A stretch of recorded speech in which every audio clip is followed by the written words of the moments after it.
States and the growing concerns about social media posts tied to the conflict. Plus, love comes first. Jenna and her sister honor their Granny, former First Lady Barbara Bush. To be reminded of her just in the little things around this place always makes us feel pretty good. How they are remembering her legacy of love as they release their new children's book. Then, plot twist, what one actor is sharing about a controversial Friends storyline that never made the cut as family, co-stars, and fans continue to honor Matthew Perry.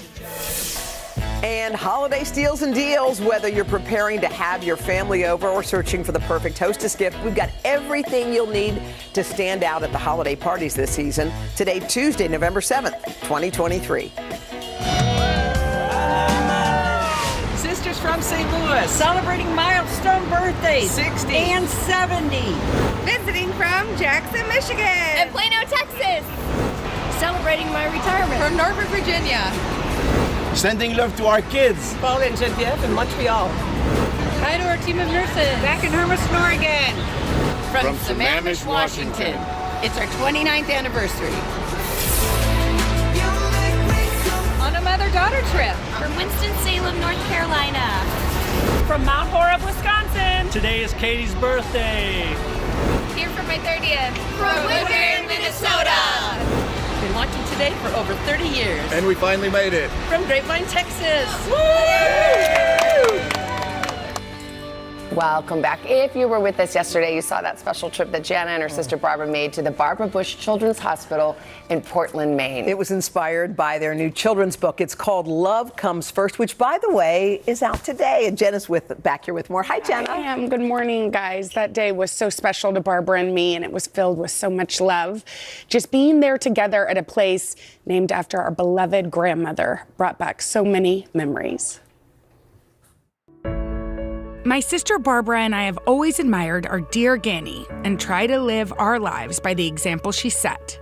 She had so much love to give, not just to us, but to everyone she met. You wish you had something like this? Mr. Bush gave it to me. She wants it.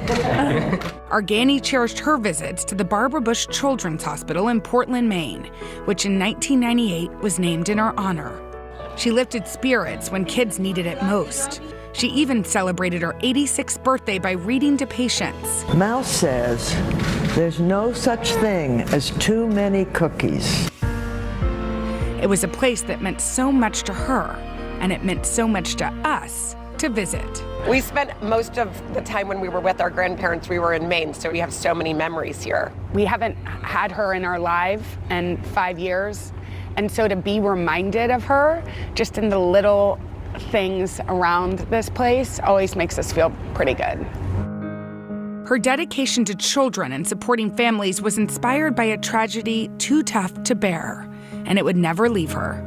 My grandparents lost their little girl, Robin, to leukemia. She lost her daughter when her daughter was 4 and went through the process of caring for a sick child and knowing how challenging it is, and so wanted to make sure that other families had support. For our grandmother, children always came first. When we were little, even when my grandmother was First Lady, all of us, Barbara and I, and all of our cousins would spend almost the whole summer. And our parents were sometimes there, and they sometimes weren't. And I think for her, she had 3 really great loves. She had her grandchildren, she had reading, and she had my grandfather. And we felt that love, by her presence, by the fact that she wanted us around all the time. She loved us, but she loved other children too. And so when she was thinking about ways to give back, kids were always sort of at the forefront. Kids and reading. She loved those 2 things, and I know she used to come here and read to kids here. Surrounded by We decided to pay tribute to our grandmother by continuing her legacy of spreading love in the hospital hallways. Archaeologists, we studied dinosaur bones. Patients and friends joined us for a reading of our new children's book, Love Comes First. Friends become family and families become friends. There's always room because love never ends. A reading we hoped our Granny would be proud of. She read in this very room 10 years ago. There's enough, dear bear. We don't need any food. You have stories to share. The book is about spreading love and welcoming new members of the family. Has your little brother made you proud? Already? When was he born? Yesterday. Our hearts were full knowing the children we had met had so much love to give. I think Argani would be so thrilled because one of the things that she loved was service, and knowing that the next generation was going to leave our world a little bit kinder than we've left it. And so the fact that we get to go hang with kids who spend their time trying to spread joy to others, I think she'd be pretty happy. We always remember that love comes first. And if you want to feel love, go volunteer at a children's hospital. It will make your day feel so much more bright. I really It's will. so full circle, the moment. It's just beautiful. And the book is so perfect. I mean, I love that you guys always do your sister's thing. Yeah. But you're expanding the family with this book. Well, we had to include Hal because somebody Yes. we had to include him. No, my son. But that's okay. People forget about him all the time. But anyway, we had to include him. But also what we realized is the common denominator. I mean, Barbara was my piece of love. That was the gift that I had as a child. But the common denominator for siblings, for cousins, for friends, for stepsisters and brothers is love. That's what makes us all feel brave. You really do a great job of carrying on your family's legacy. You really do. Beautiful. Thank you. I will connect you with my sister now. For a project. Yes, for a project. Yes, for a project. But he said yesterday that she was his favorite, and I said I will wait a day or two to connect you. Yes, I do love Barbara. Let love come first. No. Okay, fine. Love can come Okay, first. all right. Love comes first. Jenna, we should point out Love Comes First. Your book is out today. You can find more about it on our website, today.com. And All right. you know that I'll be spending the evening with Siri Daly, who's moderating my event tonight. Oh, awesome. Did you know that? She's out of the house tonight? Yes, she is. Oh, yeah. I say, oh, yeah, that she's helping Life's us out. gone? All right. Look out, kids. You've got 6 kids. I know. I have a saying with my kids. Bye-bye, mama. Hello, chocolate. Yes.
Tuesday morning. Got a great crowd out here.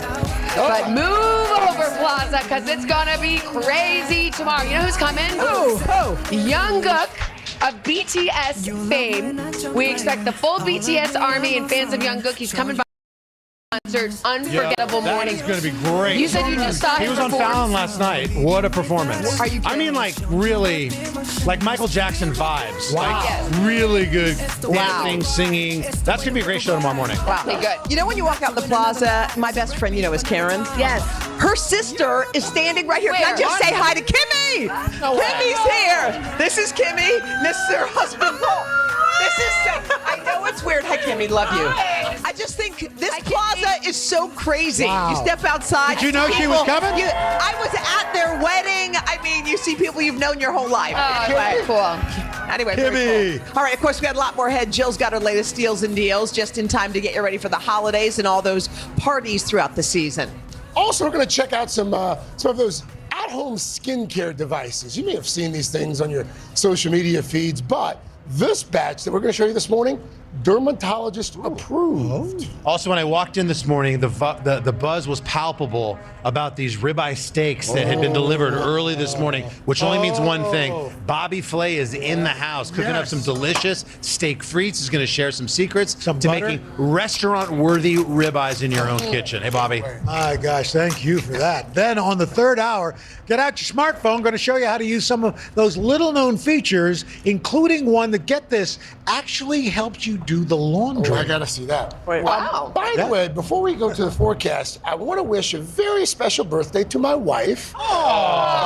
Lindsay's. Wow. Yeah, they pulled the picture too. So nice. Yes, my wife. Oh, you texted photos too? Good for you. Turning 30. Turning 30 today. Happy birthday, Liz. Happy birthday, Lindsay.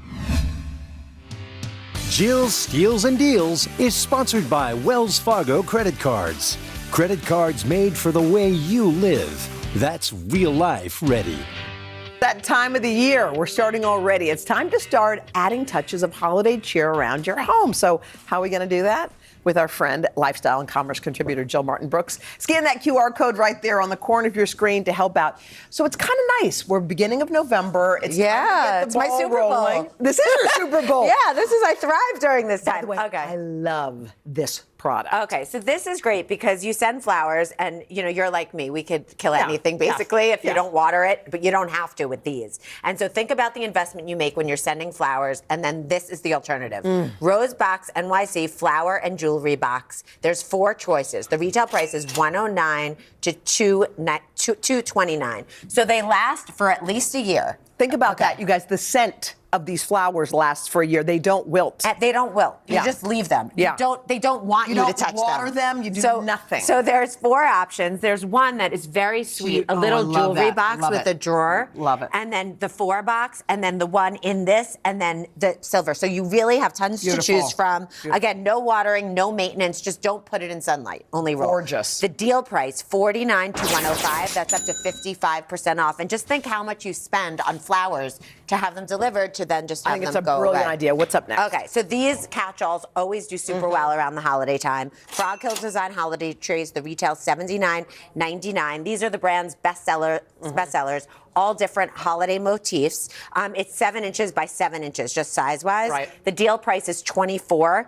That's 70% off. These always sell out, so if you like them, grab them. All right, let's go cheese tray here. Okay, so these are a triumph because it's 2 in 1. I love your words. Yeah, I know, but really, because this is the first year they're doing the monogram, so it feels personalized, and it has all the tools underneath that swivels. By the way, that's beautiful. So is this a cutting board or cheese, just? Yeah, well, you could use it, but cheese, us. Yeah. Cheese, desserts. Yeah. Just to really, Beautiful. really just a beautiful way to display. The retail's $48.98. The deal, $24. Beautiful gift, 51% off. The pop of color here is perfect. Right, I was going to say, I thought you were going to say the baking essentials, which I didn't know that was a new thing for you. No. But if you do bake, this is incredible. The Toscana monogram cutting board and tool set. The retail $35.95. No, we just did that one. Yeah. This is backwards.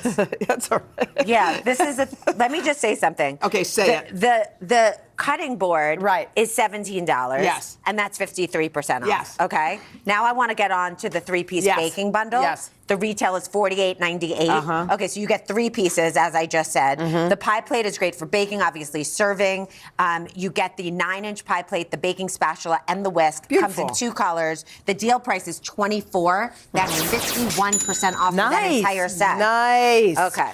All right. So, Nambe. This always blows out. The tabletop essentials retail $40 to $225. So elevate your table design. Look how beautiful By the way, this is. I was going to say gorgeous finish. Look at this salad bowl. Yeah. I mean, how gorgeous is that? So it comes in a pretty blue gift box.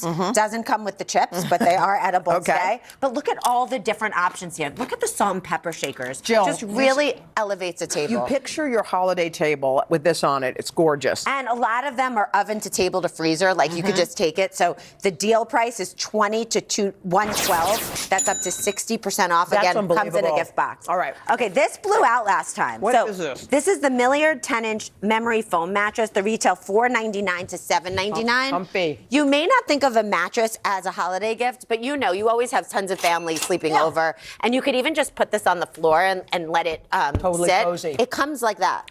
This is how it comes delivered in the box? And the brand says it's designed to relieve pressure and joint pain, is even hypoallergenic.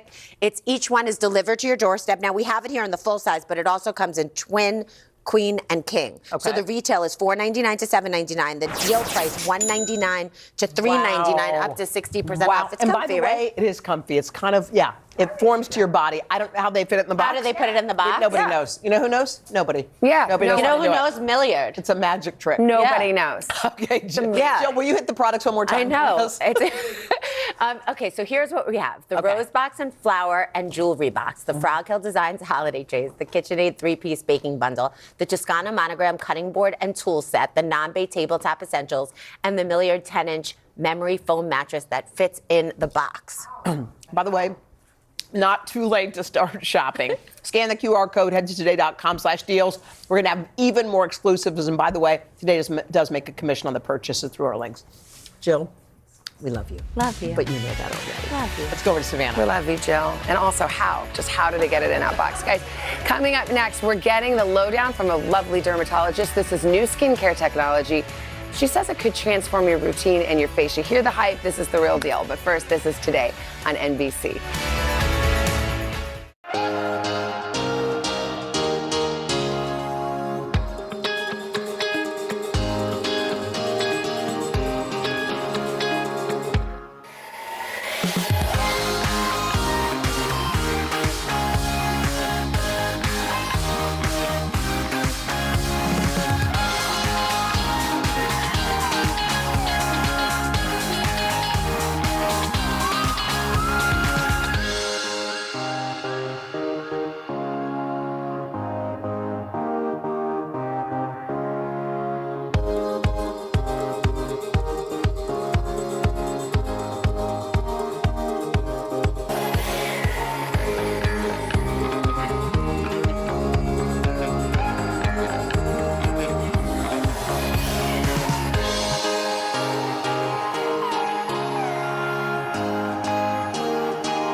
We are back 8:43 with your health. Did you realize that your skin is your largest organ? So interesting. And thanks to massive innovations, there are a ton of gadgets and gizmos to help you take care of it from the comfort of your own home. But which tools and devices actually work? Well, here with the answers is board-certified dermatologist Dr. Michelle Henry. Hi, Dr. Henry. Good to see you. Good to see you. I see it on Instagram or whatever. I want to fall for it, but I want to know if it works. So you like the things we're about to show. These are good. These are proven. They're proven and they work. Okay. So what do we have here? Let's say this is a cleansing something. Yes, this is the Foreo Luna Play 2. So this is super smart cleansing technology. Feel this. Nice and soft, nice soft exfoliation. 8,000 pulsations a minute. Okay, so how do you do it? So you put your cleanser on and you use it to cleanse in a circular pattern. And what it's doing, it's getting rid of over 99% of dirt and debris.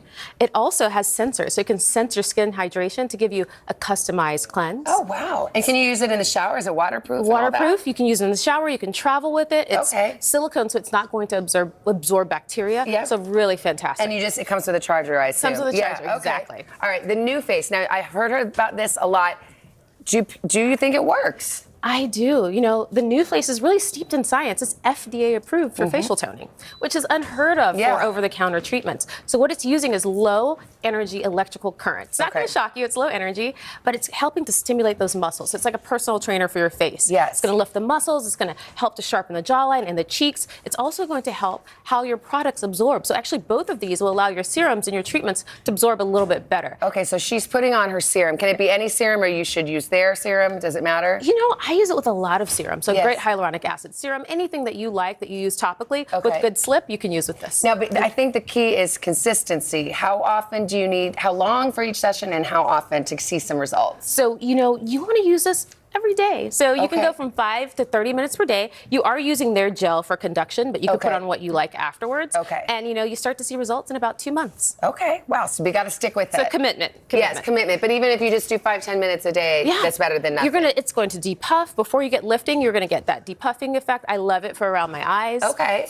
Now, red light therapy. This is another thing we see a lot online. I'm always tempted. Does this work? So red light, you know, this idea of photobiology, so using visible light to get biological effects is huge in dermatology. And actually started from NASA. NASA would use red light to grow plants. And so lots of I don't want plants on my face. How does red light help? What does it help? So what it does is it helps to get rid of fine lines and wrinkles. It helps to tighten the skin, to stimulate collagen. I'll take 5. And so that's what it's doing. It's helping to boost your mitochondria. So it's getting that cellular turnover. So we're seeing how people do it. And again, do you use like a serum to conduct, or? So you can use their serums, but with this one, you really can use any serum. Okay. I really love any serum. Hyaluronic acid for this is fantastic. Another question, how long for a session, and how often do we do it? So same commitment, so a few minutes a day. Yes. With this, you start to see improvement a little bit sooner. So per the company, about 2 weeks to 1 month, you'll start to see some improvement, but very easy. You can feel that this one kind of vibrates as well. It uses galvanic energy, which helps to increase the uptake of serums. But it's not hot or anything. You feel a light vibration. Yeah, it's warm. It's nice and comfortable. Okay. Great, thank you. Okay, last but not least. Yes. Tell me about now this is something I've never seen. This is the droplet, and this also is steeped in technology. It was developed by PhDs and scientists, and actually was originally used to increase the absorption of antibiotics into wounds. So it's a micro infusion. So let's take a peek at it. We'll turn it on here.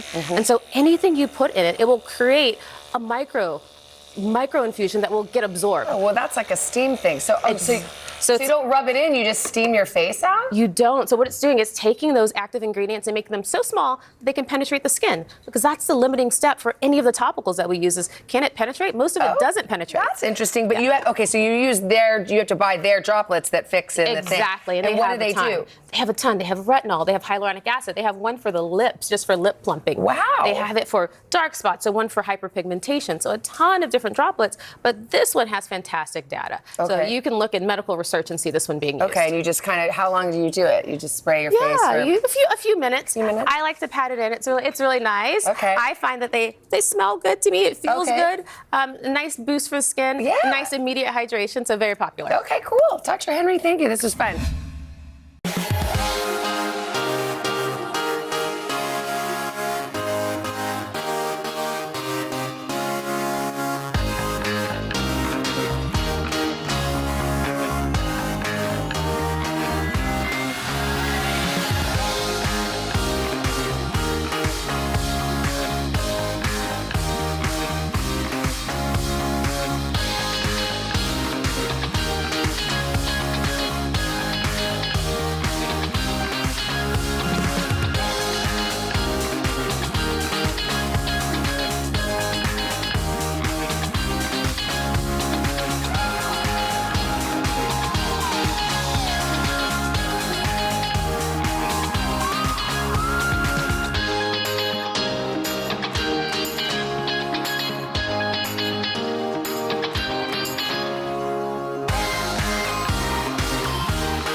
Welcome back this morning on Today Food. The one, the only chef Bobby Flay. For more than a decade now, chefs have been going head-to-head for the chance to try and beat this man right here. And tonight, he's back with a special holiday edition of the hit Food Network series. But first, he's serving us one of his favorite recipes from his new restaurant in Las Vegas. When's that open up? Next month? It opens in the third week of December. And it's at Caesars? It's at Caesars. Brasserie B, it's called. Brasserie B. So if you're in Vegas, check that out. Bobby, always good to see you, chef. Thanks for being here. By the way, we were talking about Triple Threat, your other new show. I don't know how many shows you have on the Food Network, but Triple Threat's great. Thank you so much. I'm really proud of it.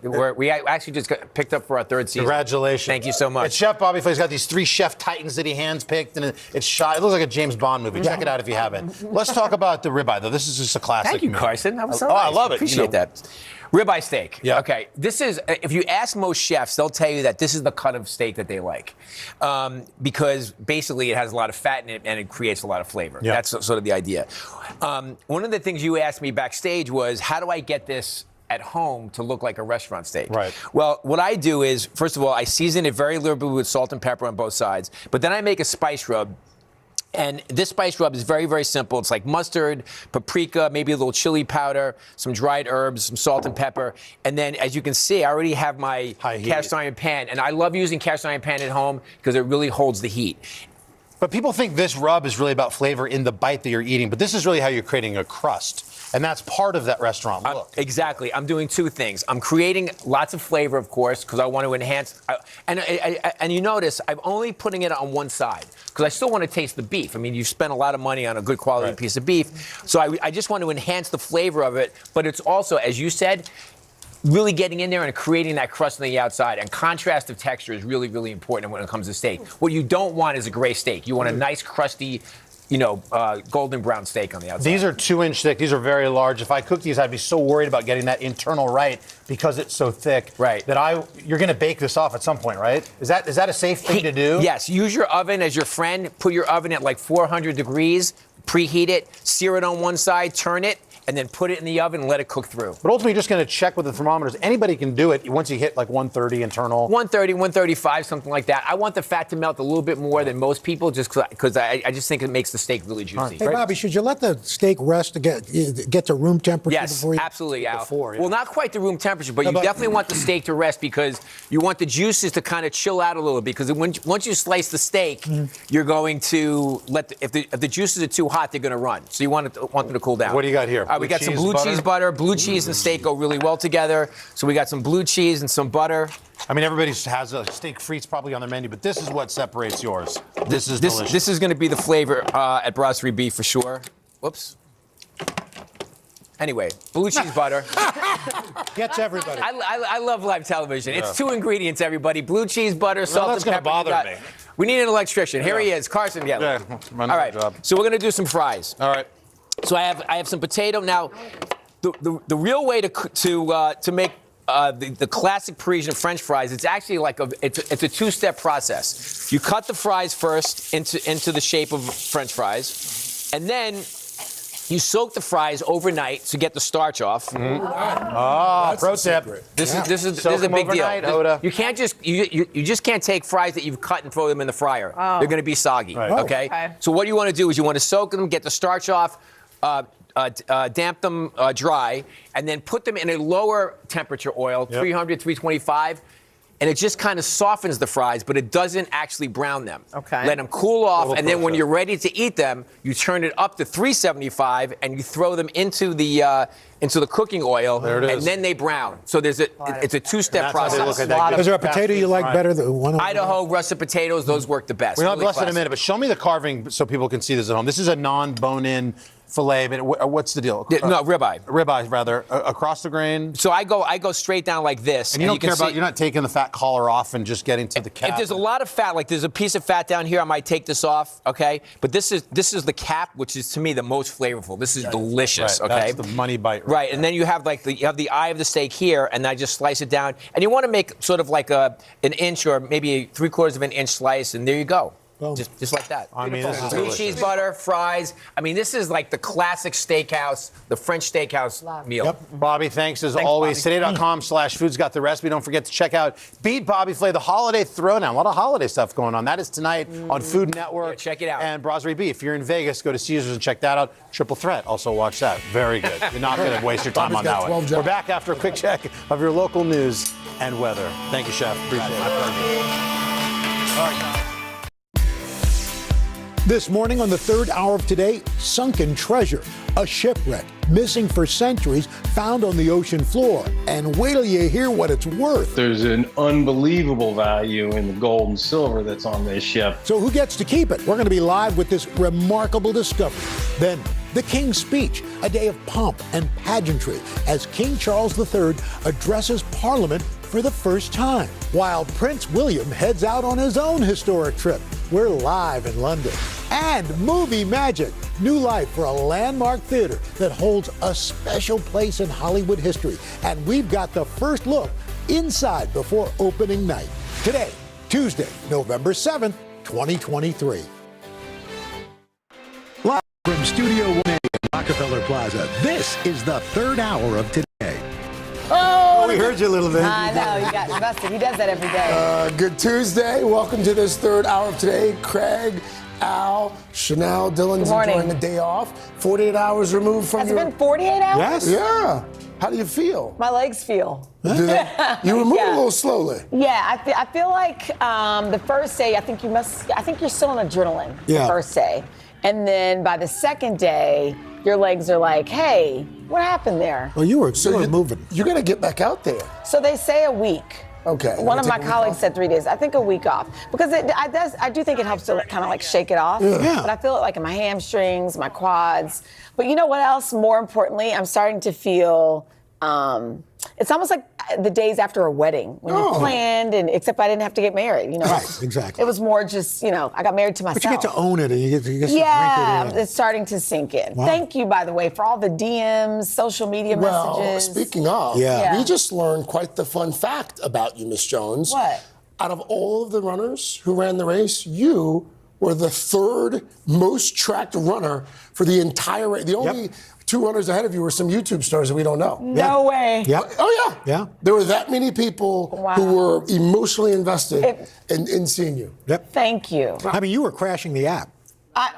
Stop. You were, seriously. Stop. Yeah, every time I tried to track you, boom, And dropped out. What's weird, though, is apparently a lot of those folks are still tracking you. Yeah, I know. So you need to turn off the I actually track. asked Al, I'm like, can they just track me home? Like, how does that work? But he said once you cross the finish line. it shuts down. But seriously, I felt it. Whether you live in Des Moines or somewhere in Mississippi or LA, I felt your vibes. So thank you so much. And by the way, I want to talk with you guys today. So we are going to talk all things marathon and training, recovery. This morning, I'll be doing an Instagram live Q&A with Women's Health Magazine. We'll do it to make it easy. We'll just do it through the Today Show Instagram page. Oh, that's cool. That's this morning at 11 a.m. Eastern. So whatever you want to ask me. So And then you're going to talk about it on Off the Rails. And then we'll do Off the Rails live today. on Sirius XM Channel 108. Channel 108. So during the Q&A or on the radio show, is that when you're going to announce your next marathon? Haha, no. Well, you say that now. Give it a rest and you'll see. My legs just said, what was that?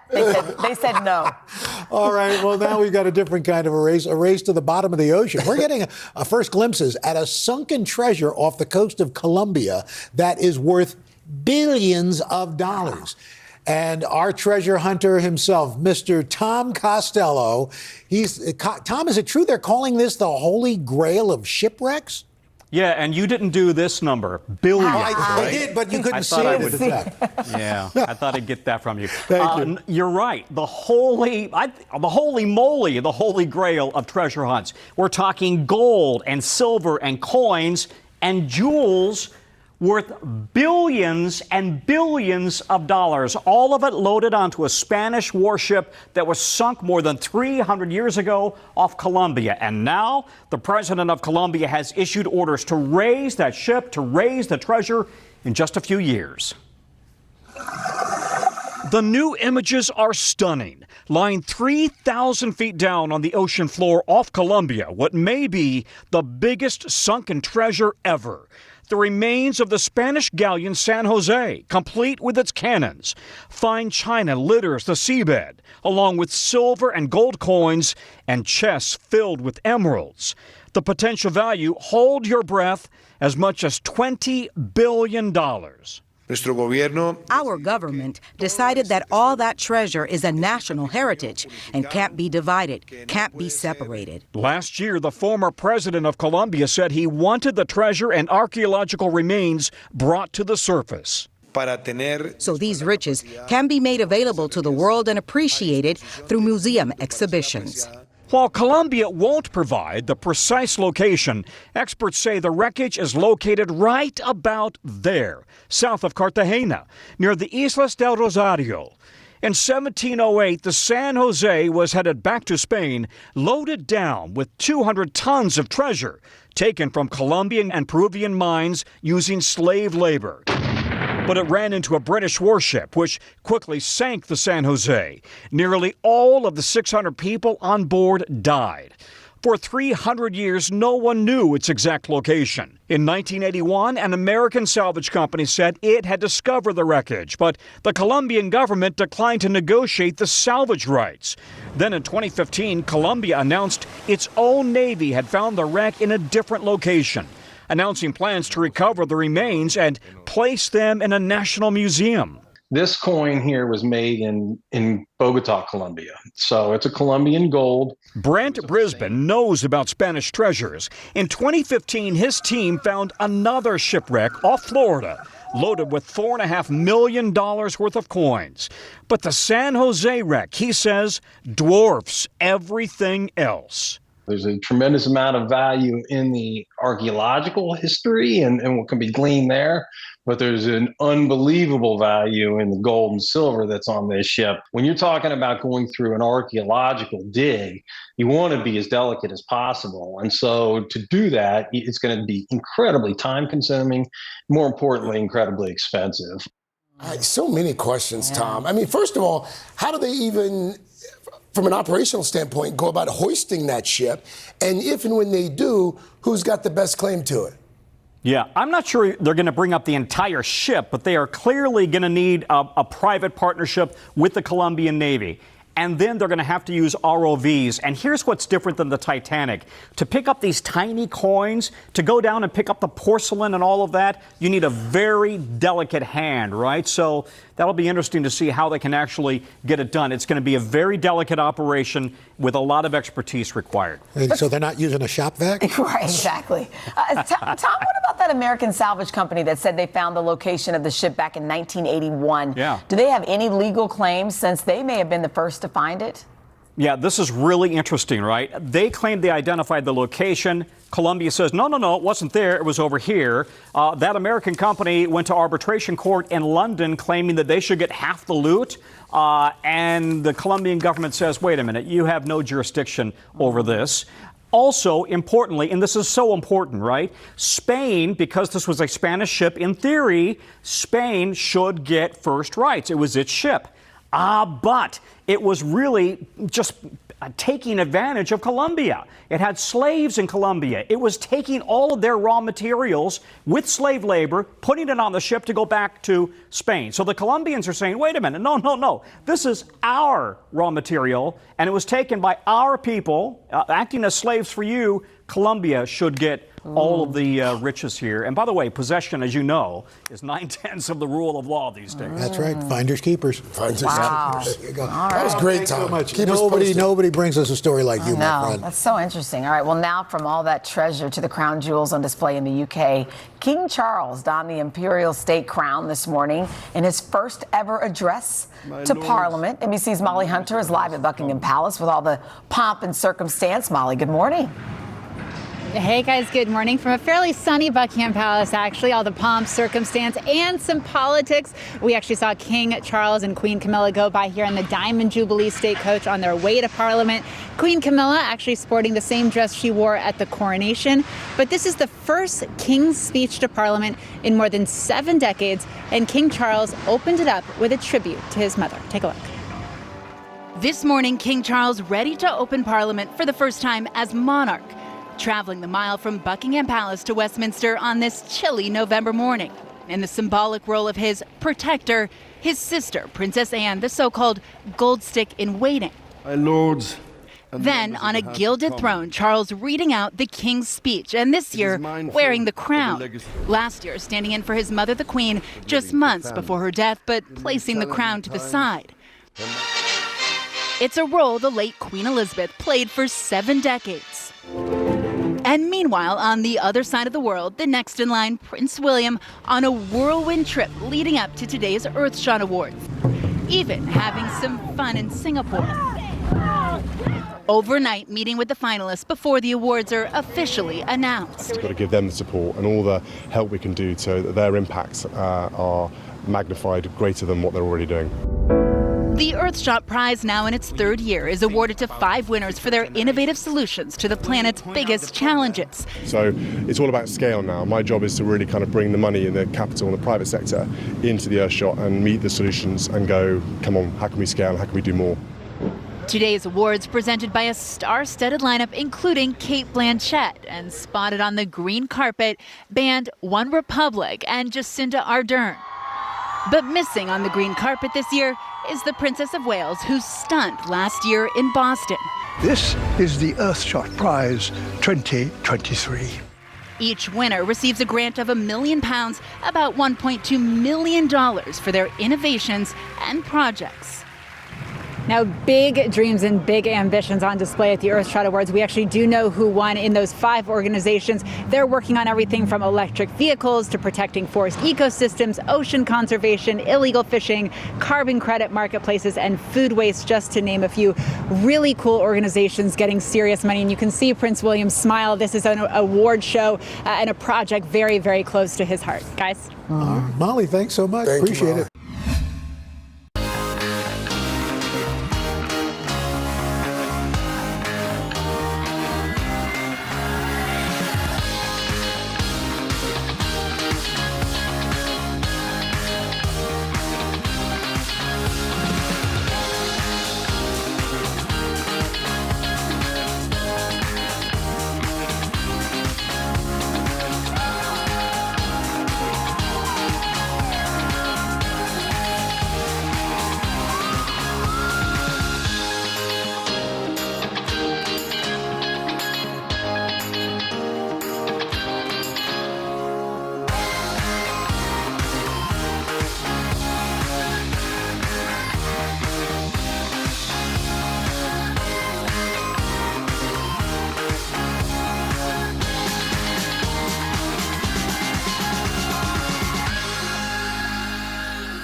This morning in our Consumer Confidential, a subject that can be confusing and stressful. How do you know when it's time to hire a lawyer? Whether you're starting a business, buying a house, you may need one on your side, but where do you even start?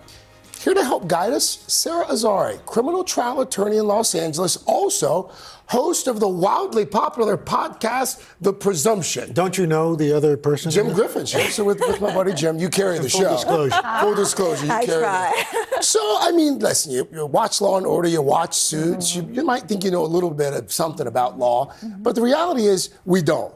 So how do we know when it's time to actually hire someone like you? I think that the rule of thumb is that if you're wondering whether you need a lawyer, you need a lawyer. You need to at least have a consultation. These days, they offer you 30 minutes for free. You could do it by Zoom. And I always say, don't mess with the 3 L's: life, liberty, and liability. Talk to a lawyer. Life, liberty, and liability. That's good. So there are some things you can do yourself and some things you need a lawyer for. What are the things you need a lawyer for? So you definitely need a lawyer if you're setting up an estate or, wills and trusts and things like that. They're so nuanced and they deal with your life's worth of property and assets. You need a lawyer for marrying and divorcing. So I always say, look, marry up so you don't need a prenup. But if you do need a prenup, not only you need a lawyer, but your spouse needs a lawyer too. So you need 2. It's kind of costly. Okay. When you're divorcing, you also need a lawyer because you might have children at issue, child custody issues, alimony, division of property. You need a lawyer. You also need a lawyer, for example, for purchasing a home. It's only a couple hours of the lawyer's time, but there's all these fine print waivers in there. What if your home blows up? I mean, you know, and you've waived your claim. Expunging criminal records is another example. And then, of course, if the popo knock on your door, you're under investigation or you're charged. Is that a legal term? I haven't heard that in a while. I've been saying police for so long, it's now Go with the popo. popo. You know, you definitely need a lawyer, and one will be appointed to you if you can. And then what could you do on your own? So look, you get a traffic citation. It's not worth getting a lawyer. Go to court, set it for trial. If the cop shows up, then you can ask for a lesser fine. If he doesn't, the case is dismissed. You also don't need one for a living will, which we all need for, you know, end of life sort of circumstances. It's a form that's available on all the legal aid platforms like LegalZoom, for example. You don't need a lawyer for that. Also, if somebody's injured as a result of a car accident in your home or your business, that's what you're paying money to the insurance company. It's like all the TV commercials. Oh, we see all the commercials that say, oh no, don't go with the insurance, get a lawyer. No, that's a scam. You call your insurance company, you make a claim, and then they use their lawyers to basically defend you. Oh, well, that was my question. You asked it. So if you're looking to find an attorney. your question. I know he did. Sounds like Johanna says Jones. Oh, okay. All right. So if you're looking to find an attorney, talk about how you find a good attorney. So look, the first thing you do, we're like doctors, we have specialties, right? So you first figure out what kind of lawyer you need, and you can go to Google for that, figure it out. Then the best referral comes from other lawyers that you've liked and used, or family and friends who've had lawyers. So you go to them and say, hey, I need this kind of lawyer. Who do you think I should call? And then set up 3 consultations. This is a relationship. This requires trust, communication, some level of compassion and caring. Talk to the lawyer about their experience and expertise. Talk to them about your problem. Are there legal fees up front, or do you wait? Well, the commercials say there's all kinds of legal fees. Oh, lots of fees. But you also get a chance to ask about their rates, you know, so you need to make an informed decision, and you need to speak to as many as you can. Is there a standard, you know, like agents sometimes are 10% or whatever. For attorneys, is there any kind of standard? It depends on the situation. But do you always get what you pay for? Well, that's the thing. I mean, you do. Usually. You really do. You really do. Spoken like a true attorney. Listen, I think if you're paying too little and all the other guys are quoting you a lot, that's a red flag. What happens if you're in with this attorney and then you don't like them? You know. Well, you can get rid of them. That's, you know, you have the right to fire an attorney at any time for any reason. You don't even have to give a reason. But the most important thing your viewers need to know is that everything you have said to that lawyer is privileged and confidential. So it doesn't matter if you hate me, you cuss me out, you don't hire me, you don't pay me. I can't go around and talk about your private information regarding your case. Thank you, Sarah. That was great. Thank you, Sarah. Thanks for coming. Such a pleasure to be with you guys. Me too. Okay, coming up, we're going to unlock all those hidden features you didn't know your phone had. Like, how do you block all those annoying spam calls and texts? But first, we're going to take a look at a historic Hollywood theater that nearly fell into disrepair. But wait till you see it now. Third hour of today is back in just 60 seconds.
So excited about this. This morning, we're getting a first look at an iconic Los Angeles landmark that's been reborn. The Grauman's Egyptian Theater was the site of the very first Hollywood movie premiere. And guess what? It's now enjoying a resurgence thanks to a surprising new owner. NBC's Liz Croyce brings us inside for a sneak peek. Hey, Liz. Good morning. Hey guys, good morning. This was so cool. Everyone's likely heard of Grauman's Chinese Theater, you know, where the movie star handprints are on Hollywood Boulevard. But what you may not have heard about is the Egyptian Theater, just blocks away. It is a huge part of Hollywood history, and after a multi-million-dollar renovation, it is reopening to the public this Thursday. It's the site of some of Hollywood's most famous movie premieres. My Fair Lady. Oh, you blew me off! Oklahoma. Oklahoma, where the wind comes sweeping down the plain. Charlie Chaplin's The Gold Rush. And even the first ever premiere and red carpet for Robin Hood in 1922. When the Grauman's Egyptian Theater opened that year on Hollywood Boulevard, it immediately became a Los Angeles fixture, 5 years before the nearby Grauman's Chinese Theater. And here's John Barrymore, complete with profile. But despite the Egyptian Theater's place in cinema history, in recent decades, the movie palace fell into disrepair, made worse by the devastating 1994 Northridge earthquake. Pieces of the walls fell out of the building, and part of the frame started to crack. The theater was almost demolished, but saved by nonprofit American Cinematheque, which bought it from the city for just $1. Then in 2019, an unlikely investor came calling: Netflix. They had to do it all by hand with those brushes. Saving the Egyptian Theater is a labor of love for Netflix co-CEO Ted Sarandos, who we sat down with last week before the official reopening. I think about this building, I think about the Hollywood sign as being probably the two most important pieces of Hollywood history available to the public. When people think of Netflix, they think of sitting at home on your couch streaming. They might be surprised Netflix investing in an in-person movie theater. Yeah, look, when you step into a business, you have to be a net contributor. And I feel like for us, it was really important to contribute to the history of this industry. I can't preserve the economics of it, but we can definitely preserve the experience of it. Over the past 4 years, the streaming giant has spearheaded a $70 million renovation to restore the theater back to its 1920s glory. This was a huge renovation. This building had to be totally retrofitted right down to the foundation. The ambitious project documented in Netflix's upcoming short feature Temple of Film and led by historic architect Peyton Hall. These are colors that we discovered under the paint. We didn't imagine these. The hieroglyphic art restored and repainted. The original ceilings uncovered. Even a replica of the very first sign has been installed outside. Right here is where they had that first ever Hollywood red carpet. The facade looks just like it did that night in 1922, but the technology inside, that is very different. The theater updated with state-of-the-art projectors and Dolby Atmos audio. This is a 1922 theater with 2023 technology. Absolutely, yes. Netflix plans to use the space for its theatrical releases and special screenings, starting this week with David Fincher's The Killer, starring Michael Fassbender. We are talking in the middle of the SAG-AFTRA strike. Are you hopeful that we're soon going to see actors walk the red carpet here? I'm very hopeful. We're working hard, we're at the table, and very hopeful we get to a speedy conclusion. And once inside, you can't help but feel some nostalgia. It feels like you're transported back in time, like Charlie Chaplin coming in here. That's the idea. A journey back to the glory days of Hollywood, right here at the Egyptian Theater. And I have to say, it is truly gorgeous. And something else that's fun, on weekends, the theater is going to screen classic films as part of their partnership with American Cinematheque. It's one of just 5 theaters in the country that can show movies on nitrate film. And I asked Netflix CEO Ted Sarandos what his vision is for the theater long term. He said he hopes it becomes a destination for both tourists and movie lovers around the world. That's fantastic. Absolutely. Liz, thanks for sharing that. Thank you, We Liz. appreciate it. Looks beautiful.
are back with some eye-opening tech that we already have in our pockets. They call them smartphones for a reason. So here to show us how to get more out of our devices today is Jennifer Jolly. We love her, nationally syndicated Tech Life columnist for USA Today. Good morning to you. Hey, Jen. Good morning. We always love these I know, you always show us things we have no idea. Okay, everybody's updated to iOS 17 here, Yes. right? Yes. Okay, that's Sure. the biggest thing. So these little pocket computers, they can do so much more than just tap, snap, and swipe, starting with those frustrating spam calls. You can block them because sometimes it'll say spam in the caller ID. As long as you have a carrier that supports that, you can set that up to kind of note that. But why don't we just block them for good? Sure. You block the number and they try to call back. What do they hear? Nothing. No. It just it's like it's a bad number. goes to the netherworld. And then they let it go. That's interesting. And that's really good. The worst thing you can do is engage with them because they say, hey, we've got a live one on this, and they'll just keep hounding you. So just block, ignore, report. Show us how these things can help with laundry. Oh my gosh. So this is iOS 17. Take a picture, all these, cryptic laundry symbols. Yeah. You just snap a photo. No way. It is amazing. So this little eye symbol here will turn into what looks like a little washing machine. There it goes. Tap that. Look up laundry care. Shows you what all of those symbols mean. And then if you want to know more about that, why can't I tumble dry that? It'll take you to a page that will explain that to you. Very similar on many Android phones. You can do it with Google Lens. I had it work just fine with Google Lens. I had to add laundry care to have it happen. You can also use a third-party app for that. And you know what? I just read you can do it with your car dashboard. Like you see a light on and you don't know what it means. Yes, and we have that happen all the time. Pictures. So, so there we go. So same kind of thing. You snap a photo of that dashboard. You click that little eye at the bottom. Look up auto symbol. Same thing. This is all part of visual lookup. That's brilliant. As long as you're on iOS 17, you should pretty have that cool. on I your love that. iPhone too. Isn't that awesome? And Jen, you were showing us earlier how you can virtually try on clothes, and this can lead to hours It could of go fun. sideways. Wait, yes. Yeah. Okay, so virtual clothes try-ons using augmented reality. This is something that's just starting out. Walmart's doing it through their app. You can do it through a Google photo search or Google Lens app, but I use an app called Aiuto. Aiuto is the Italian word for help or assistance. You can do all kinds of things in this particular app. It's free. So you take a photo. It works best with a full body photo. And then you decide, hey, do I want to follow a trend, an influencer? I got really into the Barbie pink course. Oh, look at you. Chanel, you wear that dress well. Wait, that is So I hilarious. took one full body picture of you, Chanel, and we can try on all these different outfits. And then you can swipe up from there. And if you see something you like, you can buy it. You can buy it. Wow. Of course. You can also ask a fashion expert, a designer, which outfit looks best. Of course, we tried this with the men too. And I just found pictures of you guys that I took off of Google. Any kind, it works best if you're wearing shorts and you're standing straight forward. I This would is wear that. Brad Pitt. Oh, look at linen. that. I like that. Yeah, that's so kinda cool. that's Brad Pitt stuff. And this is a picture of you, I think, on Christmas from last year or something. Yeah. But we also, you can But he try- actually owns that outfit. Oh, look at that. How cool. Do you guys, you can try on Wait, that is tuxedos, awesome. you Oh, can that's a nice try tux. on denim. Wow. It's great to see, what color looks best on me. I don't like that. So No, I don't like that. I love this. This is what AI should be all about. AIUTA. That's pretty cool. Free app. Yeah, isn't that great? Wow. Okay. Now, I was going to say one more new feature for iPhones that helps you share where you are with your friends. how many times have you said, hey, let me know that you get home okay? And with the holidays and everything coming up, so Apple has this new check-in feature. So you go to your messages. You have to instigate it yourself. Okay. So you go to your messages and you tell somebody who you want to just keep an eye on you. And you tap that, I held that too long. You tap that little plus button down there, scroll down. You gotta look.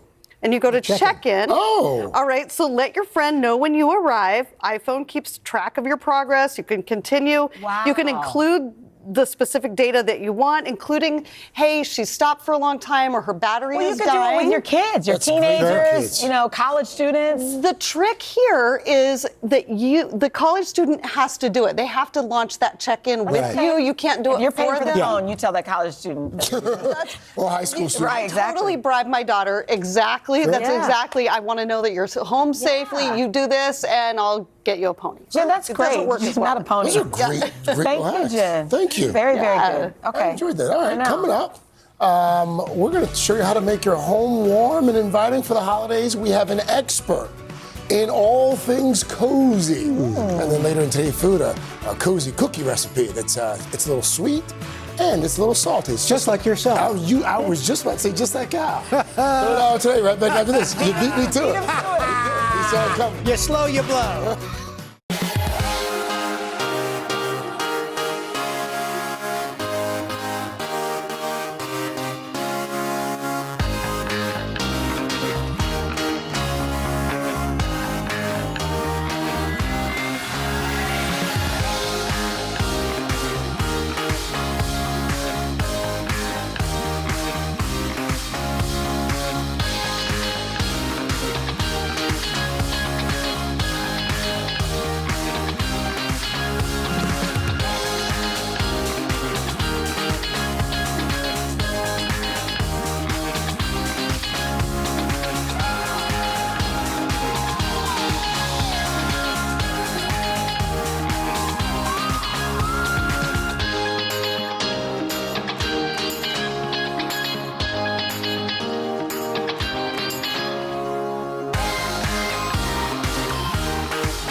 If you're hosting Thanksgiving this year, we have some simple ways to make your home feel warm and cozy for all of those guests. And here to show us how to do it, Liz Marie Galvin. Liz Marie is a lifestyle blogger, content creator, author of Create Your Own Cozy, 100 Practical Ways to Love Your Home and Your Life.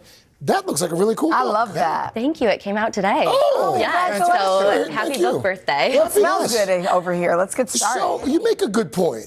When folks walk into your house, your apartment, wherever you live, you should have a little music to set the mood. Yeah, so if you're anything like me heading into the holiday season, you're stressing about hosting. Yeah. And so what I like to do is lean into my definition of cozy, which is my 5 senses being at peace at once.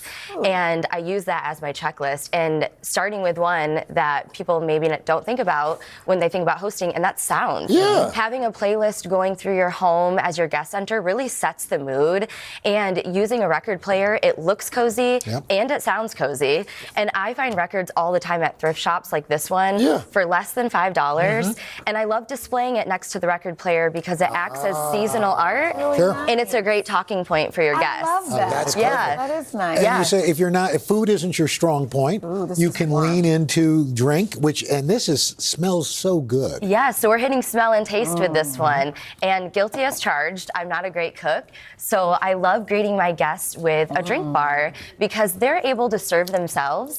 And then I'm less stressed because I'm able to mingle while they snack and grab their own drink as they want. Yep. So it works out. What's They in forget here? you This can't is cook. Smells like the holidays. Apple cider, yeah, and you can customize It's it. apple cider with cinnamon sticks and orange. Warm, yep. Yeah. Now look at this. This is absolutely This is a Thanksgiving beautiful. table. Yeah, where do we start here? Yeah, so for me, my biggest tip when you're hosting is set the table the day before.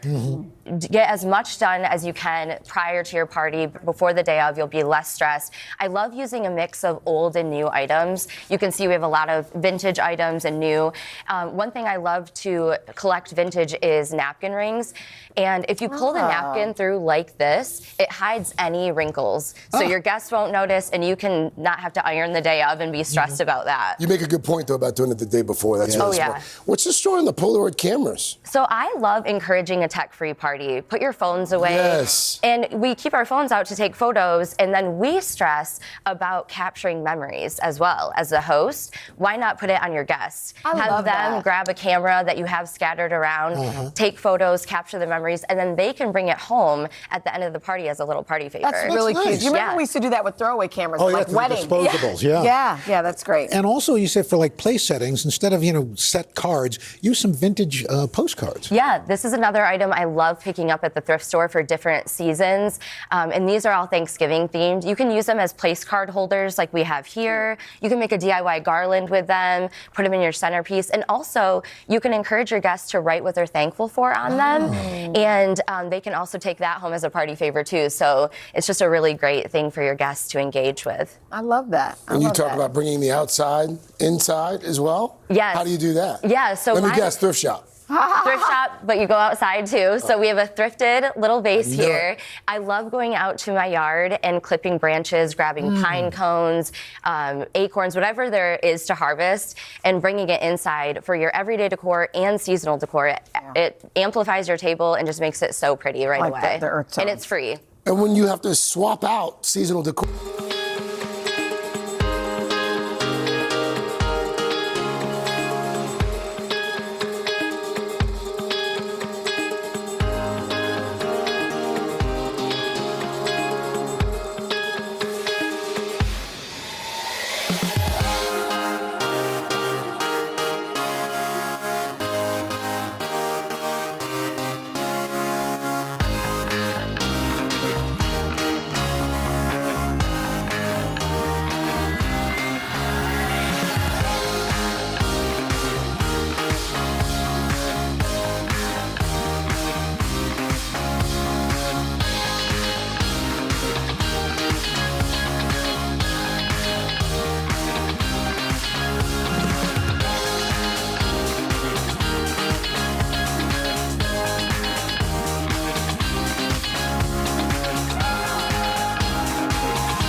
Have to be expensive. No, it's free. What'd you do with those pillows? Yeah, so when we think of cozy, we automatically think of throws and pillows. It's the number one thing we think of, touching those. It's a great way to bring in your seasonal color palette and texture for the season. One thing people stress about is storing seasonal decor.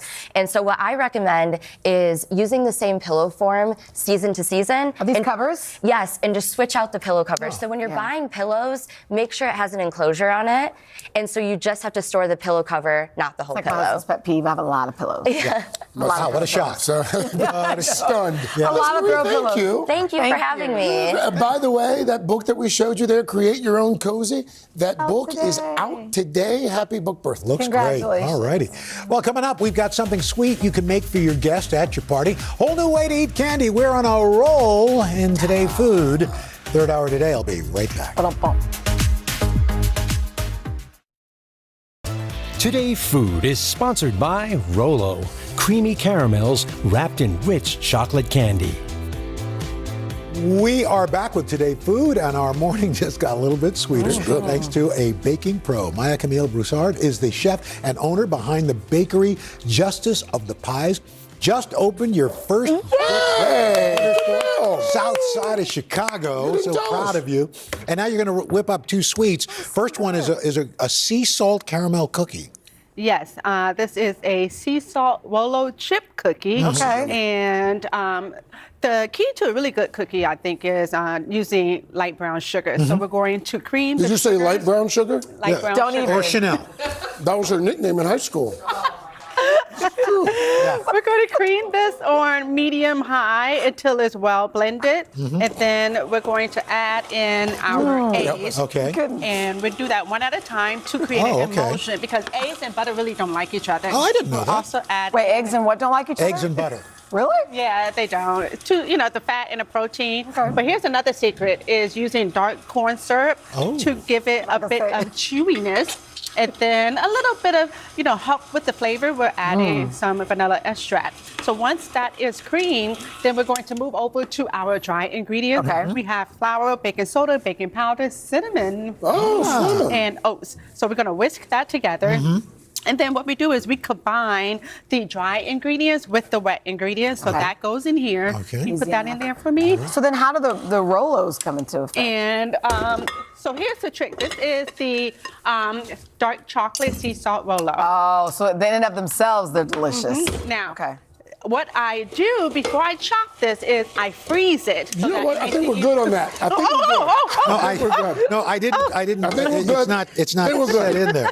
That's okay. That's all right. Good. Dark chocolate Very sea good. salt Rolos. Done. Stay. Okay. All right. So we're going to Freeze it first? freeze these first because it makes it easier to chop. So Okay. you can chop it individually, So good. or if you really fancy, you could just chop it like this and create If little you're a pro. pieces. We're going to combine that into our cookie batter, scoop it out. Now, before you actually bake the cookies, I would suggest that you chill it for an hour so that you could fortify the butter that's in the cookies. Another pro And tip. then make sure you use. Is that with all cookies, Camille, or is that just with this particular? I would do that for most cookies, Okay. actually. We want to make sure And we then leave once enough we time bake that for off, these. we have our Rolo chip Oh my God. cookies. This is delicious. And now this is the Rolo rolls. Oh, So we have our dry ingredients, which include sugar and flour, and then we have our yeast mixture, which we're going to pour in, and we will mix that. No, don't let him do it, Mike. Don't trust We're him. using a bread hook, so that's really important to use a bread hook when you're making bread or cinnamon rolls. Really? And then once that is actually combined and proofed, we are going to also focus on our filling. So in the filling, we have margarine, we have dark brown sugar, vanilla salt, and to make this easier to actually blend together, we put in heavy cream. So we're going to blend that together. And now we have our dough, which is already proofed and is rolled out. And we have our filling, which Al is currently putting together, but I magically have some filling already made. Here we go, So Al. we're going to put that on here, spread it out evenly. a lot. So that's already decadent, right? Yes. But we're going to make it even more decadent by goodness. putting in Rolo chips. So we're going to chop it up, freeze it, chop it up, just like we did before. And then we are going to sprinkle that throughout the cinnamon dough batter. Yeah. You roll it up. And then you are going to slice this about 3 inches in size. Now, some people say you could use dental floss in order to cut your cinnamon rolls, but I like using a bread. But unused dental floss. Okay. Correct. So we put this in the baking dish and you let it proof for another half an hour or so until your rolls have doubled. And then you bake it for 12 minutes and voila. That's it, just 12 minutes. Delicious. Sauce there. Very But- good. Done, Maya Camille. Let me tell you what's special about these rolls, in addition to the Rolos, is instead of using cream cheese frosting, we're using chocolate cream cheese frosting. Oh my gosh. Caramel sauce Chocolate and cream. sea salt. Girl, Wow. this is. Where's your place in All right. Chicago? South side. Where's your place in Chicago? On the south side? Say that again? Your place in Chicago. It so is people on the can south come side of support. Chicago in right. Avalon. So I do a similar cinnamon roll there. Justice of the Pies. Yeah. Right there. Thank you. All right. Oh, Maya Camille, Yum. always great to see you. Thanks so much. And for these Delicious. recipes, head to today.com/food. Third hour of the day, right back. This is delicious. Woo.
We are going to have a crowd tomorrow. Tomorrow in the third hour of Today, music superstar Jungkook is going to take over our plaza. Cannot wait. Meantime, coming up, Jenna and her sister Barbara are going to be catching up with Chip and Joanna Gaines. We will see you back here tomorrow. Have a fantastic Have a good Tuesday. day, everybody.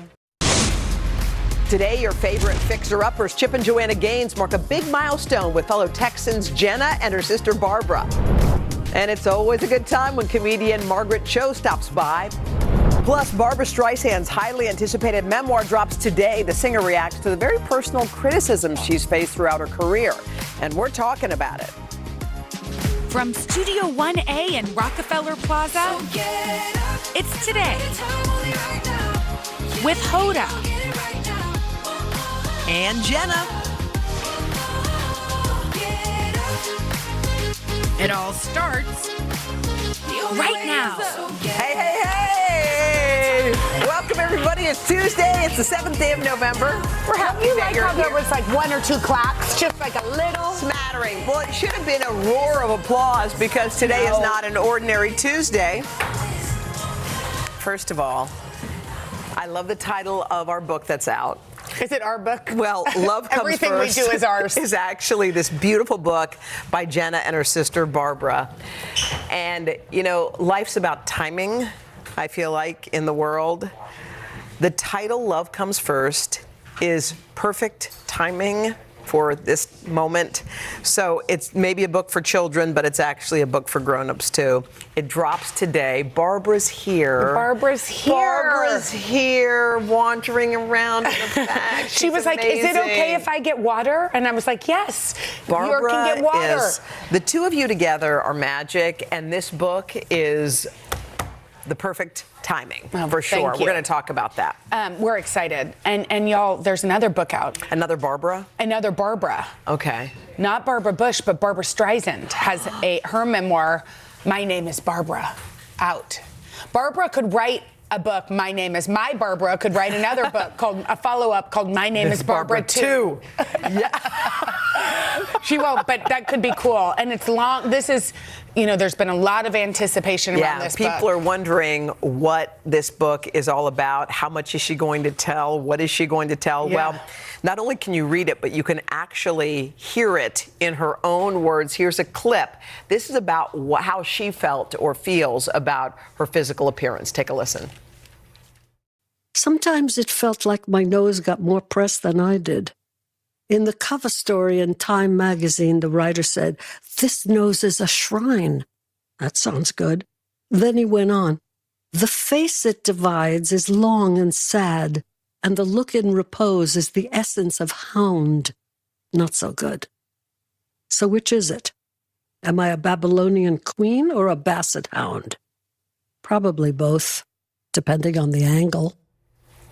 Wow. I can't believe people wrote that. I know. In Time magazine. It's so hard to hear words about physical appearance of women. I mean, I think what we're also struck by is her own voice. Saying the words. Saying the words. And also her saying at the end, a little bit of both. Yeah. Which is just like a knife in your heart when you Yes. think about that. I mean, the talent that she possesses is like beyond measure. I heard her sing once in a concert, and it was life-changing. Yeah. It's like every note is perfect. Well, and she could do everything. She can do everything. She was a singer. She was an actress. She was, you know, a philanthropist. All the things. Well, under the pressure of perfection, you know, like when you're that good at things, and you know, when you hit every note, you know what I mean? It just feels like that's her. What that must be going through life. And with you know? everything else. Yes. Yeah. But there is something so intimate about listening to somebody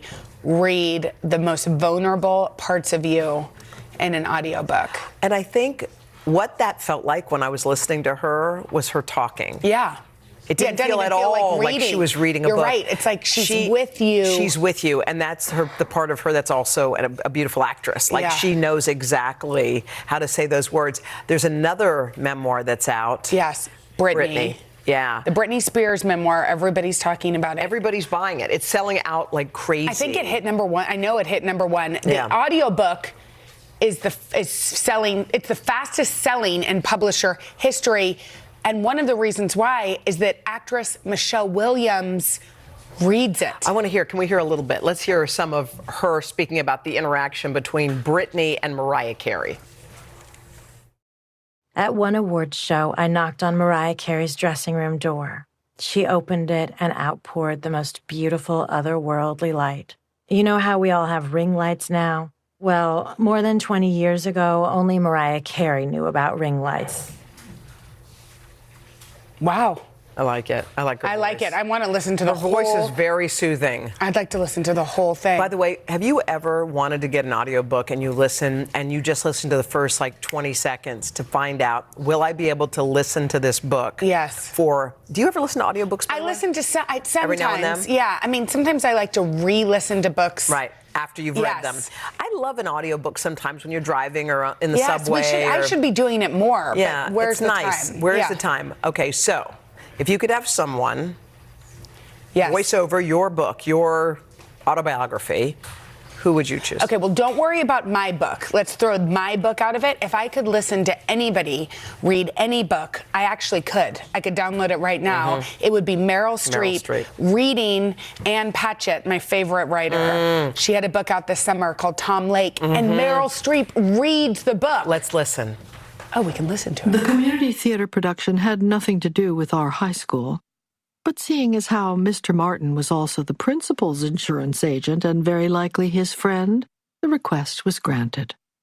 Ours was that kind of town. See what she did there? Was that kind of town. See how it lilts up? Ours was that kind of town. How about you? I would choose, I love Meryl Streep's voice, by the way, very soothing to me. I love Viola Davis. Yes. There's something very intimate and sort of raw about her, the way she speaks. Let's listen to some of Viola. The teacher would open the door and everyone would dash out to go home. Everyone would get excited because it was the end of the day.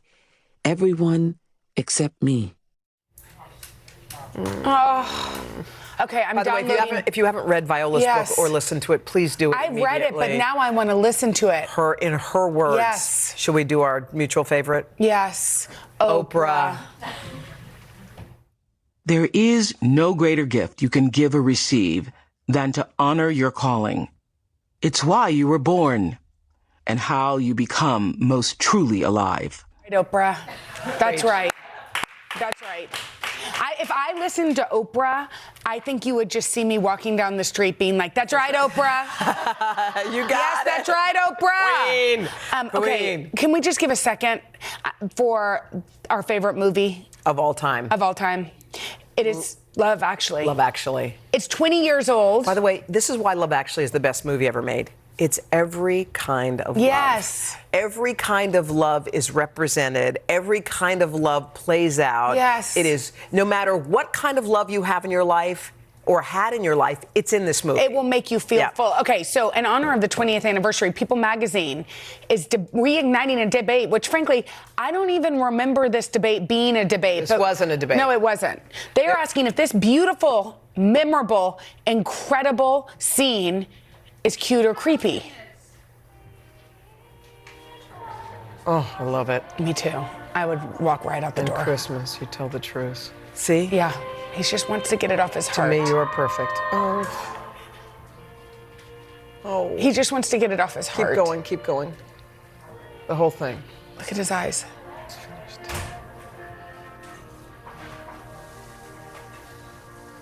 And my wasted heart will love you.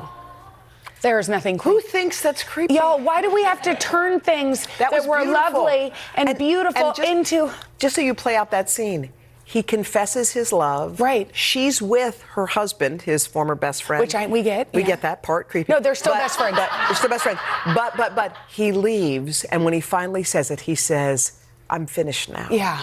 I've done it. It's off his heart. There's nothing else he could have or would have done. No. And it maybe is the end of that love story for him and her. I believe he was doing it so that then he could find his next love.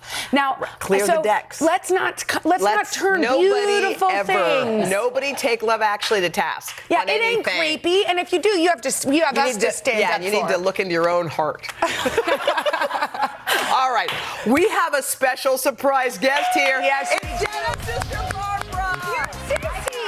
Y'all, she's gonna help us You play. are just...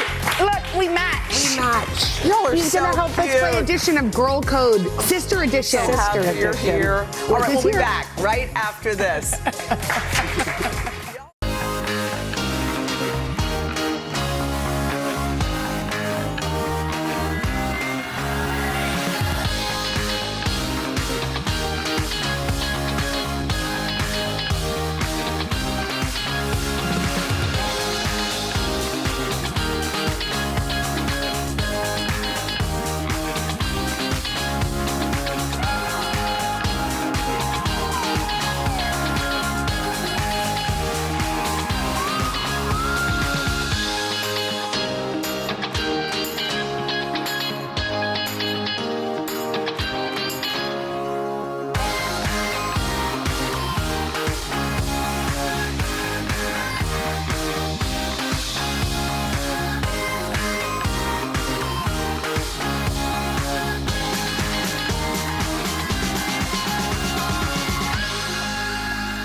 All right, it's a big day around here. Jenna and her sister Barbara are celebrating their new book. It's called Love Comes First. It's out today. Yes, y'all, we got to get it. Okay, since Barbara's hanging out with us, we thought this would be kind of fun if the sisters weighed in on one of our favorite segments. It is called Girl Code Sisters Edition. How do you feel about this?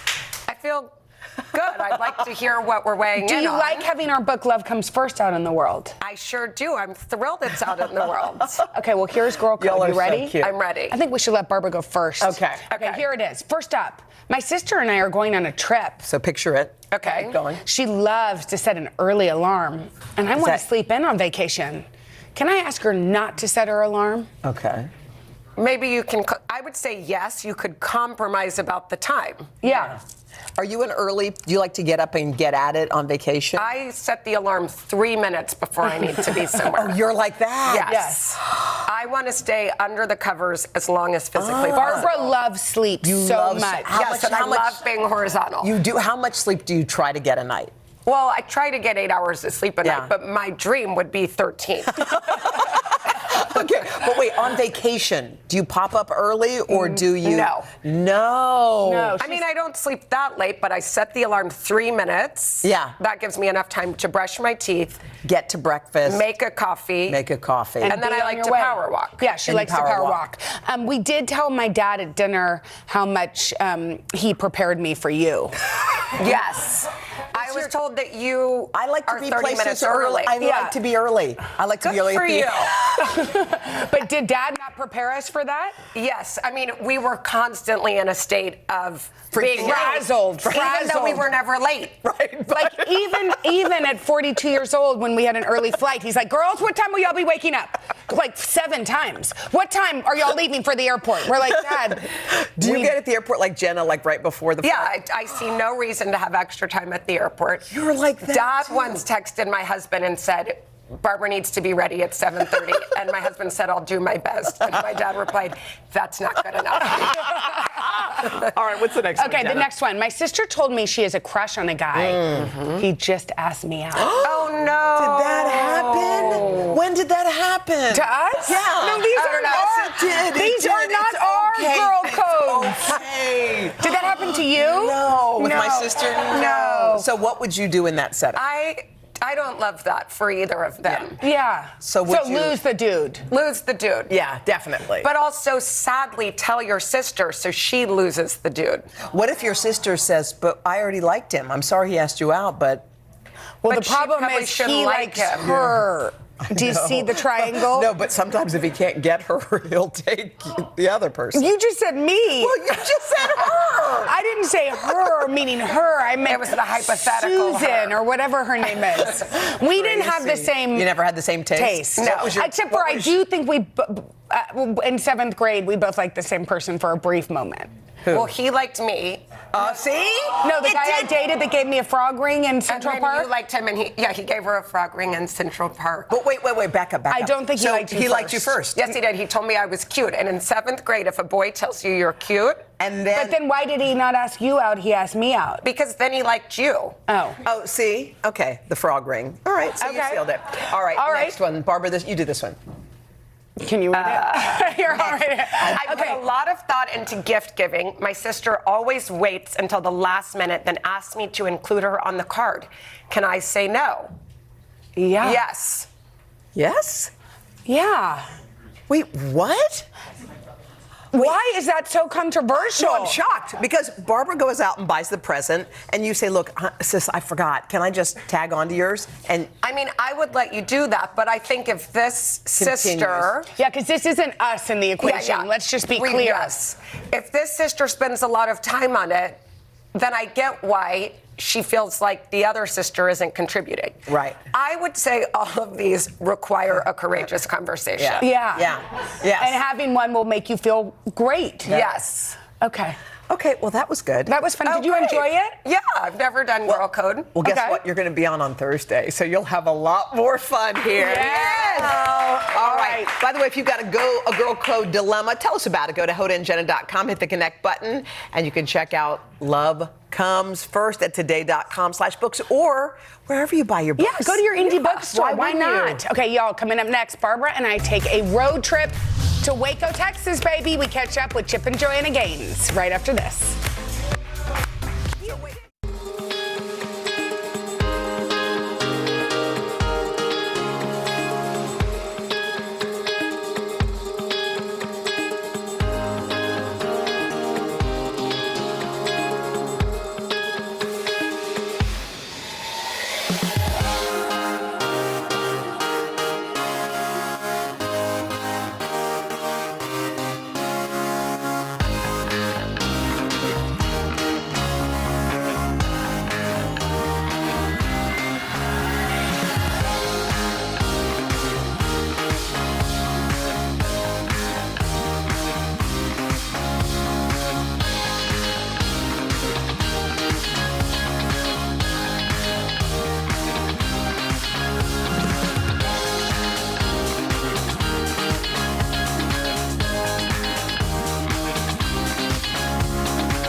Waiting for this. It's time to find out about Jenna and Barbara's road trip. Okay, you know that I love spending time with my sissy. So this past weekend, we hit the road on our book tour to our home state of Texas. Ooh. And guess who was our welcoming committee? None other than Chip and Joanna Gaines. Yeah, Chip and JoJo. Let's take a look. Welcome to Texas, baby. Barbara and I love to travel, but there's something extra special about coming home to Texas. We're on the old road trip. Yep, we're headed across the state to Waco. Waco is a small city in central Texas, not far from our family's ranch. Once a quiet little town, Waco is now a household name, all thanks to Chip and Joanna Gaines. Hi, guys. Hi.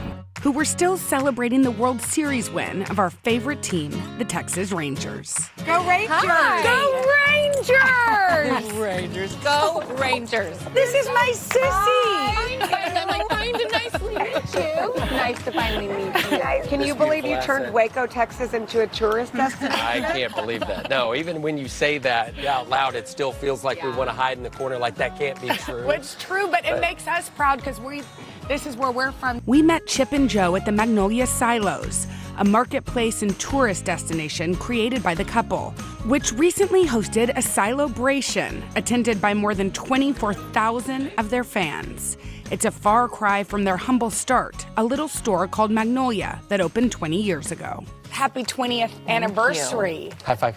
High five. When you think We've about made it. where you started to where you are, what comes to mind? God, a lot of kids. A lot of kids, but I think it's the idea that what was in our hearts as a dream was just this small little shop, doing some renovations Something in town. much simpler, yeah.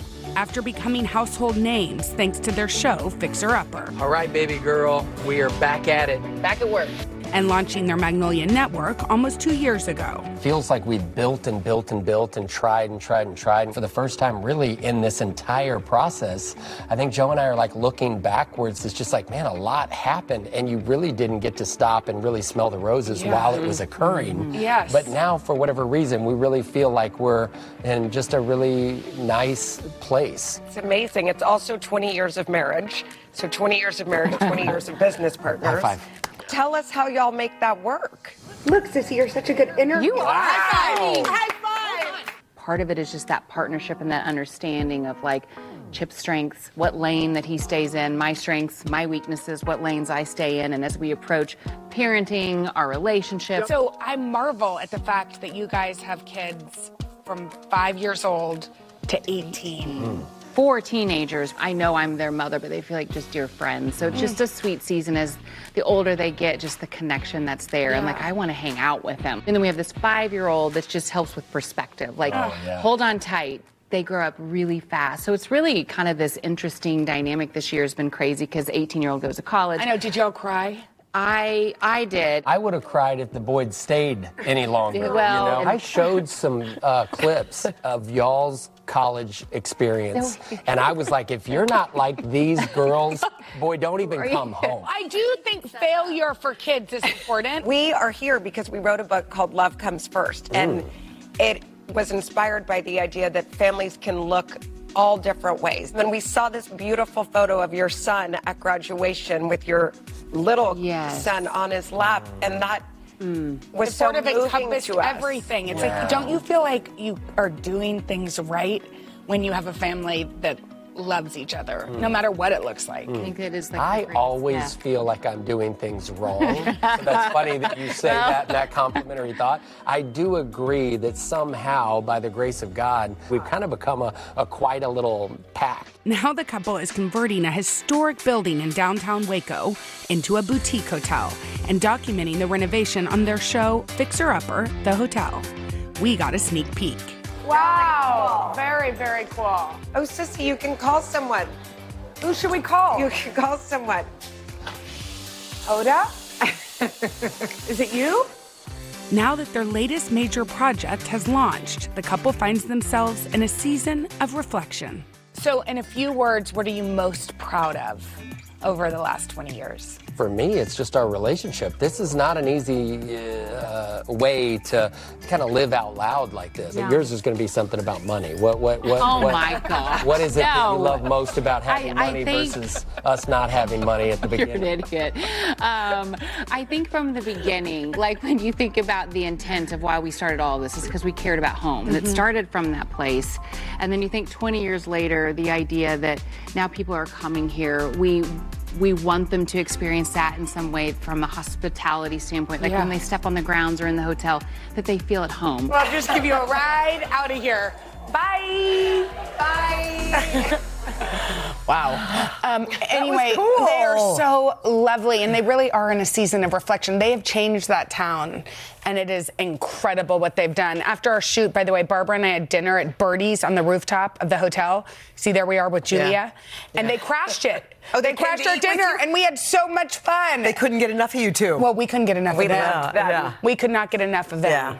We should mention their show Fixer Upper, the hotel, premieres on the Magnolia Network Wednesday. Plus, our road trip isn't over. Nope. Oh, where you going? We're heading to Mississippi this weekend to sign more books and see Ben and Aaron Napier and Laurel. Y'all are going to Mississippi next? You're doing the South. And, I love and it. New Orleans.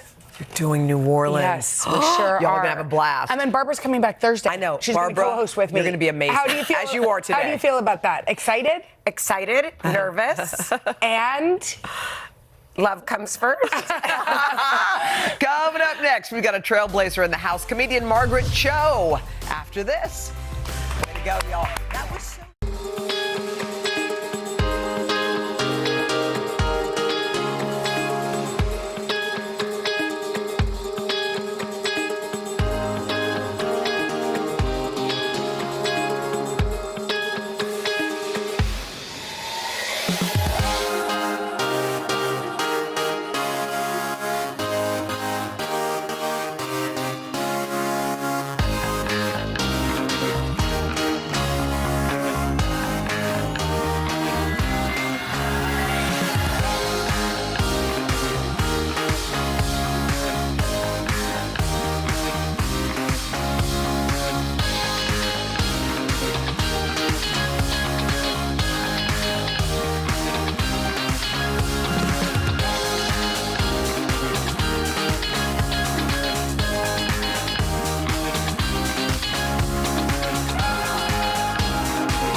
We're back now with the comedian who Rolling Stone magazine called one of the 50 best stand-up comics of all time. We are talking about Grammy and Emmy-nominated Margaret Cho, who is currently on her Live and Livid comedy tour, making stops all over the country. Take a look at her most recent special.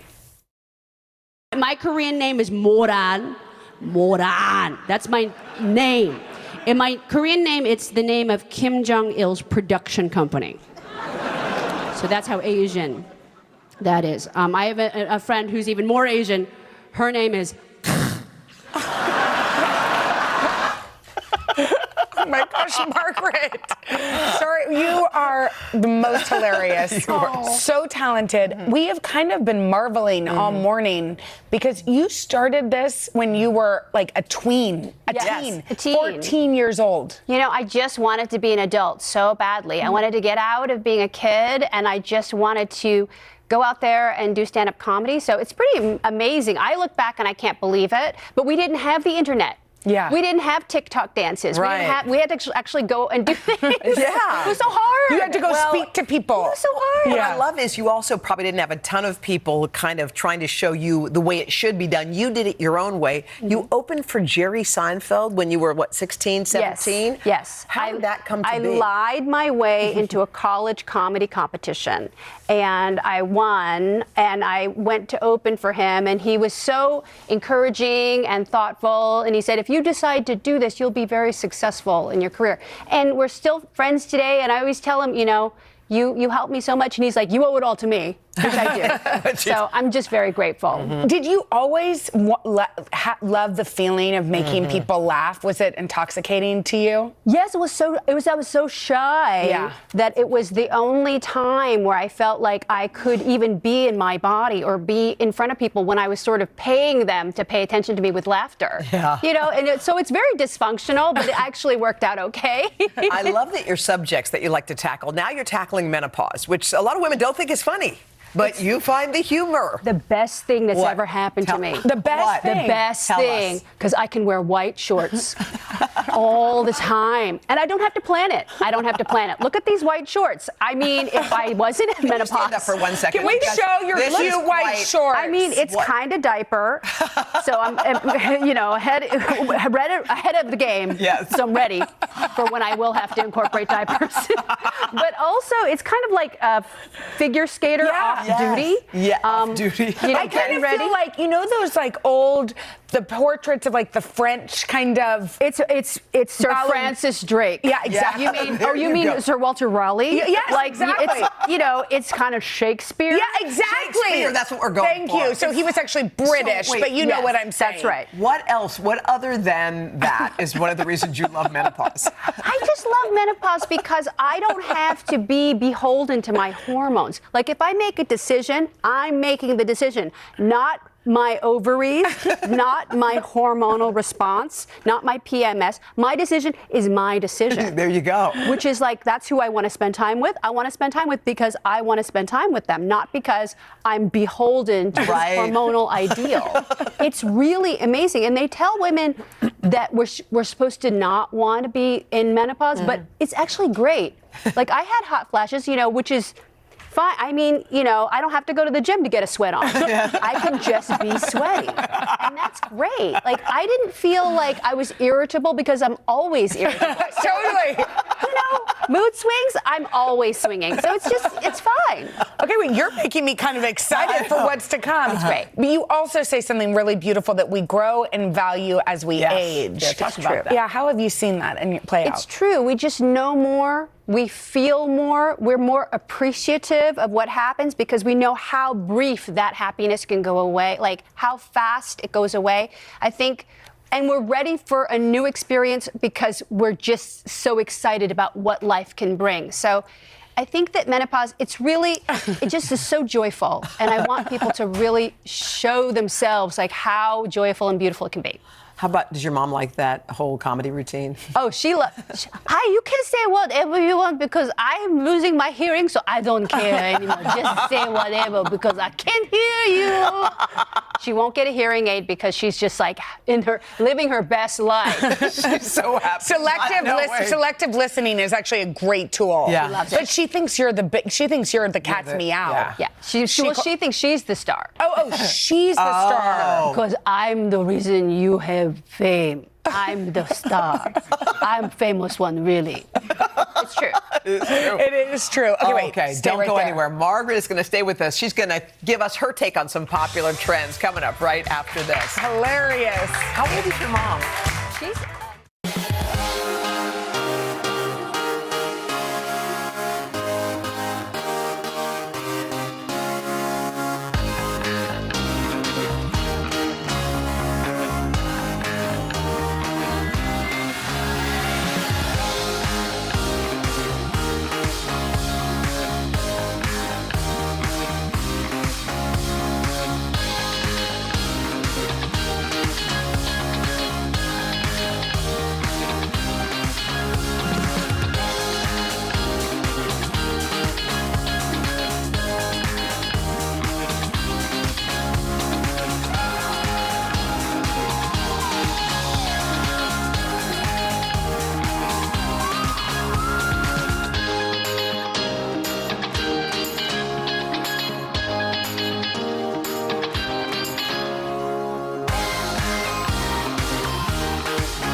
We are back with legendary comedian Margaret Cho, who stuck around to play a game with us.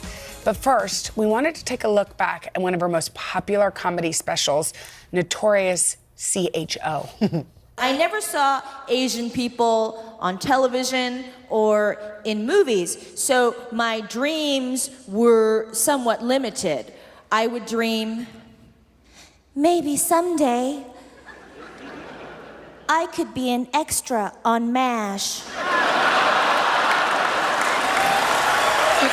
Oh my gosh. Okay, first of all, one of the things you've done in all seriousness in your career is paved the way. You sure have. You have paved the way for other actors, comedians, and I guess that's probably one of the things you're most proud of. That's my greatest achievement, to have inspired comedians like Ali Wong and Bowen Yang and Ken Jeong, and I will always ride on their coattails forever. I'm always begging them for jobs, and remember where you got this from? I'm always making them put me in their projects. So I think that they are just so special. So I love that they're just going out there and creating a whole new generation of Asian American comedians. So I'm very proud. All right, we know that you've got some strong opinions, and we like that. So we wanted to play a game with you, if that's okay. It's called Cho or No. Okay, so obviously, if it's a cho, that means you're into it. If it's a no, that means you're not into it. All right, here's the first one. Breakup parties. This is a new trend where people are throwing parties for themselves after a breakout. Is that a breakup? cho Are you or a into no? it? It's a cho. It's a cho. Well, that is the best. I mean, that is so much better than like a bridal shower. Or I mean, that's cause for celebration. When you're out of a relationship you don't want to be anymore. How fabulous. That's it. Okay, that's a definite show. Yes. She's right. All right, let's move on. How about wide leg jeans? This is apparently a fashion style that's back. I love it. You do? I'm a chafer.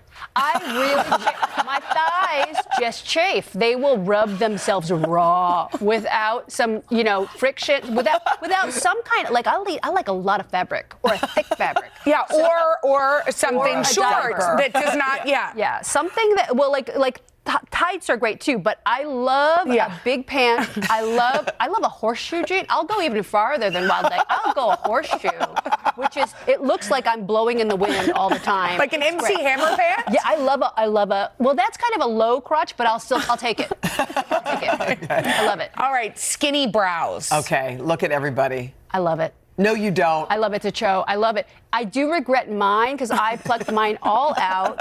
After Drew Barrymore did Playboy, I plucked mine out one by one because she had the most fabulous skinny brow. And mine haven't gone back. This is just pencil. But I do love it. I think it's great. I like it better than the blonde brow.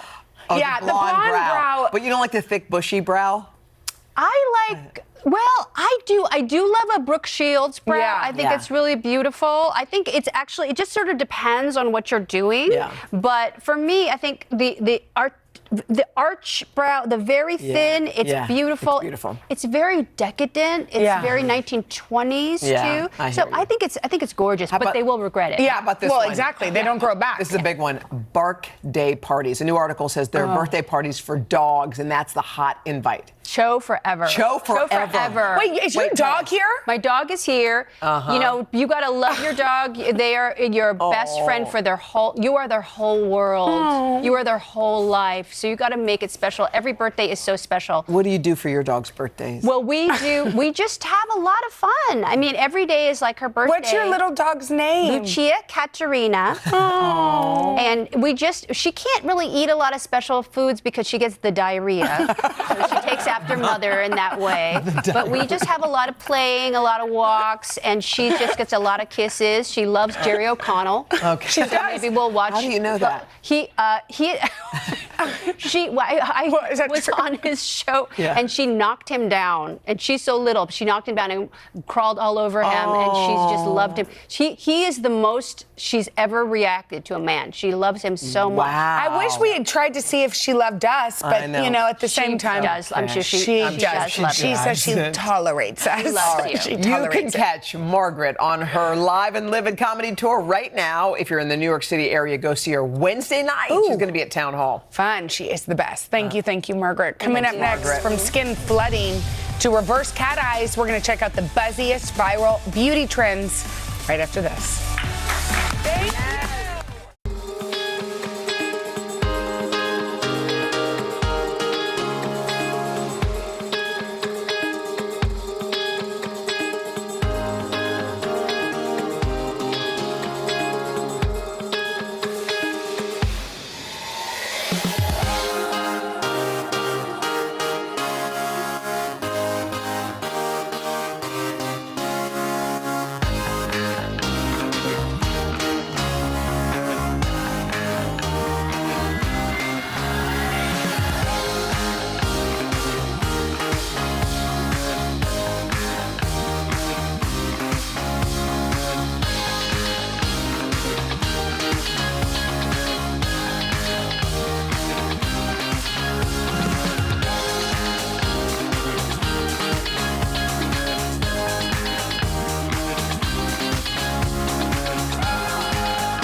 It's time to check out some of the hot beauty trends that have gone viral. And here to show us what's getting a ton of buzz is beauty expert Ami Desai. Hi, Ami. How are you? Okay. Well, these are some good ones you've got for us. Viral. So right here, if you guys see this has been searched so much on TikTok, but these are sunscreen patches. So they're from France, and they are sun shield patches. So they're SPF patches, and you can see Emma has it on right now. Well, you can see her pulling that off on the video. This is, if you can believe it, she has this on right now underneath makeup, and then so you on can't the side, see it at all. It's invisible. So you just wear the patch all day. Exactly, and it lasts up to 12 hours. Water and heat resistant. And then what happens end of day? You peel it. I want to see. Look, Emma, wait, hold on. Let's do it. Satisfying. Shot. Zoom in. Hold on. And does it hurt Emma when you're pulling? No, it doesn't. It's because she can't see like it's coming off. She's got to find the end. Like look, it's so sheer. Look at that. It looks like you're peeling off skin, but it's amazing. Wait. Snap. Wait, and the reason why people do it is like you're prone to hyperpigmentation melasma on your cheeks. So this is really going to prevent that. But also, if you're going to the beach, if you're going to the beach, how many times are you really reapplying? Are you really reapplying your sunscreen at the beach? That was very awesome. Okay, this thing, very there's a trend called skin flooding. Skin flooding. Okay, so slugging was around a while ago, but it started to break people out. Now, skin flooding is probably one of the most searched search terms right What do you now do? on social Oh, media. I love So that what you're feeling. going to do is you're flooding your skin with hydration. So here we're starting with toner. And this one from Tower 28 is great because it has hypochlorous acid, which means it's anti-inflammatory, I like antibacterial. It's going to help with redness. This is so amazing. So you and put also that comes in on travel first. size. Then you're going to go in with a hyaluronic acid second, serum. This is from Naturium. I love this because it's not only accessible, but it's so effective. So you're looking at something that's going to really lock in that Sorry. moisture. And then what's the third? And then Ulla Henriksen, this moisturizer is rich, but it has peptides and collagen, so you're locking and you're getting in that double hydration. Oh, yeah, I love when you so take you guys, it off the top. And here's a tip too: always apply your hyaluronic acid when your skin is a little damp because it's really gonna bring soak it in. all Take in that water. moisture. Yes. Okay. Ooh, And it's that I feels like good. that. This That's one really is so good. That moisturizer is Okay, amazing. now Makeup trends, hit us. The reverse cat eye? Yes, reverse cat eye. So I have Sheena here, and she is my model today. Hi, Sheena. You can see, okay, reverse cat eye. You're basically really doing the bottom liner. Are you going inside? No, you're just doing it on the edge. You can. There's so many different ways of doing it, but here's the thing: it's so much easier to do than the actual cat eye and wing liner because it also works really well with all shapes of eyes. Okay. And so you can see what she's doing it right here. She has this beautiful Look one at from you. Kulfi. The blue I is love pretty. the Kajal, the Kajal gel liners, and they stay put and they come in so many colors, and it's just gorgeous. Okay, let's talk about this latte trend. Latte makeup Everybody's was talking all the latte. rage. This is Natasha, and we did one side of her face right here. And what the thing is that the trend, you can see that it is something, it's all about monochromatic. So you just have like one color, all these nice warm browns. But you can see she's using like 10 different products. This, we're just using one stick. This is the Jouer Blush and Bloom stick. And you can see, I'm just gonna put a little bit right here on the side. You can use it as eyes, cheeks, lips. Wow, and just smudge it in? And then smudge it in. And you're getting the look you want. By and the way, it looks sun-kissed. It and does. pretty. And it's all about using different brushes. So you can use eyeliner, anything you want to just get that like Okay, really quickly, this is a very popular trend. Okay, glazed nails. Everyone is going. You did it on me? You guys, these are my nails right Look now. at Are those your your nails. Yeah, no, these are the Glamnetics. I'm using the maple glaze. Hailey Bieber made these. I mean, what hasn't Hailey Bieber made viral? But look at these. Right here, these are mine. I put them on over a week ago. They last for 2 weeks. It's insane. And they're press-on nails? Yeah, they're press-ons. How great is that? And they come in different shapes and sizes. Glaze. Then you don't have to go get a manicure. I know. And this is called the Hailey, this one right here, which Hailey Bieber made popular. But you guys, you don't have to go to the salon. You can do this at the comfort of your own home. 10 minutes. 10 minutes and you're 10 minutes one and done. and you're done. That is amazing. Thank you, Great Ami. job. We'll be back right after this. I mean, how great is that? These are so good.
Tomorrow, actress Lauren London will join us. And we're going to show you how to add a little sparkle for holiday makeup. Makeup by Mario. Plus, HGTV's Jasmine Roth has easy home upgrades. That sounds fun, doesn't it? It All right, does. Today's Tuesday, which means tomorrow is Wednesday, and then Barbara Day's Thursday. Hi, everybody. Good morning. Welcome to Today. Every day, We are adding to the star power in our studio. the biggest names, only on Today. See, it worth coming to this early, right? Everybody, it's today. Like I won the lottery. How do you feel at this age, this stage? Liberated. We're just getting started, folks. Ain't no stop with us now. The boys are back in town. Boys are back in town. It's a miracle. It's a miracle. This has been fantastic. Everything and everyone you're talking about, only on Today.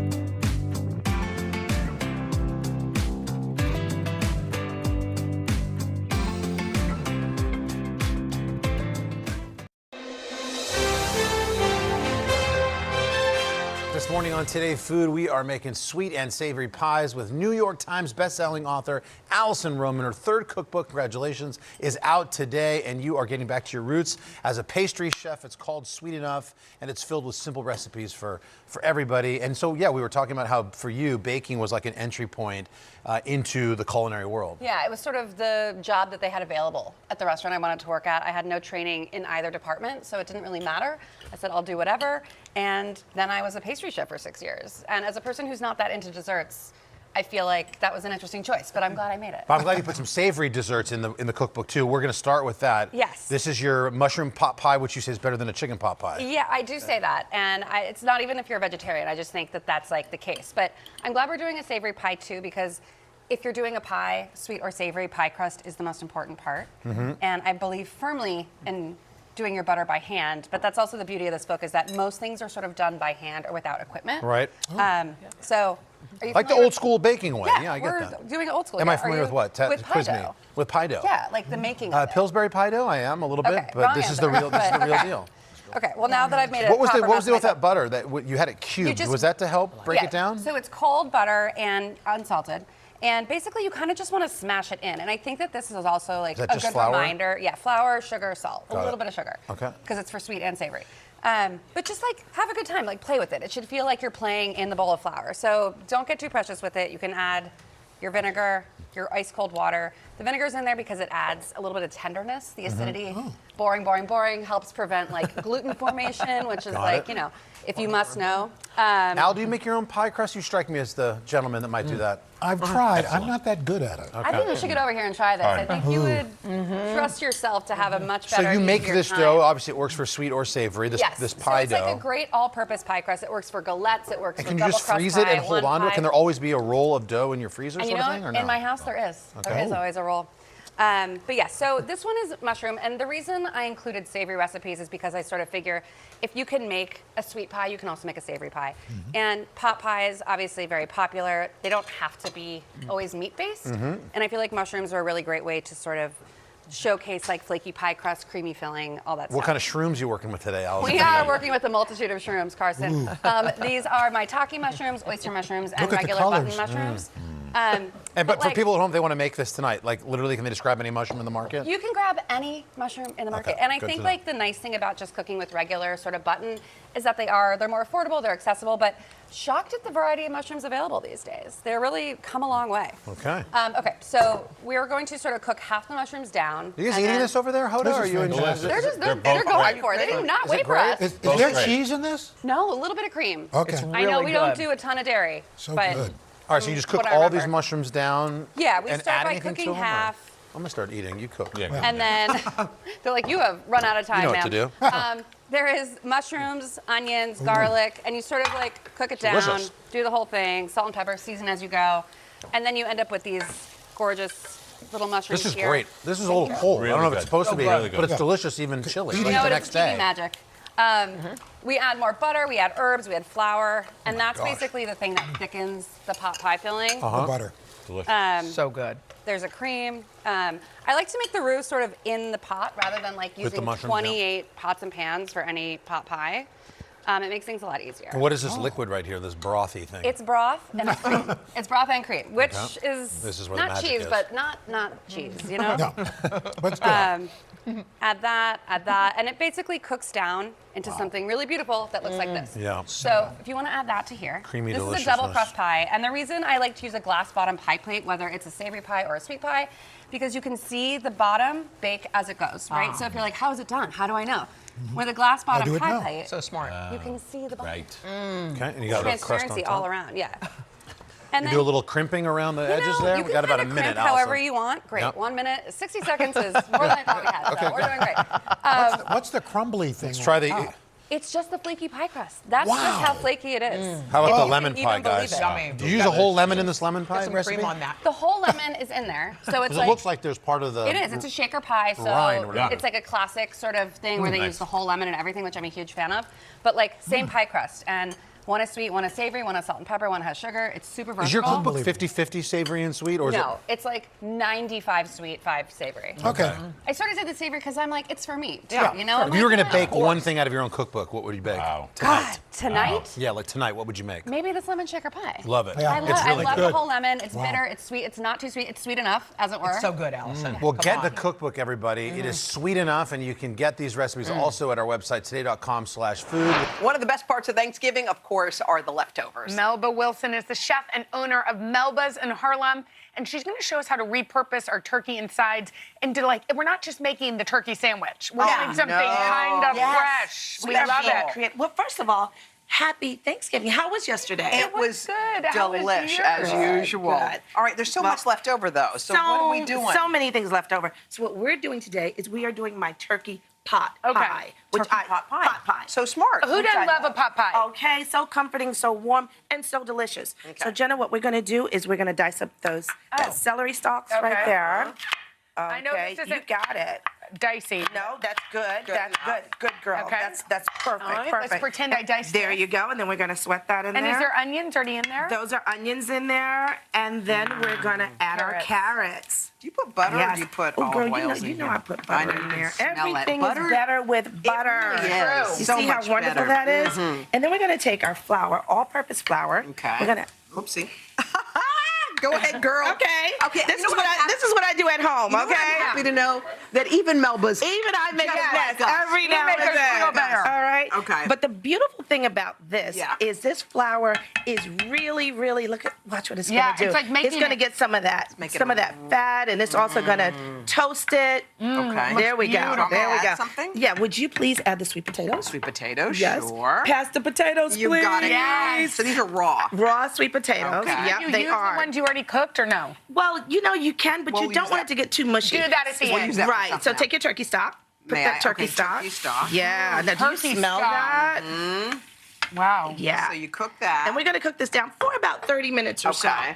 All right? Come to the good part. After that's cooked, we got it? No, we got to add our collard greens. Collard greens We going gotta in. put some collard greens. And the Collard greens leftover turkey. In the left. Yes. And so my mom, she loves the white meat, but I'm a dark meat girl. too. And so what I do love a dark meat. is I just pull the dark meat and I put it in there. So you're going to put all this in there? all that pulled dark meat in there. We don't have that much leftover dark meat in our house. really? You only have, No, but indeed. I think if you put the white meat in here, it doesn't matter. Yeah, it's in whatever. a It really doesn't. But one of the other things you can do with your dark meat is with your collard greens, you can add it in and use it as a side dish. Yeah, and it that's gives a it good so idea. much So more smart. flavor. Okay. Okay, we're gonna take that turkey Do you want me to pot try pie. it? Oh, Yep. this is the Now, did filling. you Yeah, just it's the buy filling. We're gonna these- put it in. Where'd you get Did these? you buy these? Normally I would make them, but I've been cooking for 3 days, girl. Yeah, you're tired. Yeah, so I just brought some little delicious. Is that too much? Crust. No, that's. And you perfect. put it on top? That's perfect. I Put mean, that how on top. cute Look are how those? cute. And we're gonna take our egg Egg wash. And what am I doing? Wash Picking it right on the top. And then you put it in the Beautiful. oven? You're gonna put it in the oven at 350 and just let it cook until it's golden brown. I've gotta And try this. Voila! Tell me Oh what my you God. think. Look at the top on it. I know, So it's beautiful. cute. Isn't that beautiful? And this is crunchy and crispy. And it's a great way to use leftover turkey and leftover collard greens. Oh my God. And I think kids would love this. Kids really would, and you can use it as a starter, or you can use it as an entree. No, this is so good. Melba. So delicious. Is there more? There's one more. I know. Okay. Well, Go. we Take it also with you. have our fall harvest turkey cob salad. Okay, this is brilliant. Okay. So, look at this. These are all Gorgeous. things that were pretty much left over. What do you right? have there? Tell us. Well, we have roasted sweet potatoes, sun-dried tomatoes, leftover turkey, bacon bits. Who doesn't love bacon bits? And you always have dried fruit left over. Always dried fruit. All you that can stuff. use cranberry, Okay. or you can use cherries. But we're going to start with our dressing. Okay. I love a Dijon Me too. vinaigrette dressing. All right. So we have our Dijon mustard here. And did you have some cranberry juice left over? Yes, of course. Well, girl, let's put that in Cranberry there. juice. Okay. Red wine vinegar. Of course. We have a little of that. Yep. Let's put the red wine vinegar, and we're going to whisk that together something first, else. right? And then you put the oil in? That's right. So what we're going to do is we're going to slowly add the olive oil. There you go. Beautiful. To emulsify it, right? Just so that it doesn't separate, yeah? Beautiful. Hoda Got always that? emulsifies things. No, she is good. You see what have I'm a doing lot here? of experience. Hoda, you Come on, emulsify keep it. it going. Keep Melba, it going, come girl. on, Melba. I'm going to put a little bit of salt. Come on. Yeah. Bam. Fresh pepper. Yes. There we go. Oh, look at that. Now, the beautiful thing about That's beautiful. This will last for about a week in the fridge. It will? Oh, really? It really, really will. Okay. Okay, so you're just using iceberg. Romaine. Romaine lettuce, that's okay. Okay. That's all right. And you have this beautiful. Take your toppings. We got the Just turkey. put them right on top. Whatever That's you so want. good. Whatever you want. Sneak down here and try one of these. Okay, I'm going to add some over Add here. some Okay. Go ahead. You got to put some turkey in here, some sun-dried tomatoes. Oh my gosh. Eggs, avocado. What a smart idea. And crumbled. Lay this out for people to pick what they like. It's kind of healthy. I love the sweet potatoes. Beautiful. Thank you, Melba. For these recipes, Happy Thanksgiving. you can head to today.com/food.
We are just days away from Thanksgiving, and this morning in our Make Ahead Monday, we're getting some inspiration to add something new to your holiday meal. This morning, we are joined by Skylar Bouchard, also known as Dining with Skylar. Hello, you And guys. She's got a twist on a classic comfort food. Skylar, welcome. Good morning. Thank you so much for having me. We are going to get cooking today. You guys are going to be working with me. So this is something that we could make ahead for, be ready for Thanksgiving. Absolutely. So we are making vegetable pot pies. You can do this casserole style. You can do it little side style like we're doing in ramekins or little mini cast irons. love It's it. a lot of Nice.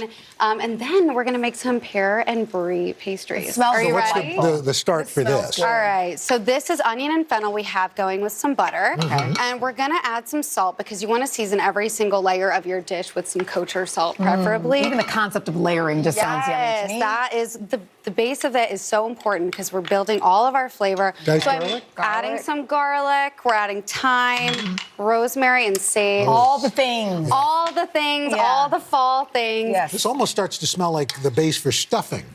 Exactly. That's kind of the inspiration here with the sage. We're making it kind of fall themed. We want to hang on to fall a little And bit it's longer. veggie because you add veggie broth? Yes, Or stock? yes, that's what Okay. we're doing. So we're going to build a roux, and actually, Okay. Chanel, I'm going to have you help me. Okay. Al, I know you're a chef. No, I think Chanel. Chanel, right. you got to start. Actually, we're going to start with some white White wine, here. okay. We're building Casually a roux. or just go for it? You know what? Casually pour it in. Okay. We're going to cook it off as you're pouring it in, and Okay. this flour is basically the thickener for our sauce. that Without the smells so flour, good. we have a soup, and we don't All want a right. soup, right? Well, for the sake of time, I'll Yeah. hurry it up there. All right, yeah, let's add all that veggie stock. And if you're not like a true vegetarian, you can go chicken stock There here you for go. flavor. Okay. And But at least you have sometimes this option because there are a lot of people these days who are trying not to eat Exactly. meat, so you have something for them that's still comfort food-ish. Absolutely. You know? Now, what's that? What was that? So this is my secret ingredient, you guys. This is some veggie stock concentrate paste. So it has a lot of depth of flavor, Okay. and it really boldens the flavor more. And just some milk? Some whole milk. We're Whole gonna milk. just Yeah. mix that up. All So right. you're gonna, if you're doing this at home, you do that slowly. Right. Let that thicken. Okay. Wait, and we're gonna Hold add on. all of our vegetables. So In just the pour pot. all of them right into the pot. Are You these see- frozen veggies? These are frozen veggies. Oh, so it makes it that much easier. Even That much better. easier. Already We could prepped. blanch them all, and it would take different times for different vegetables. All right, we'll just But play just like for that sake all of time, vegetables Yeah. are actually frozen after they're blanched. Okay. So they're all part cooked and it'll cook evenly and perfectly. So Okay. here's our filling, right? We're gonna let that thicken and be Right. beautiful. Here we are now. We I love have this. waited, so we let this come to room temp after it thickened. Because that's just a safer way to do it. We put Okay. it in the fridge. Yep. Up to 3 days. Okay. And now we So this scoop part's it into already done, ramekins. and you're ready. Yep, it's already done. We're gonna scoop it in as our turkey is resting. We have our oven preheated to whatever the pastry it's instructions warm. will say. Okay. Al, why don't you help me out here? Okay. So we're gonna get a lovely square puff pastry. and Right. Just plop it on. Feel free to stretch it out. This is thawed out, thawed the night before. That's a really important thing to do. And then you've got an egg wash? Cooked, yup. And we're gonna slit it. Oh my God.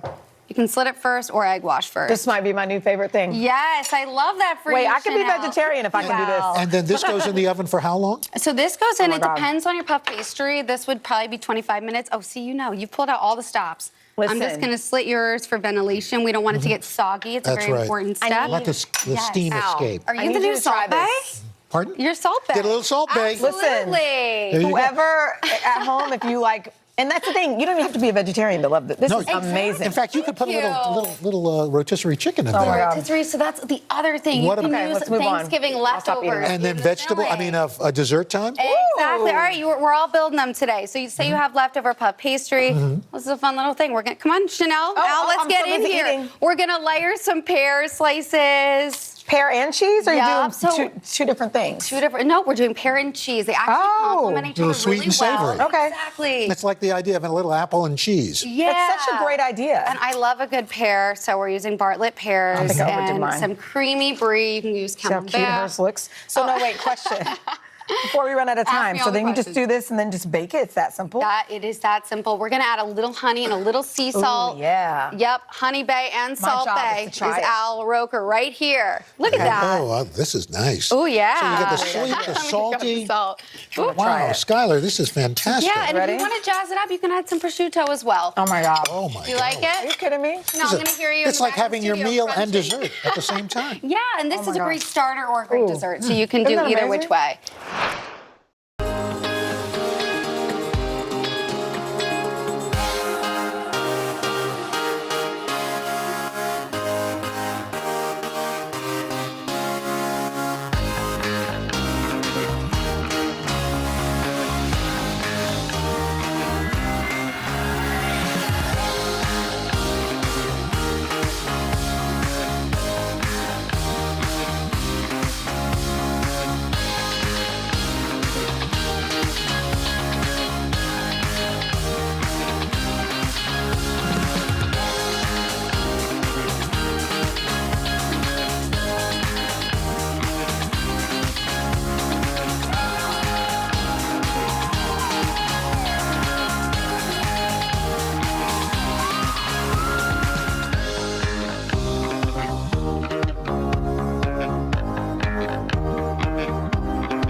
So excited. We're going to take a big bite out of our favorite fall fruits with the one, the only, the returning Martha Stewart. Hi.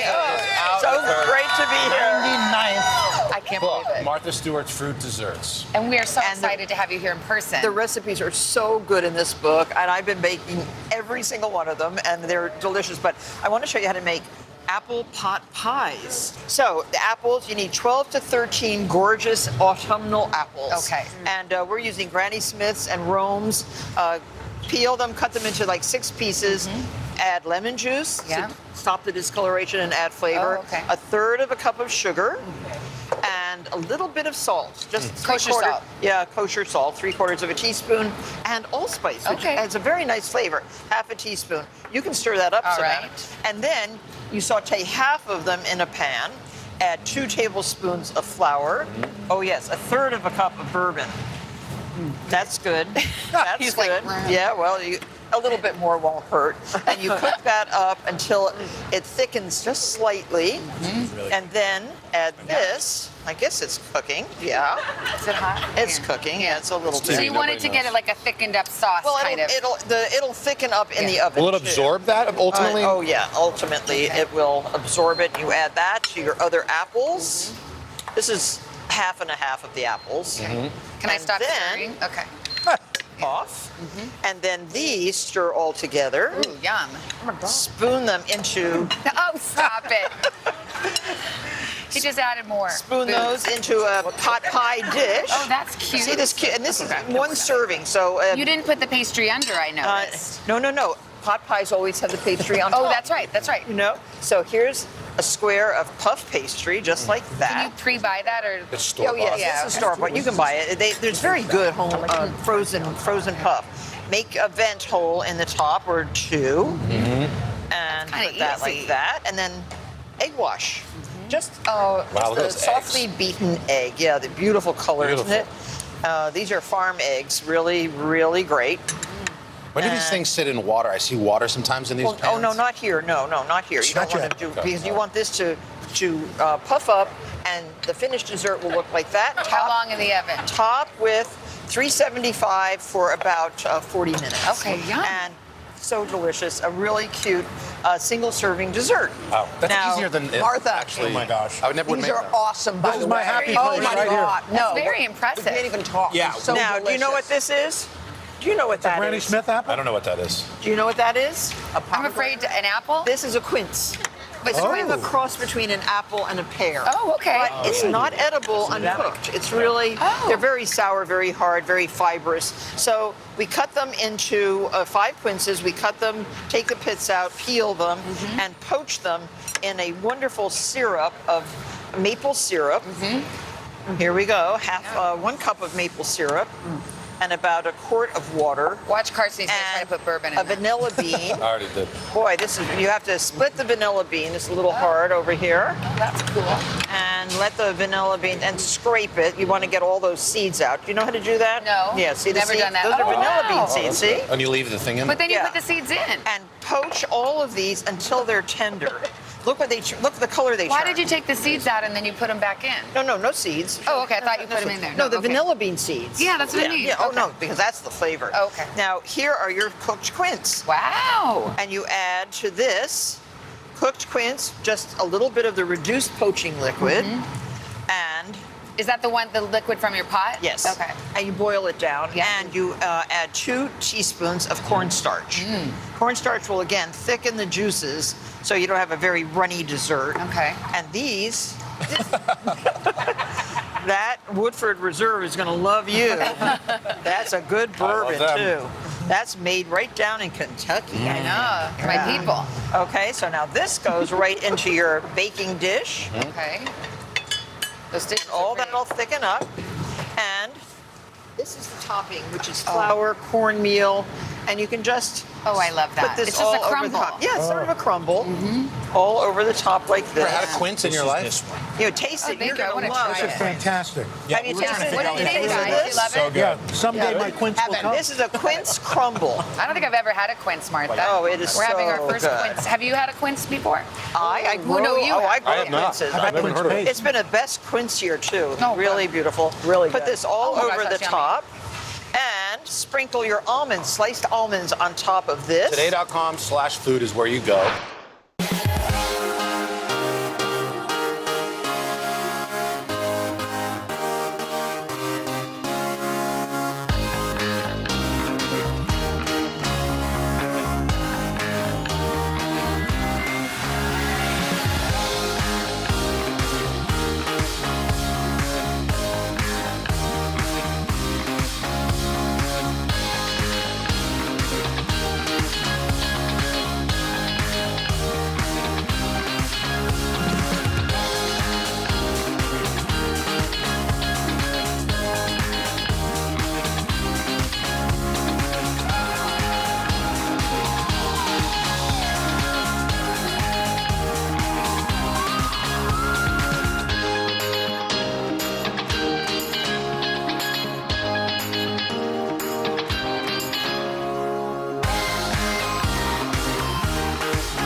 This morning on Today Food, there is nothing like a comforting meal to get us through the cold winter days like these. David Venable from QVC's in the kitchen with David is here to show the ultimate winter comfort food shortcuts. David, at 6'6", nice to see you, brother. Yeah, look at you. We see eye to eye on things. I was going to say, you're a big dude with some good food options for us today. So we've got a couple things. We're going to start with the pot sticker soup. Yeah, right? pot stickers are my go-to. I keep them in my freezer all the time, and I usually saute them and serve them over rice. So I thought, why not make a winter soup with pot stickers, but do it from prep to table in 30 minutes. So it's a ton of not that many ingredients, Actually, but all easy to do. only 10 ingredients here. Yep. So you're talking about some beef stock that you buy in a carton, a little cooking oil, soy sauce, some fresh vegetables that you're going to prep ahead of time if you don't have a lot of time to do it right at the start, and then some frozen pot stickers. What we're going to do first is we've already heated some oil in this stock pot, and I've got all that same vegetable already cooked up. Now, I'll give you a little tip. Yeah. When you're doing some Asian cooking, make sure that all of your vegetables are cut small and the same size so they cook more evenly. Okay. So we're going to get these into the pot. You'll hear them start to sizzle. And all this goes in. This only have to season or soften about 5 minutes. Chanel didn't wait. She's already enjoying it. Well, Chanel's a good eater, I understand. Yeah, Chanel and I know each other from way back. She's a good eater. But you know what? This is fantastic because what you're going to do is just let these saute for about 5 minutes because, again, you're going to spend more time cutting vegetables than you are making the soup. Yeah, That's what makes it so great and perfect for a weeknight, right? Your book is called Comfort Food Shortcuts, right? I mean, a lot of these are good kid options. Your kids, what kid wouldn't love a little? Well, I understand you have 2 girls, right? We got 2 girls. Yeah, that's why I'm paying close attention to what you do. Exactly, because you know what? This becomes kid-friendly. All the recipes in the book are 10 ingredients or less. They're all kid and family-friendly. So they're really simple. I'm going to add in some beef broth, and to that then some soy sauce, and then finally a little black pepper. But here's the magic. Go to your freezer, grab your frozen pot stickers. So that's the takeaway. A lot of people see the frozen food aisle and they're like, I don't know about this. You sort of turn that into the delicacy here. Well, here's the thing. Prepackaged food is a better quality now than it's ever been before. 25 years ago, you couldn't find pesto in the supermarket worth eating, right? Yeah. If it was pre-jarred or pre-sauced, right? So this is going to be something that is easy to find in the market, super, super great quality, and now it's really gourmet. Let this simmer for 5 to 7 minutes, and you got soup finished up. Isn't that crazy? You don't even have to defrost. You don't even have to No, defrost because the frozen pot stickers actually will warm in the broth. Right. Fantastic. That's why we brought David Venable. And because they are not pre-crisped, they're going to be really tender so you can get your spoon through them. Really good. Yeah. Let's talk chicken pot pies, can we? Can we do that? Of course we can. We'll garnish that. I'm going to eat. Please, I'll you help do that. you out while you do so this. this is a biscuit-topped chicken pot pies, classic comfort food. But the big problem with traditional pot pies, you have to make crust and you have to make the filling and do all that kind of thing. We're going to really shorthand this. First thing we're going to do is buy rotisserie chicken, $5 in the supermarket. Easy enough. Shred that bad boy up and get it right into the pot. Okay. Then from there, we're going to add in frozen mixed vegetables, some chicken stock, and cream of chicken soup. Peter, why don't you give me a hand there? Just pop that bowl of frozen vegetables. Right in. Just mixed vegetables. This is really good. Look at that. But nicely done. The truth is, this is easy. Just go to the frozen aisle. You buy. Literally, it's one supermarket run and you're done. Yeah, these are full of supermarket shortcuts. The book is full of supermarket shortcuts, really helping you get things done in record time. Pop in that soup. Okay. Then we're going to add in some chicken stock. Okay. And then, Peter, if you want to just give me a couple twists of the pepper mill. Yep. So Sorry, good. here's the pepper mill. And so simple. Now, here's a little tip I'm going to tell you. If you heat the filling first and then put it in a casserole dish, your biscuits won't burn in the oven. What we found when we tested the recipe is if we put in the filling cold and put raw biscuits on top, the biscuits would burn before the filling got warm. Ah. So you warm it first, then you put on the biscuits. Now, we've already warmed the filling here, and we're going to use what I call wampum biscuits. You peel off the paper top and you wamp it on the countertop. Exactly. You wamp it here, and what we're going to do here, Peter, is just layer these right on top. So you just grab those out. Your girls can help with this. Oh, we've got friends. We've got. Oh, we do. Who is it? Who's at the door? Chef Garner. Oh, my goodness. Wow. We have celebrities in the kitchen. Celebrity chefs from Sesame Street. I love it. I love it. Hi, guys. Hi, guys. Come on in. Are you guys hungry? That's well, a I know. yes. Silly I think question, that's a right? yes. Say, of All right. course. Well, I tell you what. This is 30 minutes in the oven. Can't beat it. And then you've got a kid-friendly, family-friendly, wonderful comfort. And the cost is near nothing. Well, it's so easy. And these are all ingredients you have on hand or you buy in the market. Thank you for David, thank you so Chef much. Garner. Thank you, Cookie Monster. Thank you for joining us. Have You some guys pot keep pie, eating guys. right.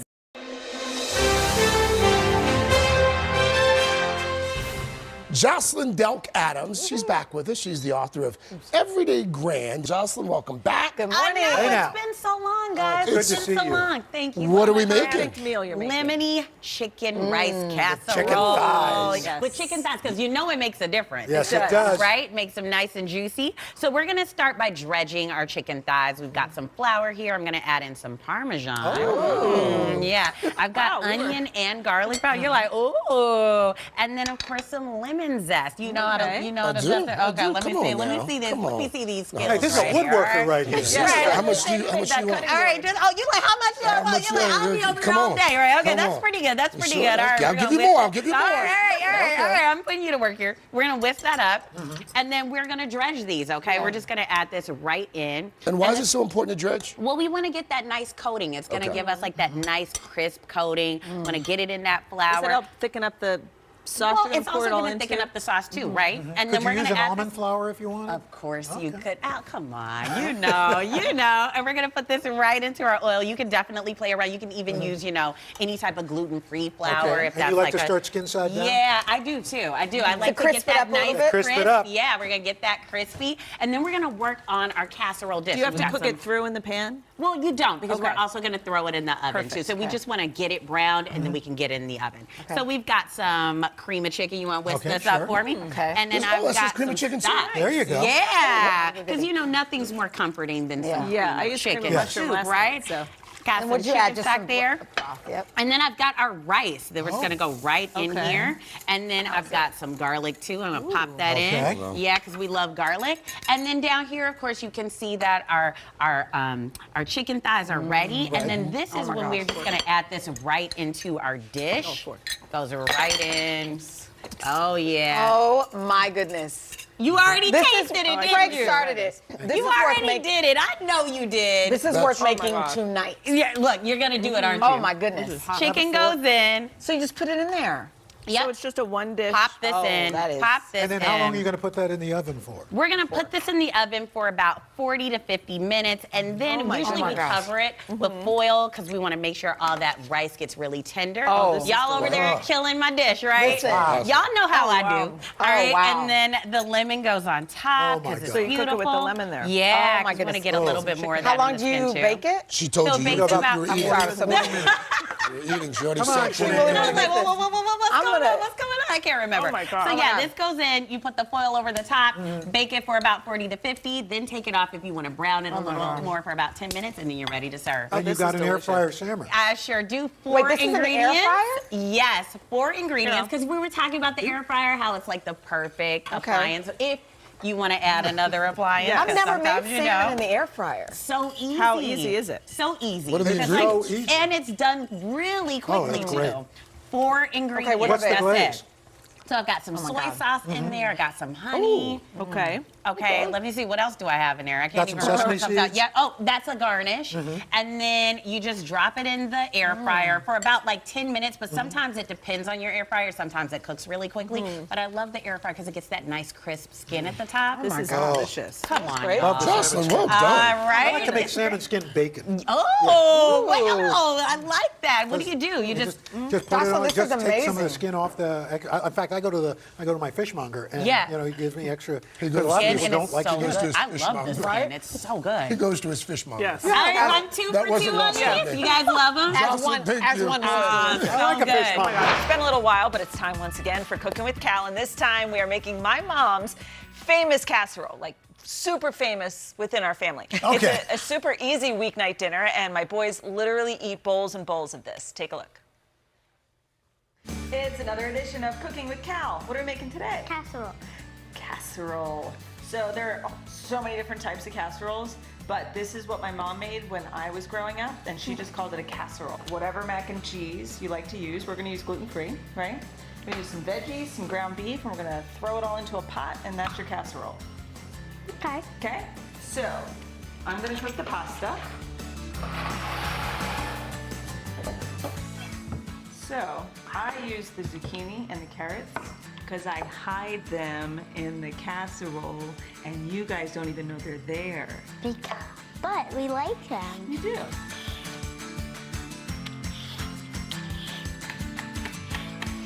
Well, you finished that one already? Yep. Are you a speed peeler? No. You're just really good at it? Yeah. Yeah. That's like record time. What should I do next? The zucchini or the onion? Zucchini. But what do I do while I'm just standing here? That's true. You are just standing here. Want me to give you something to do? Yeah. Let's see. I could do the zucchini. This knife is really very sharp.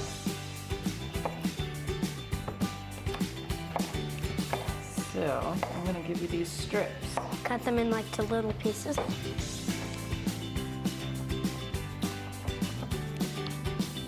So hard to open and shut. Perfect. Okay. Okay, what's this?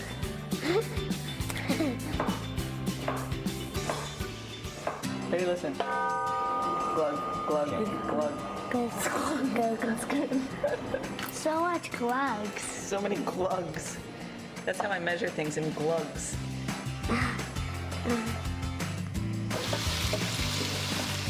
Okay, when that starts sizzling a little bit, we're gonna add the meat. Can I mix it? Sure. So while this continues to brown up, let's finish up the mac and cheese.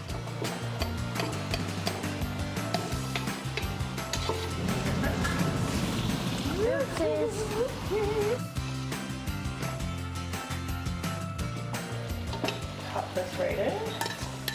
And that's it?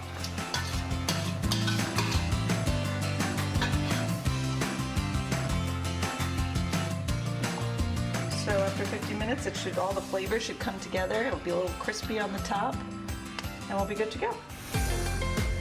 Oh, it's so hot. Love it. For these recipes and more, head to today.com/food. This is delicious. Thank you. It's just like a good family style meal. Now, if you want to go super crazy, and make this even more retro, if you take slices of American cheese and put it on top, 1984 and throw it in the call. microwave for a second before you eat it, it is so delicious. So good. My kids would love this. Yeah. Thank you, Cal. Guys, we'll be right back. Very good. It's like comfort food.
This morning on Today Food, we are bringing you a dish straight from the south of France. It is called Provençal vegetable casserole. Brings back some childhood memories for our guest chef. Chef Daniel. Hello. He owns several award-winning restaurants around the world, and he's joined us this morning to show us how to make this beautiful dish. Chef, it's always a pleasure to have you.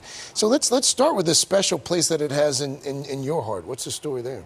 Thank you. Well, this is the kind of dish I cook every summer in my parents' home in Lyon because all those vegetables come from the garden. They are in full bloom. And we always make this. And sometimes I cook it in huge pans for at least 30 people around the table. Wow. And you can also cook it for just a small gathering. Okay. Scalable, totally. And normally it's called a bayaldi or a tian of vegetable. So here you have some red pepper and some onion. So there's always a base here. Attends, be careful. I never used that knife here before. So NBC knife is good. and so I am slicing the vegetable, and you don't have to be too fancy. I'm putting pepper, I'm putting onion that has been sliced, and this is the base with some garlic, a little bit of, you can put pepper flakes, you can put jalapeno. Okay. And you use the red pepper. I assume you can use green or whatever peppers you have? Yes, absolutely. You put a little bit of rosemary And how long will inside. you cook this down, You Chef? put a little bit of thyme. Ooh, the pepper is hot. So you let it sweat until it's tender and not color a little bit. And now you're going to do a little. Do you keep the herbs in and there, then or you do slice remove me the some herbs? vegetable. What about the basil here? We're not using that. You can put some basil as well. Yeah, why don't you put some couple of leaves of basil? Sure. So this is the base: onion, pepper, basil, herbs, garlic, and then all the vegetables. So normally you could take your time and make this dish very fancy. Kind of like I a think ratatouille? they may have a picture to show like of a tian of vegetable where it's layered, color by color, vegetable by vegetable. Okay. The difference of this with the ratatouille is that this we don't roast the vegetable, we bake them over the onion that has been sweated like this. So we use some And eggplant. and, Voila. zucchini. So I am putting olive oil. I have eggplant. I have yellow squash. I have tomato. I have zucchini. Kind of whatever you have in your salt, garden. pepper, of course. This, and then we can put a little bit more basil leaf inside. And actually, I just toss it like this. Okay. That's the quick version. If you have time and you want to play with the family and all that, then you can just make dump it. that right on top. Voila. You put it all on top like this. And then you bake it in the oven put that at right in the oven. 350, 375 And that's it. until it really baked down and it evaporates. And voila. That's all. This is the casserole of Provençal vegetable. And this is the perfect side dish my. to use Yeah. up all those vegetables. That's really good. Absolutely. And this is totally vegetarian. And you can use it with a roasted leg of lamb. You can use it with a roast chicken. You can use it with eggs on brunch. Oh, wow. This is. And it's a quick version. I don't know. They told me, Danielle, you will not be able to spend an hour making all these vegetables beautifully laid down. So, do you have any quick version? And I said, yes, I'll make one. And that's just toss your vegetable. That's your version on TV there, by the way. Oh, voilà. That's your version. Yeah, that's the cook one, and there's the other one, which is the raw one before I put it in the oven, and that is like beautiful. It's in a way, it's very artistic, it's very soulful, it's very Provence, And it's how long very does it summer. cook for? Because the vegetables have still a bite to them and a lot of flavor. You could cook that for about an hour, I would say 45 minutes to an hour. If you like your vegetable a little firmer, you cook it for 40 to 45 minutes. But an hour and a half, and what's delicious is you don't eat everything. The next day you reheat it, and put it it in has an omelet. different flavor There in you an go. omelet or something. Chef, thank you. Merci, Thank you Al. so much, Chef. Thank you so much. Thank you. By the way, for this Happy recipe, summer. it's today.com/food. It is Superfood Friday, and today nutritionist Joy Bauer is turning two family favorites into casseroles. Good morning to you, Joy. Hey, Joy. Hey guys, we are casseroling right into the weekend with two scrumptious recipes. And the first is a veggie-packed, cheesy pizza casserole. Can I just tell you how much I love my job? I love my job. Okay, so what we're starting with is a cauliflower crust. So here I have 4 heaping cups of cauliflower florets that I microwaved, and then you're just going to want to mush them with a fork and take out all of the water. Then putting in some eggs, some mozzarella cheese, whoops, got a little bit stuck here, a little bit of parmesan, and because I want to bring all those pizza pie flavors to the table, this is Italian seasoning and a little bit of garlic, salt, and pepper. So this is going to all get stirred up, and I'm going to show you what it looks like because I push it into the bottom of a casserole dish, and let me show you how it cooks. It's a crust. This is a real crust, and at the same time that this is cooking, we are going to have an antioxidant love fest because I roasted all these vegetables, again, at the very same time. We're going to layer it.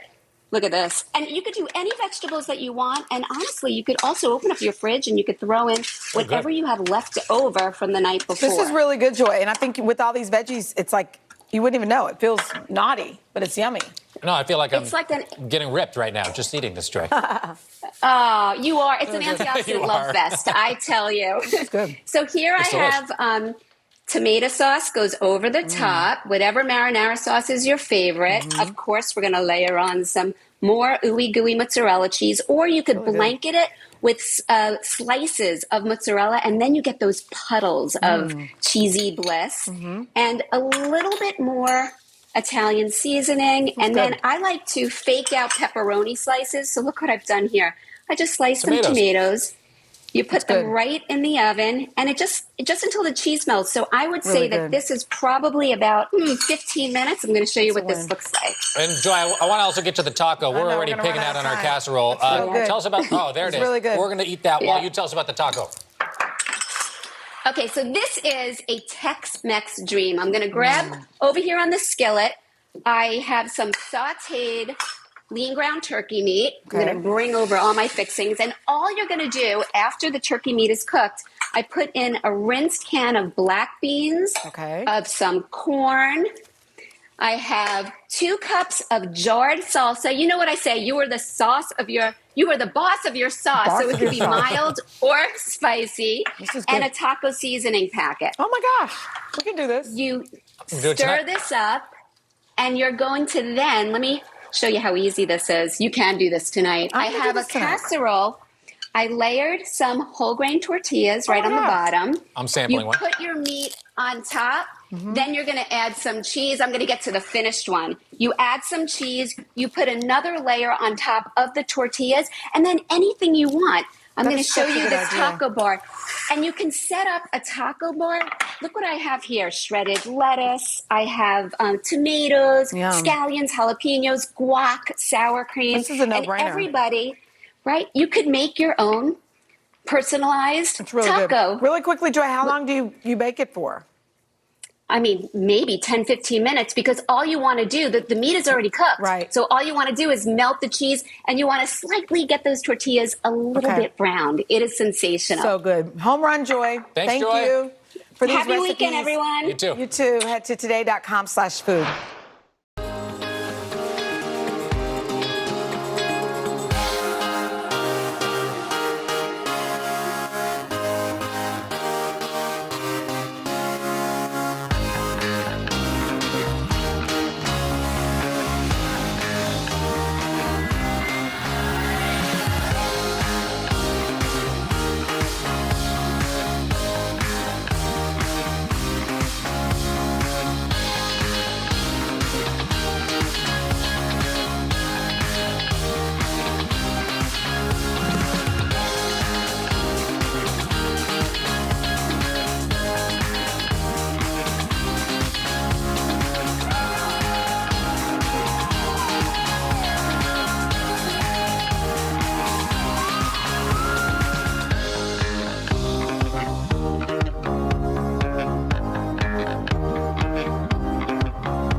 Joining us this morning, Jocelyn Delk Adams, founder of Grandbaby Cakes, also the author of Everyday Grand, which, oh, by the way, is available for pre-order as we speak. Sure is. And Jocelyn is here to share her spin on a classic and easy weeknight dish the casserole. And you're gonna help me. I am going to help this morning. So tortilla chip casserole could not be easier. You can get the Tortilla kids chip involved. You can even do this, okay? Because I know you can be.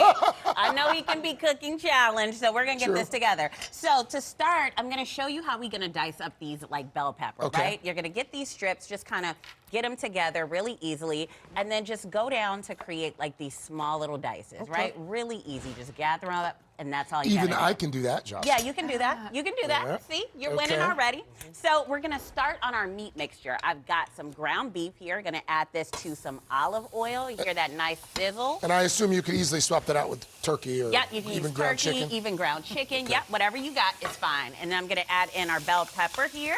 And then can you add in that diced onion Yes, and ma'am. some garlic Yes, for ma'am. me? So that's it. That's pretty That's simple it. so far. So yeah, you gotta start cooking this down. You're gonna brown it. How much garlic is that? I mean, hey, That's I it. love garlic. Okay. All right, add it in. All right, yes, ma'am. add as much as you want in there, and then this is when we get into the flavors. Like we're gonna add in 2 salsas. So if you have Taco Tuesday tonight, of course, you might Yes. have some leftover salsas. Add in the red and the green. That's gonna give us ample flavor like the here. chunky one, Jocelyn, Yeah, not you like can the grab the syrupy one. chunky Yeah, for that chunky. texture. You It's take so your salsa good. seriously out there. I can't play around with salsa, right? We're gonna add in this salsa, and then we're gonna add in some taco seasoning. So just store-bought taco seasoning. Store-bought, get it in the little packet, and just toss it all together with some chicken stock. Chicken. So what's the word, Al? It's very good. Oh, yummy, Crunchy. right? Yummy. Oh my gosh. So you're gonna cook this together. This is our swap. This Hello, the turns magic into of that. TV. Okay. Yep, looks really good. You're gonna let that kind of thicken up into this. And then we're gonna start adding in our additional texture. We've got Is that cream of mushroom? It is.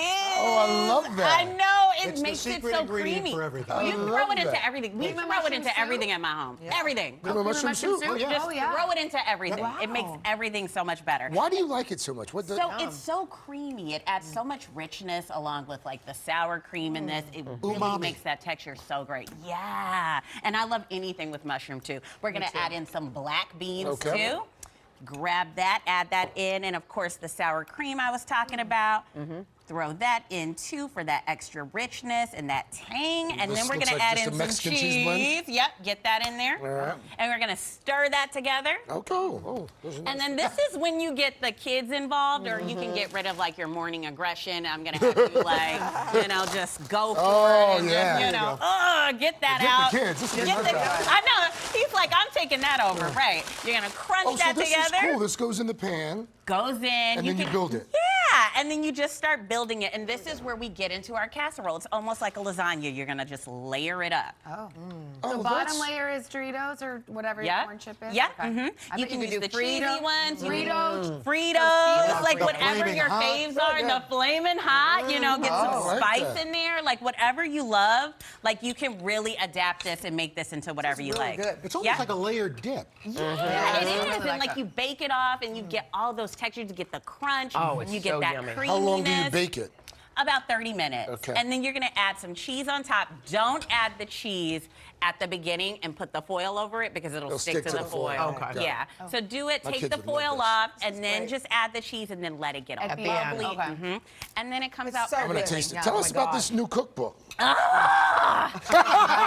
like, oh my gosh, it's called Everyday Grand, Yeah. and it's all about just loving and enjoying every single moment of life. Like, I wanted to just make a book that just made everyone happy, right?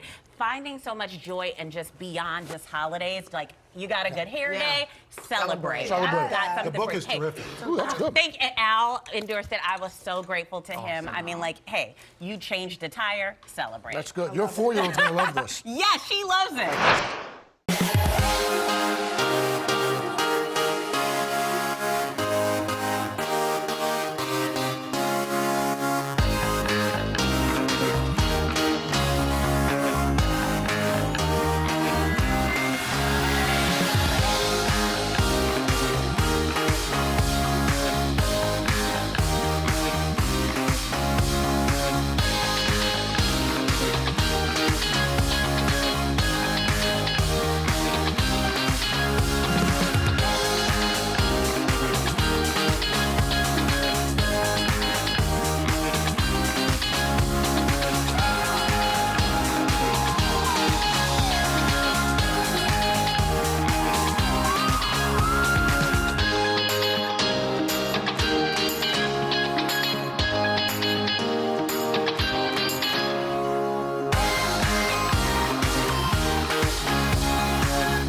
good friend, Chef Ryan Scott Hi. from Ryan Scott to Go. All right. So what we're going to do is we're going to take chicken apple sausage. You want me to cut it? Yes.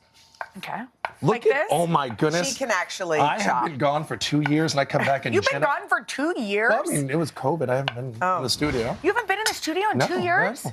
Hi. Why does it feel like This is your first time in I know, 2 years? right. Because you know what, you were on Zoom and then we just Yeah. love you Feels so like we much. know you. All right, so we All right. chop that So up. chicken apple sausage, you can do pork sausage. You can even do the vegetarian sausage if Yeah. you wanted to. Okay. I wouldn't really. Yeah. Okay. So this caramelizes and it gets super delicious. Okay. So once that goes in there, get it nice and crunchy because you want those little pieces in there. Crunchy. Then we're gonna take some onions and some sage. These are already caramelized. These are Look at that. already cooked. And then what we do, Hody, take these out. I like how he calls me Hody.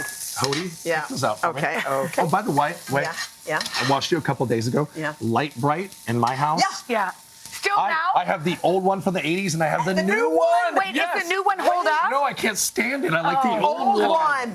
You know why? Because it has Light like Bright's the two best. extra like things. No, Yeah, we don't want need that. extra. I want the car to start Simple. without a button. I just want to turn the Yes, key. yes. Like, give me old school. Thank you. See? Okay. All right, now All right. what is that? Watch. Apples, not onion rings. Look. So, So you here's, leave the onion juice Yes. and you put the Yes, apples on and you top. put it in away from you. And look at this. So now we have that sweet and we have that savory that goes all Okay. together. Now we're gonna go into our pantry, kind of like a little quick fix. here. I'll take this away from you. Okay, thank you. A nice little quick fix. So what we're gonna do is make the wet batter, and this is pancake batter in your pantry. So easy. Plain easy. old pancake Everybody batter. has it. All right, Jenna. Okay. You go over here and take 4 eggs. Okay, and is this some cream? Yep. Oh, good. Heavy Because we're cream. super Since watching. you haven't seen her in a while, she's no longer lactose intolerant. Oh my No, God. something happened. Here, It's a here, miracle. here. Straight from this. There you go. Oh, wait, Now, do we add for the 11 cheese? years, I've I been making know. dishes I'm lactose. not kidding. I don't know what No, happened. she's fine now. Drop it. weird. Like literally, you woke up and you're like, Yeah. I can have dairy. By the way, We'll tell you what she did later. yeah. Okay. All right, so chives and a little bit of salt comes Yum. down. This just is like giving me like, I like that vibe. Okay. yeah, it's Now giving me what? like baked potato vibe. Yes. Yes. Okay. And what's So this? now this is pancake batter. Yeah. A little bit. So we have sage and onions in there. Here is dried sage. Should I join this? No, not yet. Watch. And a little bit of water until this comes together. Could you use milk? Yes. Should you? Should you use milk? Well, since now you're not lactose, Dump we'll it. go ahead and just go. So Yeah. this is what I would do is go like this. So you have your egg batter. You have your apples caramelized. So Jenna, let's do the layers. Come over here. Girl. Okay. So here's my favorite part. Okay. So Here everything it is is. mixed. Okay. Now what we're gonna do is we're gonna take our sausage and our onions and our sage, dump it on top of the caramelized apples. Oh, I love that. Right? Doesn't this look fun? And Looks you kind of good. spread it. Spread it out. Spread it out. Okay, then the what? next thing you do, watch this. Wait, Ready? wait, Ready, wait. camera guy? Oh, yes. Wait, what are you doing? He was ready. Layering. Oh, He that- was ready. Yes, he was ready. Look Look at how him. Ryan turned the bowl right way. So there that we becomes go. kind of like a giant pancake. Okay, watch now. Now, do you Pancake. start cooking that? Oh, watch, Mama. Well, you're Here we just go. still No, adding? We're gonna put the egg Eggs. on top. Is that what Wait, makes it a Dutch for baby? real? The Dutch baby is more the pancake aspect of it all, and then the eggs usually would be inside it with a little leavening, and then you have to bake it real Okay, hot. so what's watch. happening? This guy goes in the oven. Oh, in the oven. Okay. 15 minutes, about 400 degrees. Look at that. And then you cover it for 400 degrees for about 15 minutes, and then you uncover it, and then it comes out. And then what's cool about Wait, this look is at that. this can go in Big, the fridge like the a night before. pie. Get over here. The Get night on before, it. this can Get go in on the it. fridge, And and you then you put- pop it out. And you hold put on. a little syrup? Hold on, a Oh, I little need bit of syrup. syrup. I And need syrup. because you're no longer lactose, Yeah, what this else would has you butter put? and maple syrup in it. Do too. it. Oh, girl, Do here, it. just- Bring it. And you know what else she could do? Hold on. What else Because can I she's do? no longer. What? You could add a little whipped cream. Oh, girl, Good you are crunchy. crazy. Or tequila. Oh my God. Right? Hold Well, on. that doesn't have lactose in it. Delicious. That doesn't have lactose. It's a. Oh my God. Okay, you can tell me. What do you think? She's waiting for you to eat. Wait. The sausage, the apple, the egg, Hold on, let me try. the maple. Oh my gosh, you did it. It's sweet and savory.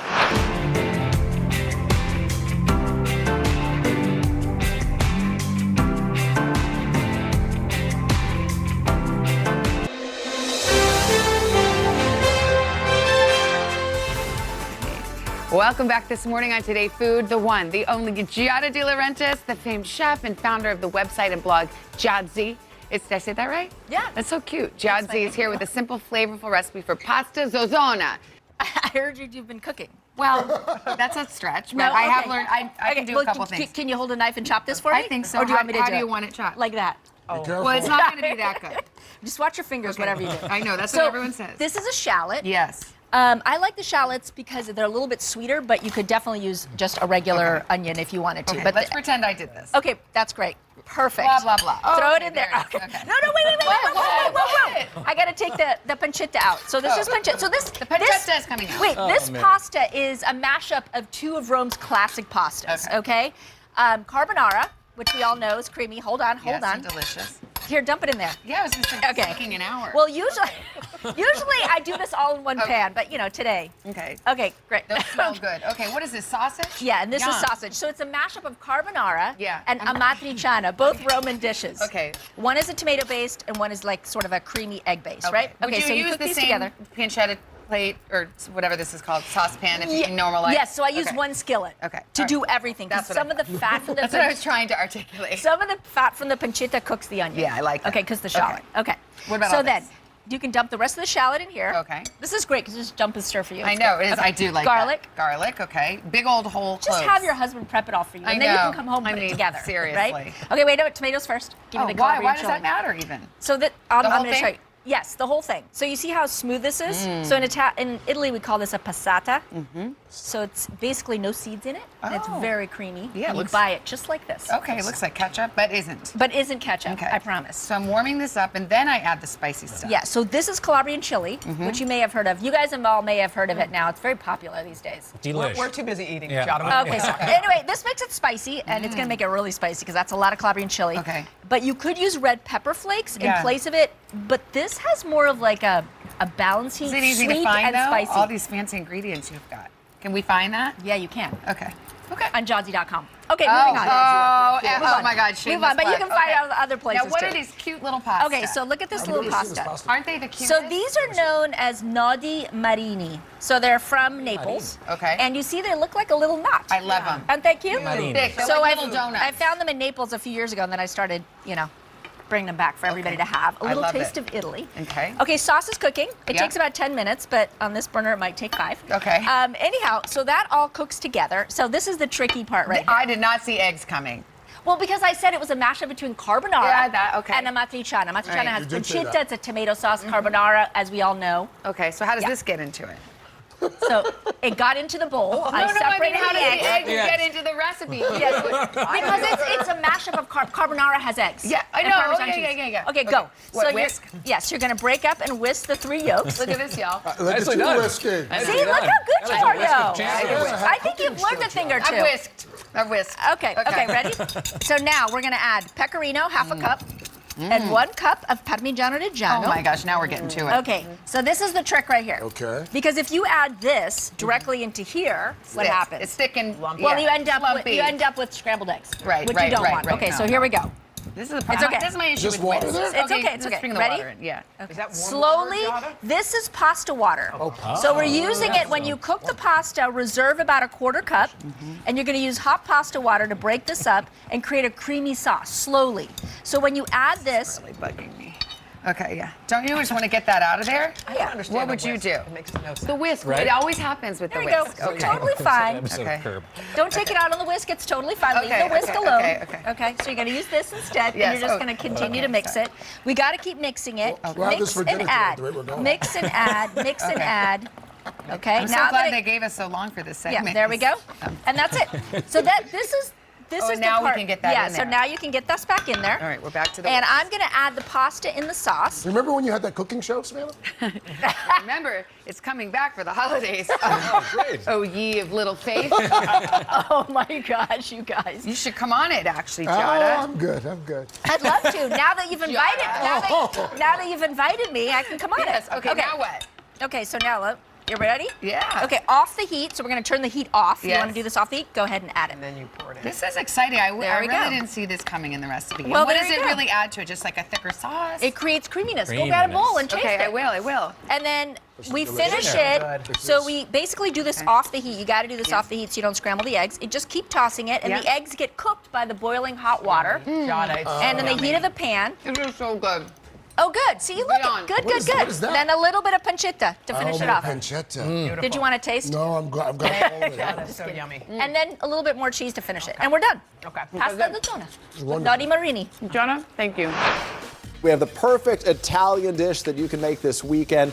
Homemade stracci with sausage and lentils. It's sure to impress everybody at your dinner table. Something that you could do for the new year, or you could do throughout the year if you like as well. Hillary Sterling is the executive chef at Ci Siamo, an Italian restaurant right here in New York City. What a beautiful spot. Hillary, it's so nice to see you. Thank you. Nice to see you An too. early Happy New Year to you. So walk us through, what type of pasta is stracci? Stracci translates to rags. It's misshapen. It's something that you can actually have fun with.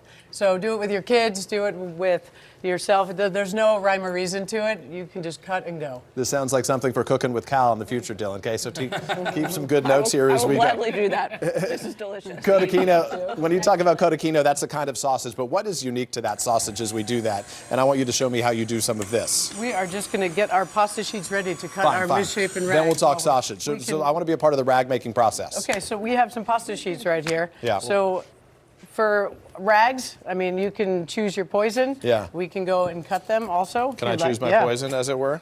Yeah. So you don't really need that. Do you need this? Could you just roll this out yourself? You could absolutely roll it by hand. Okay. That's what the Nonas did. That's what we should do. Fine. But that machine is amazing. Let's just say it. I mean, It's pretty epic. I'd be lost without the machine. Yeah, I know. But it's nice to have a rolling pin handy just in case. Okay. And if you aren't doing the rolling at home and you're looking for something that you can buy over the counter, what would you suggest? So for this pasta, especially with sausage or a dried orchette or dried rigatoni, works just as well. Okay.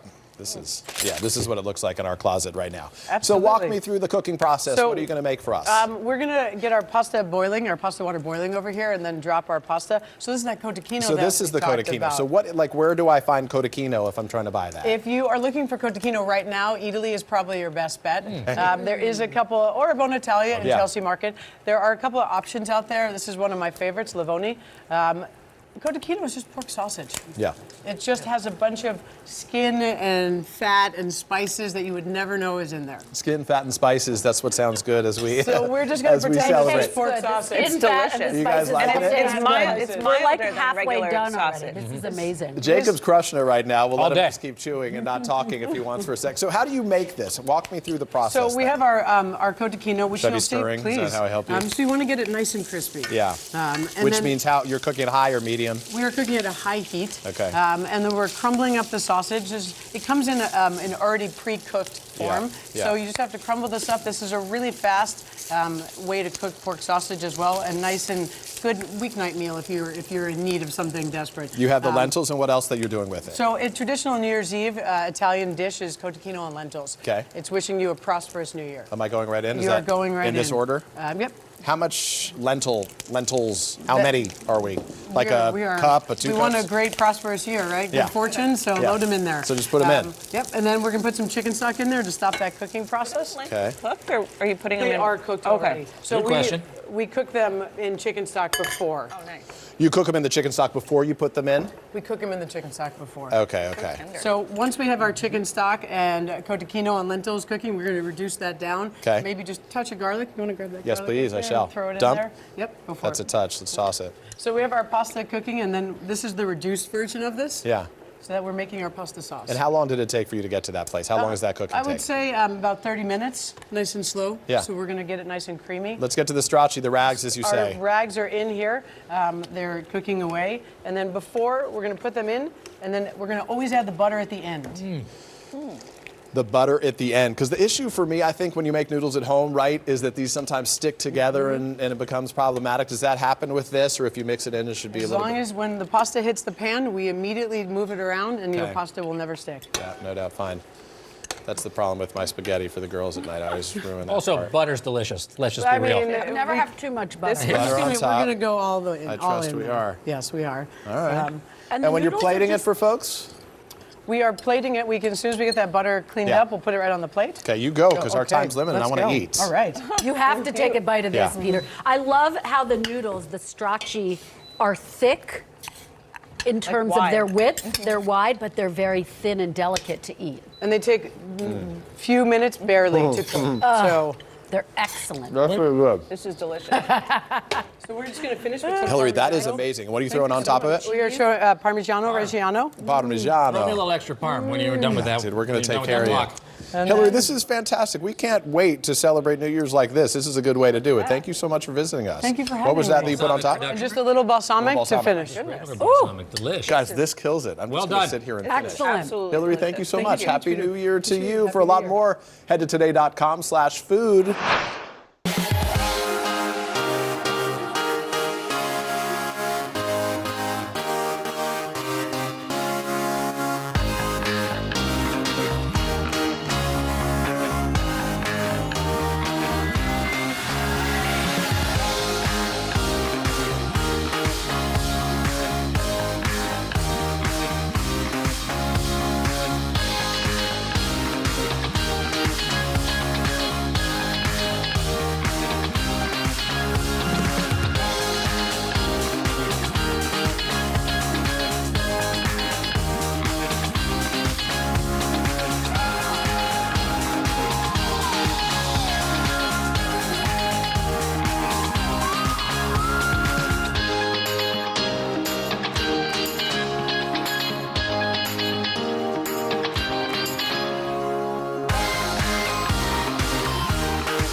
With Today Food, and this morning we are rolling out the red carpet for my fiance is obsessed. The pasta queen. Nadia Caterina Munoz family started a pasta factory, get this, back in the 1800s. Wow. Well, today she is carrying on the cooking tradition on TikTok. How cool is that? From the 1800s and now this is the new way, TikTok, right? And Nadia combines cooking with the drama of telenovelas. That's fun. And her videos have more than 34 million likes. Let's give you a little taste.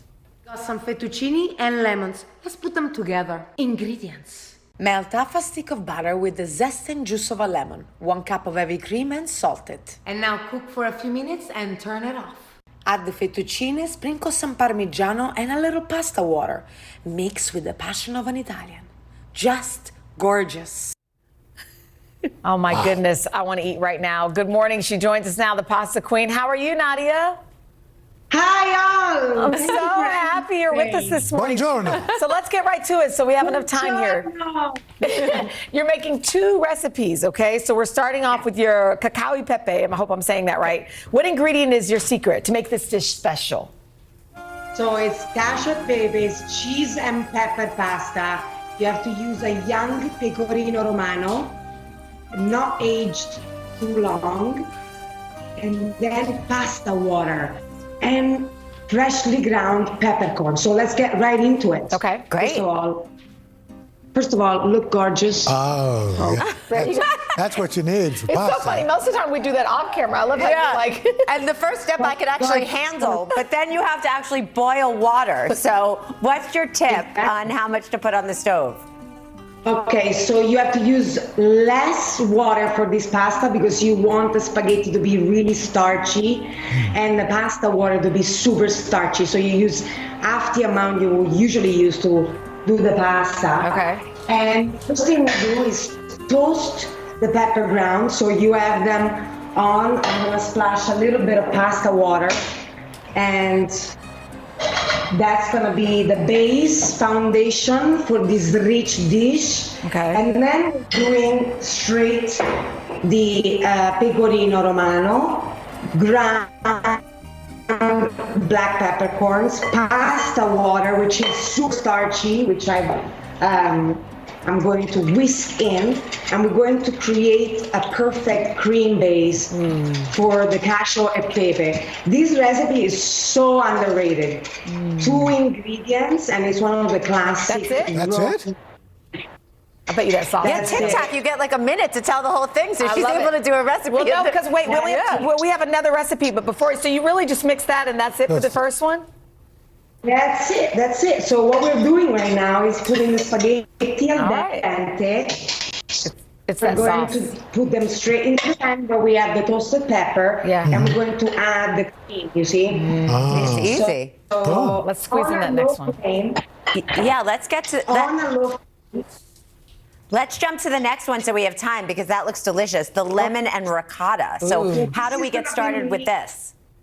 Okay, so super simple. Okay. So you've got the pasta. This is like a totally uncooked sauce. So you have the pasta al dente that goes straight into the bowl. Okay. And you're gonna have ricotta, and we're gonna put it right in. Fresh ricotta. Then you're gonna have a little bit of lemon juice. I like how A easy little these bit are. of lemon peels. Lemon peels. So the Then heat we're of the gonna pasta melts the sprinkle- ricotta. What was that?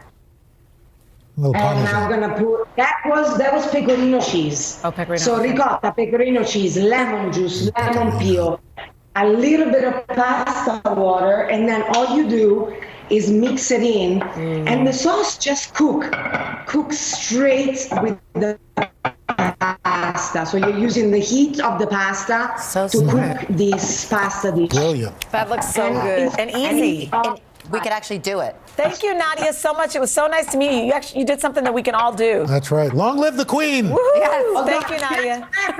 Yeah. Cacio Pepe. Arrivederci. Yes. She's fun. I love it. And for these recipes and oh so much more, you can head to our website at today.com/food.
Long week. Let's face it, you barely have any energy left to cook, so it's good to have a go-to dish you can whip up pretty quickly. We got you covered. Josh Mama Clay is a chef instructor and teaches on Milk Street TV.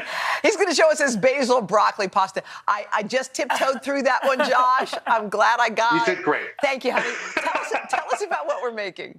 So essentially what we're making is a broccoli pesto, and it starts with 2 pounds of broccoli.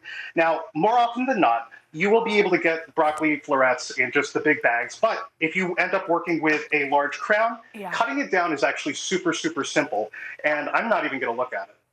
No, wait. Oh, no. wow. Okay, now you're showing off. That's a pro tip. I am showing off a little bit. That's a pro tip. But the reason why I cut it down into steaks like that is because I'm getting this really, really fantastic, like flat surface area.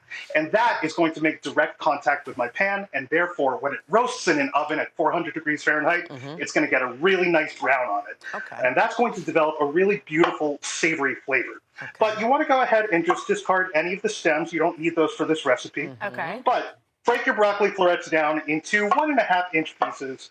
Again, you don't have to be particularly careful about this. But all you're going to do is bring all of that broccoli together in a bowl, along with 2 teaspoons of regular like vegetable oil here. Any neutral oil, avocado oil will work. And you're also going to follow that up with a little bit of salt. Perfect. So I believe it's 2 tablespoons and 1 teaspoon of salt in here. We're going to just give that a little toss. And then we're going to go ahead and arrange that on our sheet here. I have a baking sheet lined with tin foil. I'm just going to dump it right on out. Beautiful. And here's my little pro tip. You want to make sure that you're putting everything cut side down. Okay. That way, all of that flat surface area that you established, that's going to get really, really nicely seared in the oven. So once you get that nice and arranged, you throw it in the oven. Simple as that. So again, 400 degrees Fahrenheit. And I already have one that is working in there. So we'll take a peek at that. Look at your little mitt. That's the cutest little oven mitt. Thank you. I've never I have so these big like sausage patty hands. I love that. So when you're working with like, it is the right size. It makes things a lot easier. Now, while that's roasting off in the oven, we could go ahead and take a look at our pot here. Here, I actually have a large pot set up with 6 cups of water. Now, 6 cups is not typically what you would cook pasta in. Right. But we're cooking in less water here on purpose, so that way we develop a lot of starches. Yeah. That's going to help this sauce get really luscious Okay, we and only clean have to a the minute pasta. left, so will you just help us? Sorry. Totally. So what we're going to do is we're going to go ahead and blanch our basil. That only takes about 5 seconds. And this is the same water that we would cook the pasta in. Like I said, we blanch it for 5 seconds, and then we throw it into an ice bath. This step is totally optional, but it really helps the sauce maintain its bright green color. Okay, beautiful. So once we get that in there, we'll go ahead and fish that out, and we'll blend it up. Okay. So, So you hit it. You put it in the little food processor. And you add it. And what do you add to it? Oil. So, here we have our food processor. I'm just going to throw my basil right on in. If a little bit of water makes its way in, that's no problem.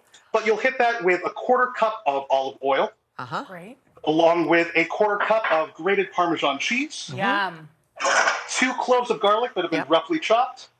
And my secret ingredient here, we have some capers. Ooh, I now love that's going to add capers. really nice. Yeah, they're really fantastic. So after you grind that up and just put that right over the pasta? And some lemon. Yeah, we're also going to throw in a little bit of lemon juice. And if you have time, you can always throw in lemon All right, zest. Josh, why don't you show us the finished product? Because we got to rock. You got it. So we're going to bring that together right before your very eyes. Beautiful. Show us what you got. Show us what you got, Josh. Beautiful. Josh, thank you so much. That looks really delish. We appreciate that. Absolutely. For that recipe, go to today.com/food.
All right, this morning on Today Food, put away that jar sauce because we are going to jazz up pasta night, and we're going to do it with some help from Chef Ann Burrell. She is back in the latest season of Food Network's Worst Cooks in America. This is where she transforms kitchen rookies into experts, kitchen veterans.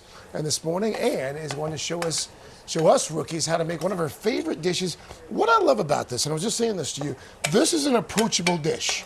Sometimes we have chefs on, and it's like 12 steps. I'm like, people can't make that. We can actually make this. Well, for the record, I do know how to make dishes that have 12 steps.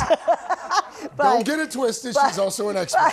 But at this time of year, when we're talking about light and easy, and we're in the like a heat of vegetable season, like this is, I just want to be eating simply and quickly and it feels light and refreshing. Okay. So I have a pan that I started off with some olive oil and some garlic cloves. I just kind of broke the garlic cloves up with my hand and perfumed the oil with a little bit of crushed red pepper. How many garlic cloves are we talking about? So like 4 or 5. Okay. And you just put them in there until you start to smell them, and then they have fulfilled their garlic then you destiny. take them out. Okay. Yes. They have fulfilled their garlic destiny. It's just about perfuming the oil, so we get like garlic instead of garlic. It's garlic.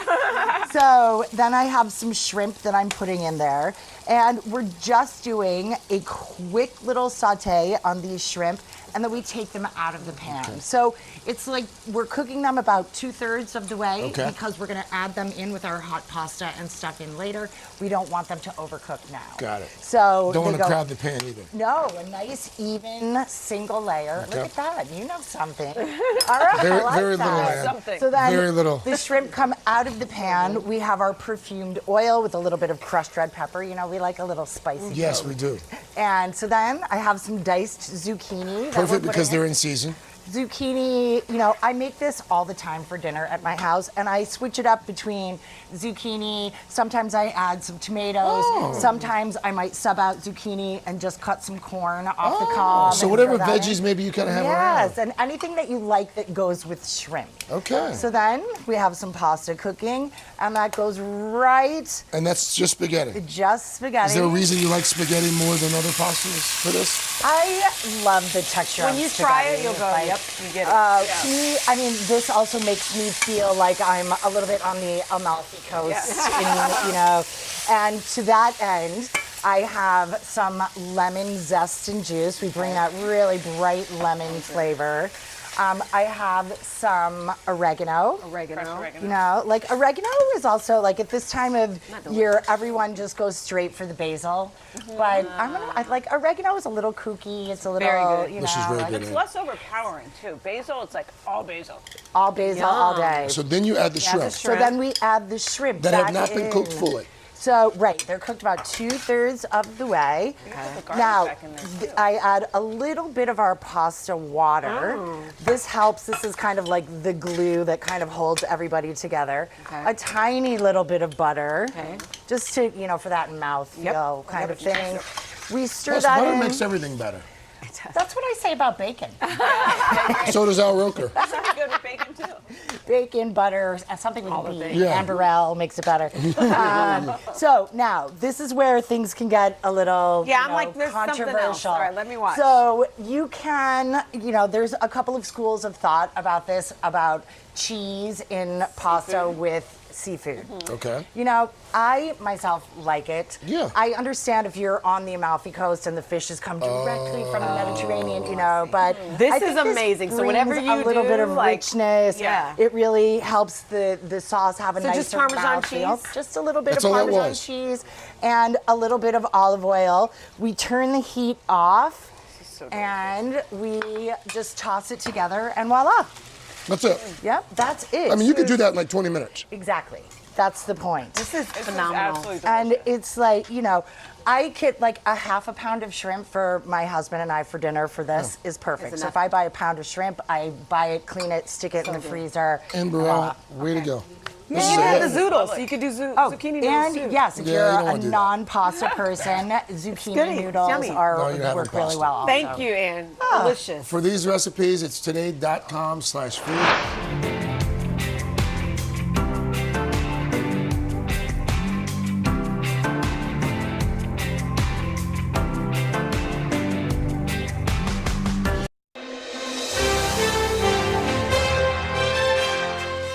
It is one of the longest running food shows on the Food Network. Folks love watching The up-and-coming chefs beat Bobby Flay, or at least they tried to.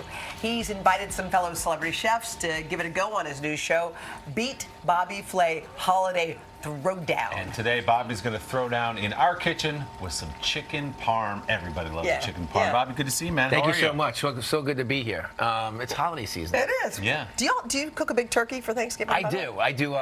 Thanksgiving is my.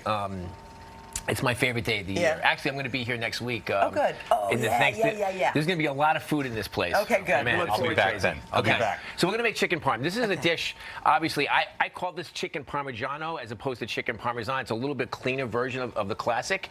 And I just put this on my menu in Amalfi in Las Vegas. Okay, so a couple of things.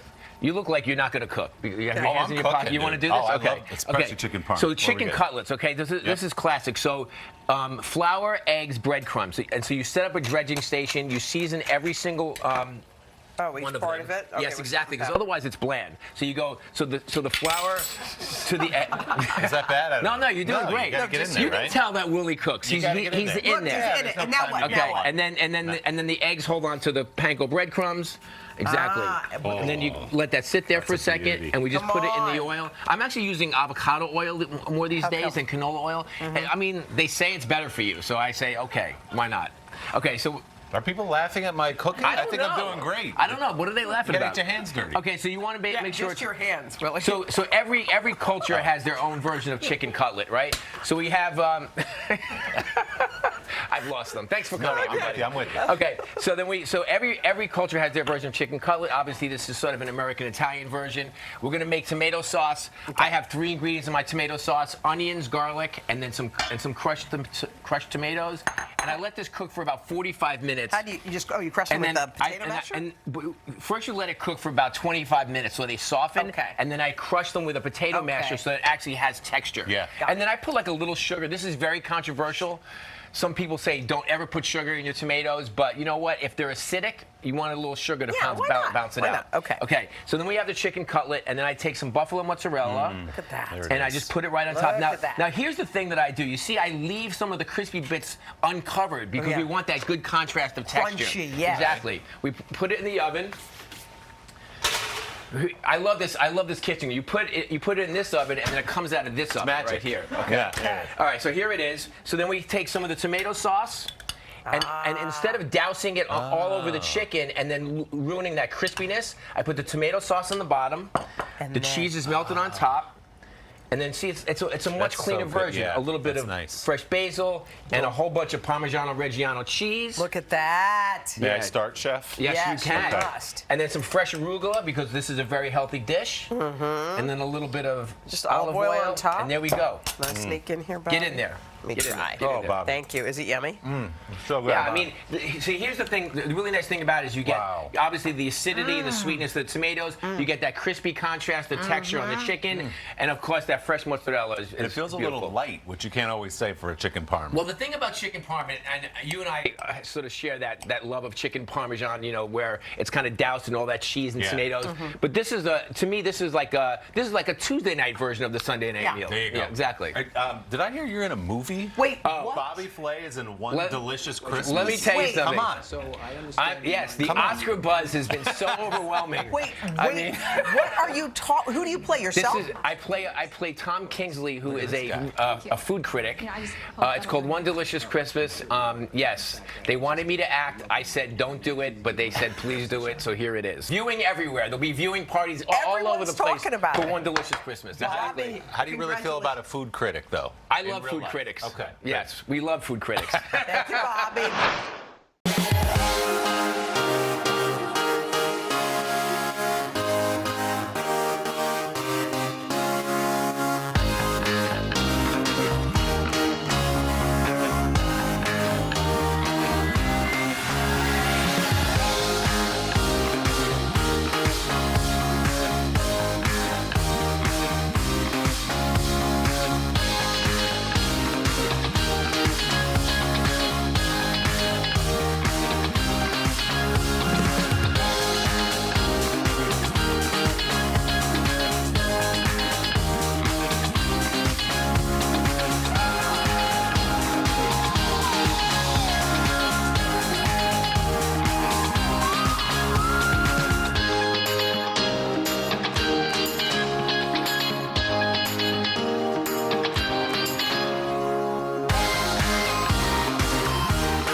with the one and only barefoot Contessa Ina Garden, who is out with her 13th cookbook called Go-To Dinner. And she's showing us how to make one of these fabulous recipes right now. The good thing about these recipes, Ina, is they're easy. You could do it quickly. And everything's in one pot. Everything's very in one often. pot. Yeah. One thing about you, though, you are precise. Yeah. Like, you seem so Extremely. chill. But you're not, like, that's why your books, everybody loves them, because you've done the testing. Yes. Okay. Not only over and over and over again, but I've given the recipe to somebody on my staff and watched them make it. Okay. So I see what somebody's going to do with the recipe, and they're like, should I cut it straight across or chop it? Oh, so and that's I'm like, so smart. So Let me arrange add that. details. You add that detail to it, so that I know. So should I put So this we're large making- chicken in the pot? We're making chicken in a pot with orzo. Okay. So it's all in one pot. So the first thing I want to do is brown the chicken. So Okay. in order to brown a chicken, you just want to make sure it's really dry. you have to Otherwise dry it it. steams. Okay. Exactly. So let's. Oh, it really needs a Yeah, see how when it's towel. wet, it Well, just yeah. just like that. See, okay. And then we can put it in the pot, and you Okay. want it nice and brown because that caramelization really makes a difference. Whoa! Sorry, did I burn you? No. I burned myself. I'm sorry. I did burn You know what I love? The first thing you said was, "Did I burn you?" Even though you were on fire. We're okay. Okay, everybody's no good. fire I burned alarms. a national treasure. Okay. So this is going to brown, and then I'll turn it over and later. Okay. But Are these leeks? These are leeks, and the thing That's a about big leeks, leek. Leeks are I know. good. First thing with leeks, you want to take the green part off because they're kind of tough. So just like that. Okay. And then you want to make sure that they're really, really clean because they grow in dirt. Oh. So you don't want to let them get too. You want to make sure they're really clean. Okay. So what you do is chop them up like this. Kind of fine. And then you do a lot and put them in water. And just let the sand come out of it. Oh, And then, that's what you're doing. And then yeah. you take them out. I like how you And clean everything. And you want to make sure you have to, food's right? all clean. Do you know and then that you dry leeks are them. a diuretic?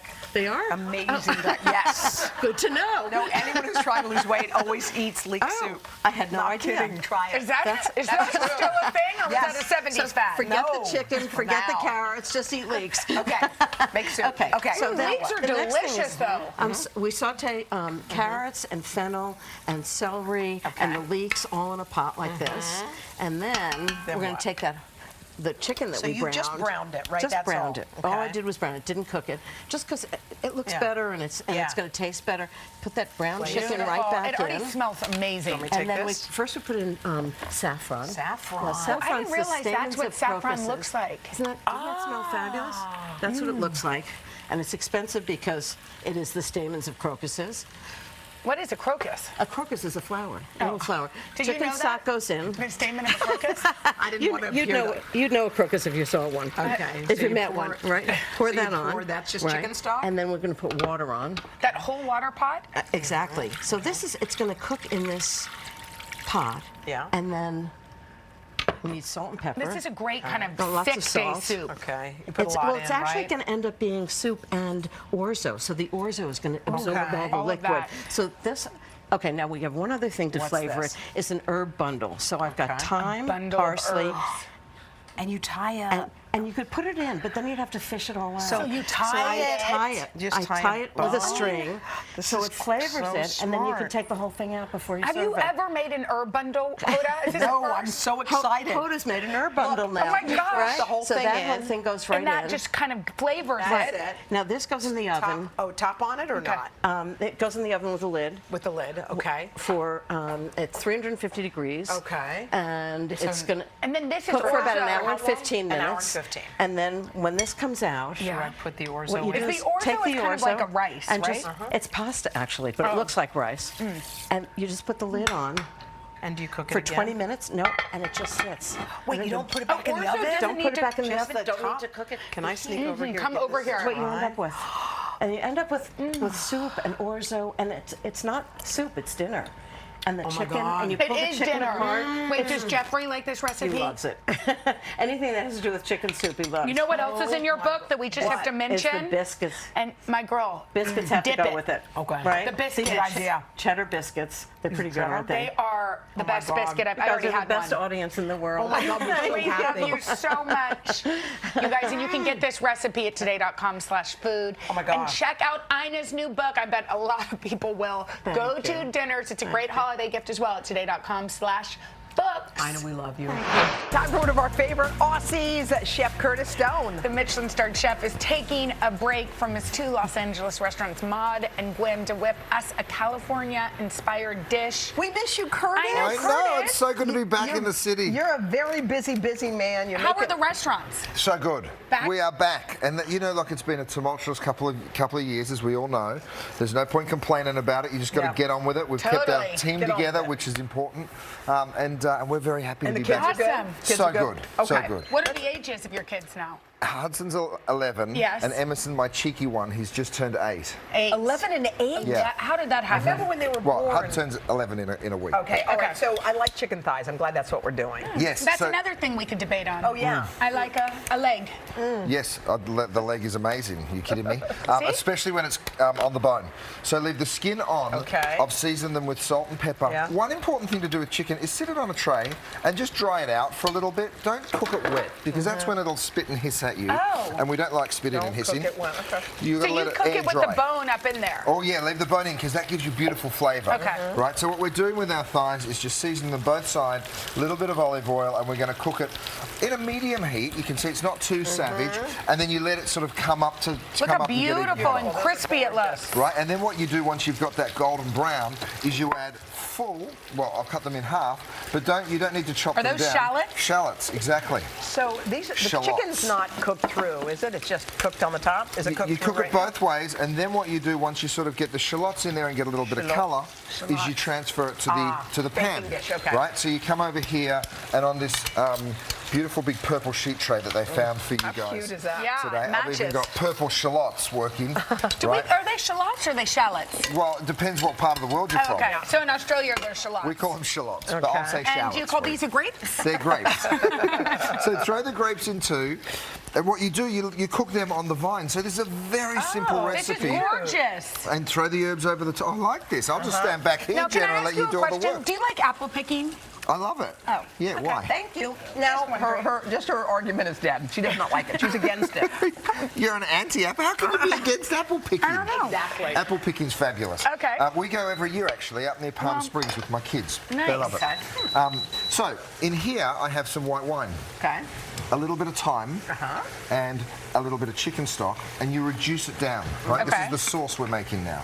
So that's going to bubble and boil. What you do when you reduce something is you go from, let's say, a cup of liquid to a quarter cup of liquid, but you keep a cup of flavour. So Okay. you're intensifying the flavour, and that's what's happened Do here. we add? What about adding the most important ingredient? Exactly, little butter. So the butter's to thicken, but also to flavour. So you take it off the heat. So wait, and what you is this whisk you're it. making right now? This It's a is the sauce. sauce. It's basically an emulsion of wine, chicken stock, and that flavour of thyme.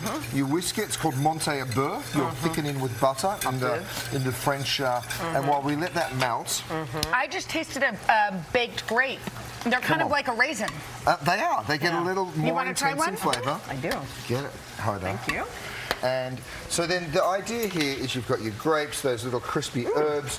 You're right. You stick it all on the plate like They do this. taste like raisins. They're a They do, raisin. little raisiny. Oh, sorry, I And then, didn't of mean course, to that steal. sauce that we've whisked together, that Okay. just gets drizzled over the top. You can finish it with a little salt and pepper. Here I have burrata. Really beautiful. We love burrata so much. Isn't it so good? So it's mozzarella with a little stretchy towel. Look at that. I How just beautiful snip is it, that? Look at that. right? So then it'll just start to ooze. All right, so this one's already started. Oh my God. And you pop put that it with over this there. beautiful French bread, which we love. Isn't that gorgeous? Little bit of I love baguette. crunchy baguette. Don't And you? it's a very simple dinner. It's a roast. It's a take on roast chicken, but very, very easy. By the way, very flavorful and delicious. I know. I feel like I'm going to make this. Thank you, Curtis. Curtis, So we nice love to see you you guys. for this recipe. Did you say I won't? For this recipe. But you want to. You do really No, want you're to. probably right. I probably won't. But it looks good. Okay, for this recipe, head to today.com/food.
Anytime a recipe gets passed down from generation to generation, you know it's got to be real good. And as we take aim to make your life easier this week, we are going to share that specific recipe with you. Okay, it is a roasted chicken and rice dish. It's been passed down from a mother to her son, and that son just happens to be a Michelin-starred chef. That chef is at his restaurant, Veranda, right here in New York City, Chef George Mendes. Hey, George. Hi. How Good are to see you again. We're so happy Live to from see Veranda. you. I love that. Oh my God, I know, so happy. Veranda's close to my neighborhood. I gotta come visit. Yeah, definitely. Get in here. Let's talk about your mom's recipe, okay? Because a recipe has to be this good to be passed down. What is it about this specific one? These are flavors that I grew up with in my childhood. My mother used to cook rice dishes for my sister and my dad a number of times a week. Sometimes it was chicken, sometimes it was rabbit, sometimes it was a tomato rice. So that cooking has had an enormous impact in my career. So, she spent time in the kitchen with me at many of my restaurants here at Veranda, and she's an enormous inspiration for everything that I cook with and create. Very, really rustic childhood, home-style flavors. Yeah, and I think chicken and rice sounds like the perfect dish for us to cook tonight. So let's get started. Yeah. Tell us what we need to cook. So I am on the over medium heat. I have a cast iron skillet, oven-proof, olive oil, onions, garlic. Right, a pinch of salt right away to get things started. Salt starts to release the moisture, starts to develop that base of flavor. And then I'm going to get paprika going in there, and some sweet peppers. Great from the farmer's market right now this time of the year. Please visit your local farmer's market. More olive oil. I'm sure my mom right now is saying, add more olive oil.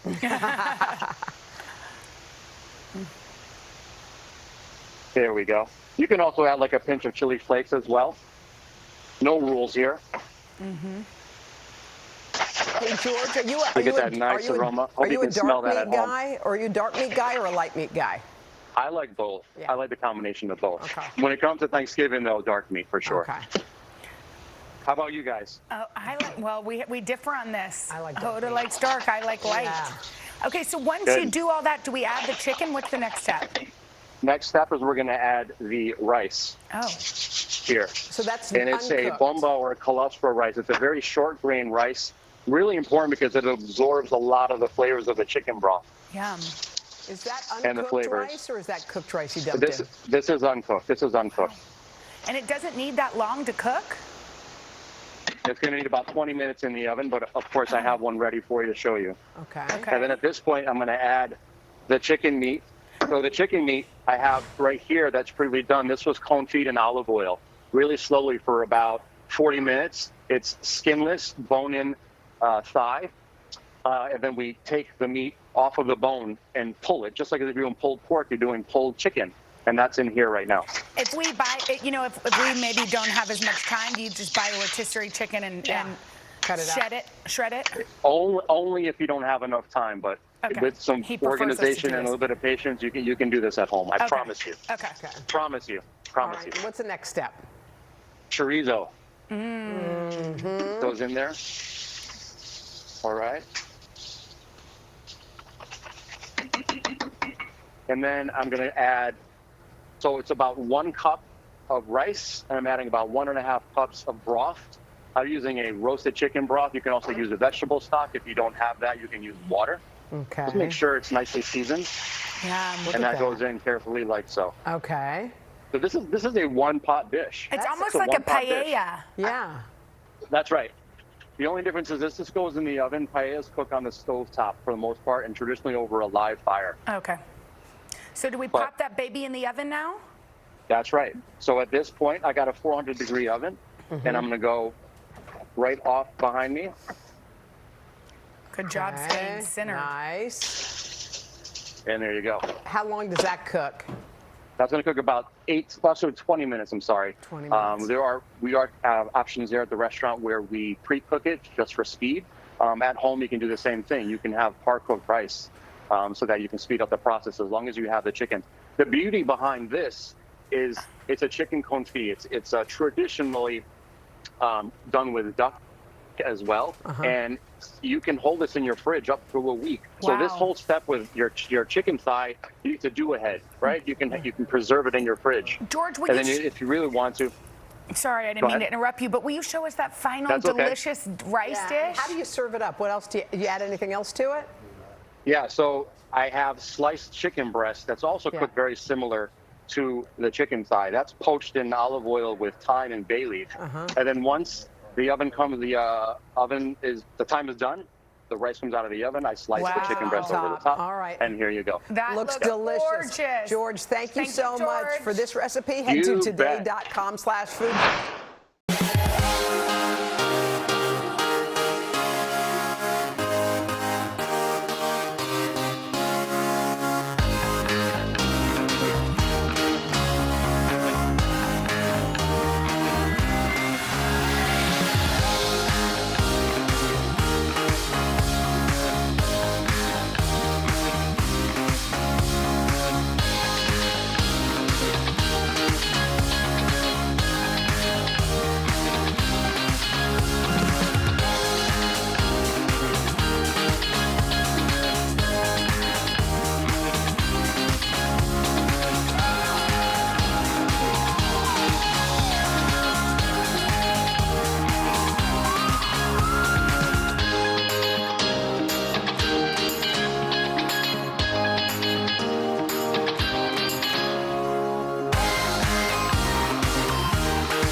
We are joined by one of our all-time favorite chefs, today a contributor, Elizabeth Haskell. Yeah, she's got some good news to share.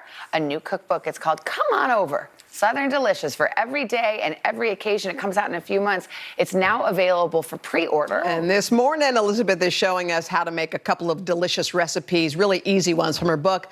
Girl, how does book launch day feel? How you feeling? Oh my God, I'm so excited. I mean, I seriously might spontaneously combust right here on this set. You know, it's been a hard year, and it's so good to have something to look forward to, something to get excited about. And we are going to inspire you with this book to celebrate every day. I mean, like this chicken divan casserole and caramel brownies, that's from our weekdays chapter. So look, when those kids come down for breakfast and they look at you with that face and they say, you know, what's for supper? You know, like breakfast wasn't enough, then you can say, oh, honey, chicken divan and caramel brownies. And I mean, the world's going to be happy. I mean, seriously, it's going to be Tuesday. Yes. Oh, it's catching on. It's happening. Oh my gosh, it's finally, my dreams are coming. Tuesday's really catching on. So what are we making for Tuesday dinner? Absolutely. So here we go. We have the chicken divan casserole. It is so easy. I have some cooked chicken and broccoli that's already in here. We're going to add a cream of mushroom soup, and that can be any can of cream of is going to be just fine. Whether you've got cream of chicken, cream of celery, it doesn't really matter. We have a little bit of half and half. That was sour cream. Wow. Cheddar cheese, people. Got to have some cheese if we're making a good casserole. And now we have all of our spices. So we've got a little bit of seasoned salt, a little bit of onion powder, some pepper, okay, and a little bit of garlic powder. And then we've got a little salt. And Mama was real funny. She loved to be exotic in the Mississippi Delta. So she would add curry powder to everything. I think it just made her feel real fancy. So you can add curry powder to this or not. It's completely up to you. We're going to mix this all up, and then we're going to pour it into our 9x13 casserole. Now, I serve this over my good friend Mike Wagner's Two Brooks Farm rice. And then look, we're going to pull out our good china. It's Tuesday.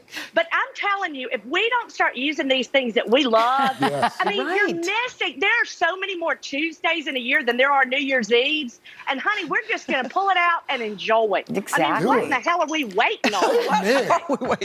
How about the dessert, Elizabeth? Now, this is the best. So a lot of times we're running short on time during the week. I'm going to give you the easiest, fastest recipe you've ever seen.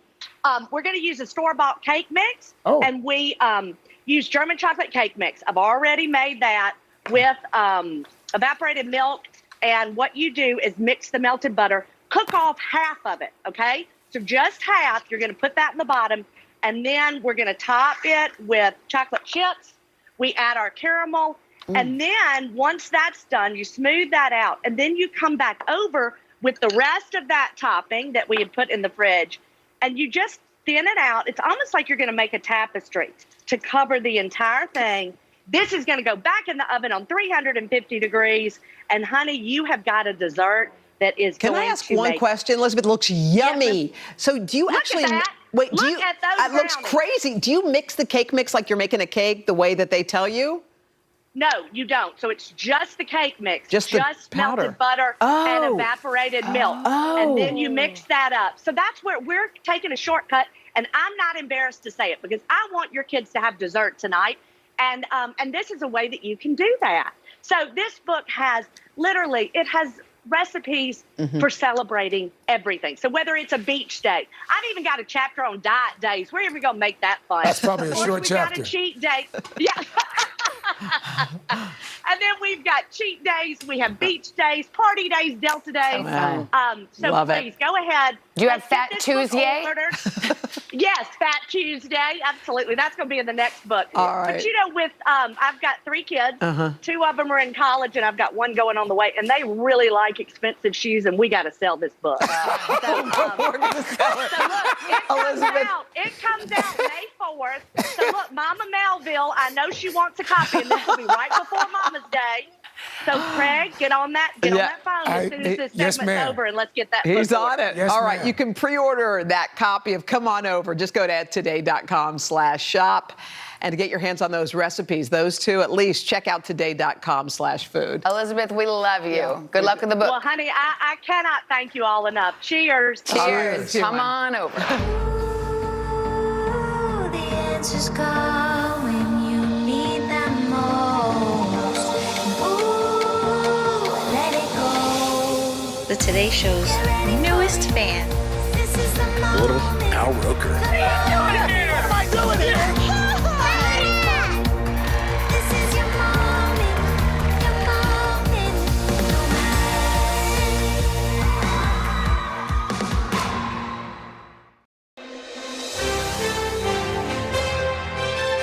This morning on Today Food, we are making sweet and savory pies with New York Times bestselling author Allison Roman. Her 3rd cookbook, congratulations, is out today, and you are getting back to your roots as a pastry chef. It's called Sweet Enough, and it's filled with simple recipes for everybody. And so, yeah, we were talking about how, for you, baking was like an entry point into the culinary world. Yeah, it was sort of the job that they had available at the restaurant I wanted to work at. I had no training in either department, so it didn't really matter. I said, I'll do whatever. And then I was a pastry chef for 6 years. And as a person who's not that into desserts, I feel like that was an interesting choice, but I'm glad I made it. But I'm glad you put some savory desserts in the cookbook too. We're going to start with that. Yes. This is your mushroom pot pie, which you say is better than a chicken pot pie. Yeah, I do say that. And it's not even if you're a vegetarian. I just think that that's like the case. But I'm glad we're doing a savory pie too, because if you're doing a pie, sweet or savory, pie crust is the most important part. And I believe firmly in doing your butter by hand, but that's also the beauty of this book is that most things are sort of done by hand or without equipment. Right.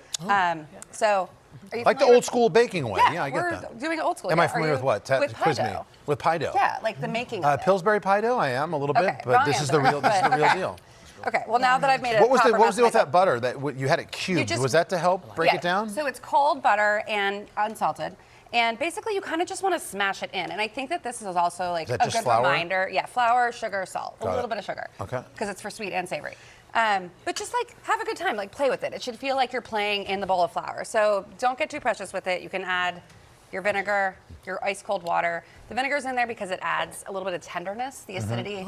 Boring, boring, boring helps prevent like gluten formation, which is Got like, it. you know, if you must know. Al, do you make your own pie crust? You strike me as the gentleman that might do that. I've tried. I'm not that good at it. I think you should get over here and try this. I think you would trust yourself to have a much better. So you make easier this time. dough. Obviously, it works for sweet or savory. This Yes. this pie so it's dough. like a great all-purpose pie crust. It works for galettes. It works And for can you double just crust freeze it pie, and hold one on to it? pie. Can there always be a roll of dough in your freezer, And you sort know of thing, or what? no? In my house, there is. There Okay. is always a roll. But yeah, so this one is mushroom, and the reason I included savory recipes is because I sort of figure if you can make a sweet pie, you can also make a savory pie. And pot pies, obviously very popular. They don't have to be always meat-based, and I feel like mushrooms are a really great way to sort of showcase like flaky pie crust, creamy filling, all that What stuff. kind of shrooms you working with today, Allison? We are working with a multitude of shrooms, Carson. These are maitake mushrooms, oyster mushrooms, and Look at the regular button colors. mushrooms. But for like, people at home, they want to make this tonight. Like literally, can they describe any mushroom in the market? you can grab any mushroom in the market. Okay, And I good think to know. like the nice thing about just cooking with regular sort of button is that they're more affordable, they're accessible, but shocked at the variety of mushrooms available these days. They're really come a long way. Okay. Okay, so we're going to sort of cook half the mushrooms down. Are you guys and eating then- this over there, Hoda? This Or are is you enjoying fantastic. it? They're going for it. They do not Is it wait for great? us. Is there cheese in this? No, a little bit of cream. Okay. It's I know really we don't good. do a ton of dairy. So but good.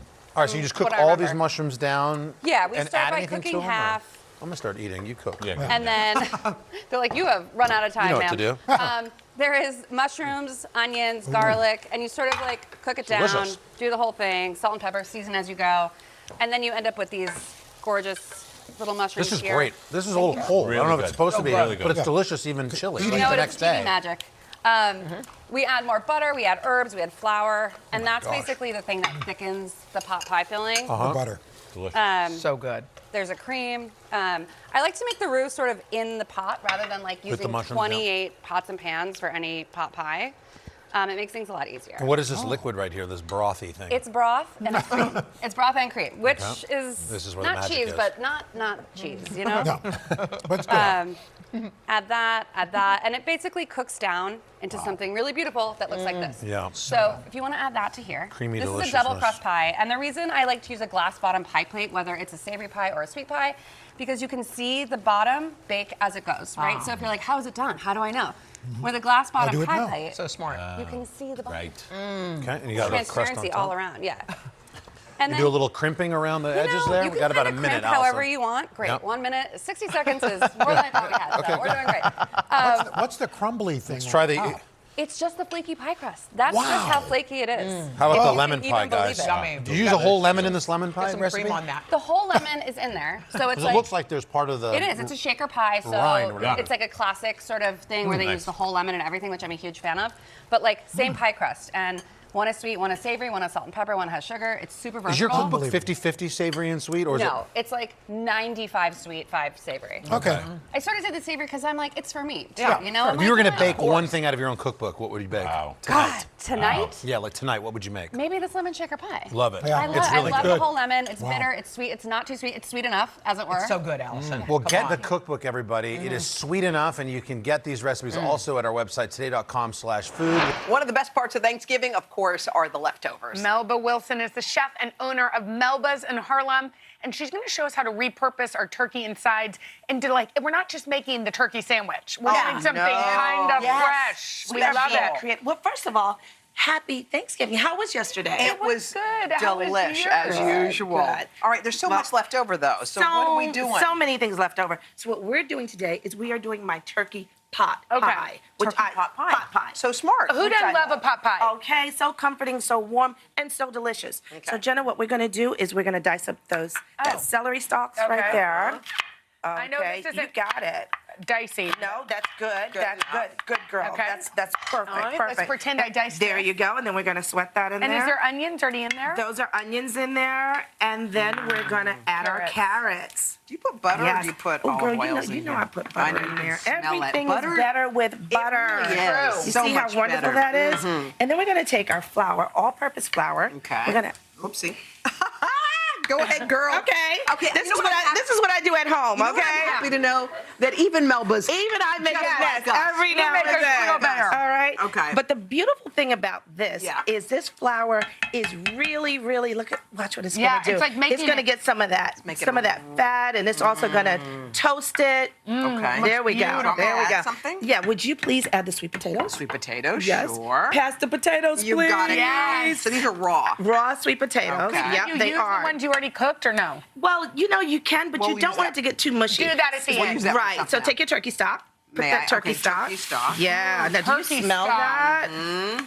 Wow. Yeah. So you cook that. And we're gonna cook this down for about 30 minutes or so. Okay. All right. Come to the good part. After that's cooked, we got it. No, we got to add a collard greens. collard greens We going gotta in? put some collard greens. And collard the greens going leftover in. turkey. In the left. yes. And so my mom, she Yeah. loves the white meat, but I'm a dark meat Me girl. too. And so what I do love a dark meat. is I just pull the dark meat and I put it in there. So you're gonna put all this Yep, in there? all that pulled dark meat we in don't there. have that much leftover dark meat in Oh, our house. really? You No, only have, no, but indeed. I think if you put the white meat in here, it doesn't matter. Yeah, it's in whatever. It really doesn't. But one of the other things you can do with your dark meat is with your collard greens, you can add it in and use it as a side dish. Yeah, And it that's gives a it good so idea. much So more smart. flavor. Okay. Okay, we're gonna take that turkey Do you want me to pot try pies. it? Oh, Yep. this is the Now, did filling. you Yeah, just just the buy filling. We're gonna these- put it in. Where'd you get Did these? you buy these?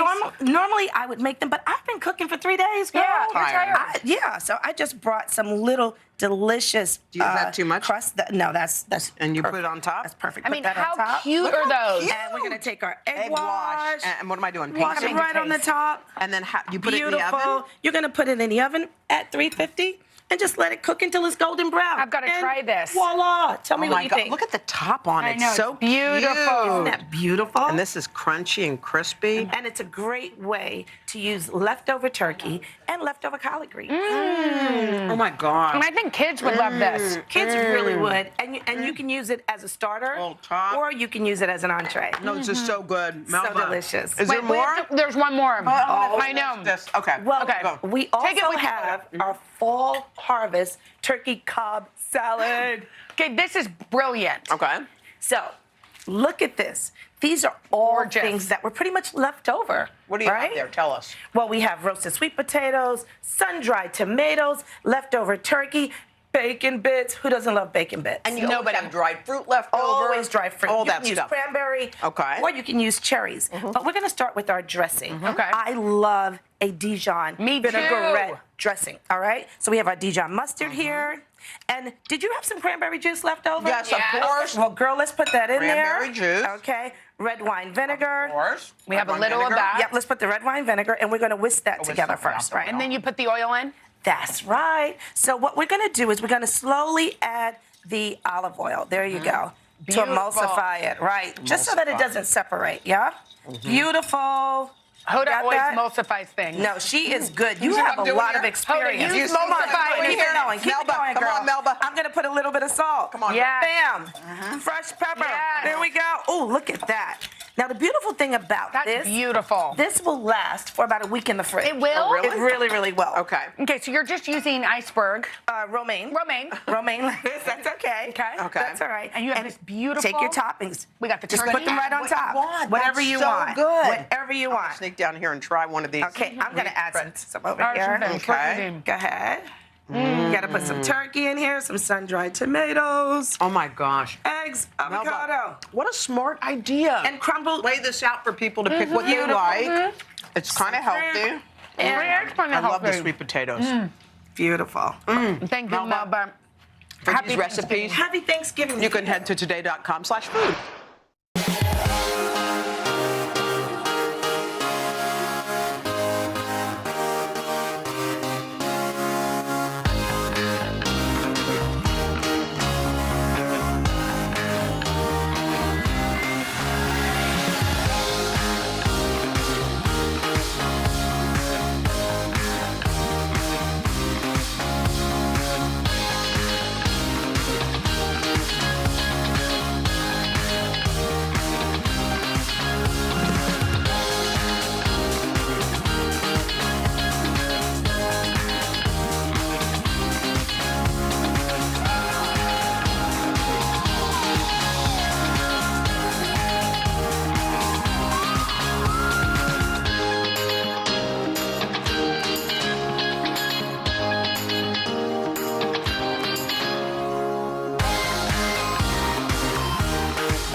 are just days away from Thanksgiving, and this morning in our Make Ahead Monday, we're getting some inspiration to add something new to your holiday meal. This morning, we are joined by Skylar Bouchard, also known as Dining with Skylar. Hello, you And she's guys. got a twist on a classic comfort food. Skylar, welcome. Good morning. Thank you so much for having me. We are going to get cooking today. You Okay. guys are going to be working with me. So this is something ahead for to be ready for Thanksgiving. Absolutely. So we are making vegetable pot pies. You can do this casserole style. You can do it little side style, like we're doing in ramekins, or little mini cast irons. love It's it. a lot of Nice. fun. And then we're going to make some pear and brie pastries. It smells Are you What's ready? the start for this? All right, so this is onion and fennel we have going with some butter. And we're gonna add some salt because you wanna season every single layer of your dish with some kosher salt, preferably. Even the concept of layering just sounds yummy to me. That is, the base of it is so important because we're building all of our flavor. Diced So I'm garlic? adding some garlic, we're adding thyme, rosemary, and sage. All the things. All the things, Yeah. all the fall things. Yes. This almost starts to smell like the base for stuffing. Exactly. That's kind of the inspiration here with the sage. We're making it kind of fall themed. We want to hang on to fall a little And bit it's longer. veggie because you add veggie broth? Yes, Or stock? yes, that's what Okay. we're doing. So we're going to build a roux, and actually, Okay. Chanel, I'm going to have you help me. Okay. Al, I know you're a chef. No, I think Chanel. Chanel, you right. got to start. Actually, we're going to start with some white wine here. Okay. We're building Casually a roux. or just go for it? You know what? Casually pour it in. Okay. We're going to cook it off as you're pouring it in, and Okay. this flour is basically the thickener for our sauce. that Without the smells so flour, good. we have a soup, and we don't All want a right. soup, right? Well, for the sake of time, I'll Yeah. hurry it up there. All right, yeah, let's add all that veggie stock. And if you're not like a true vegetarian, you can go chicken stock There here you for go. flavor. Okay.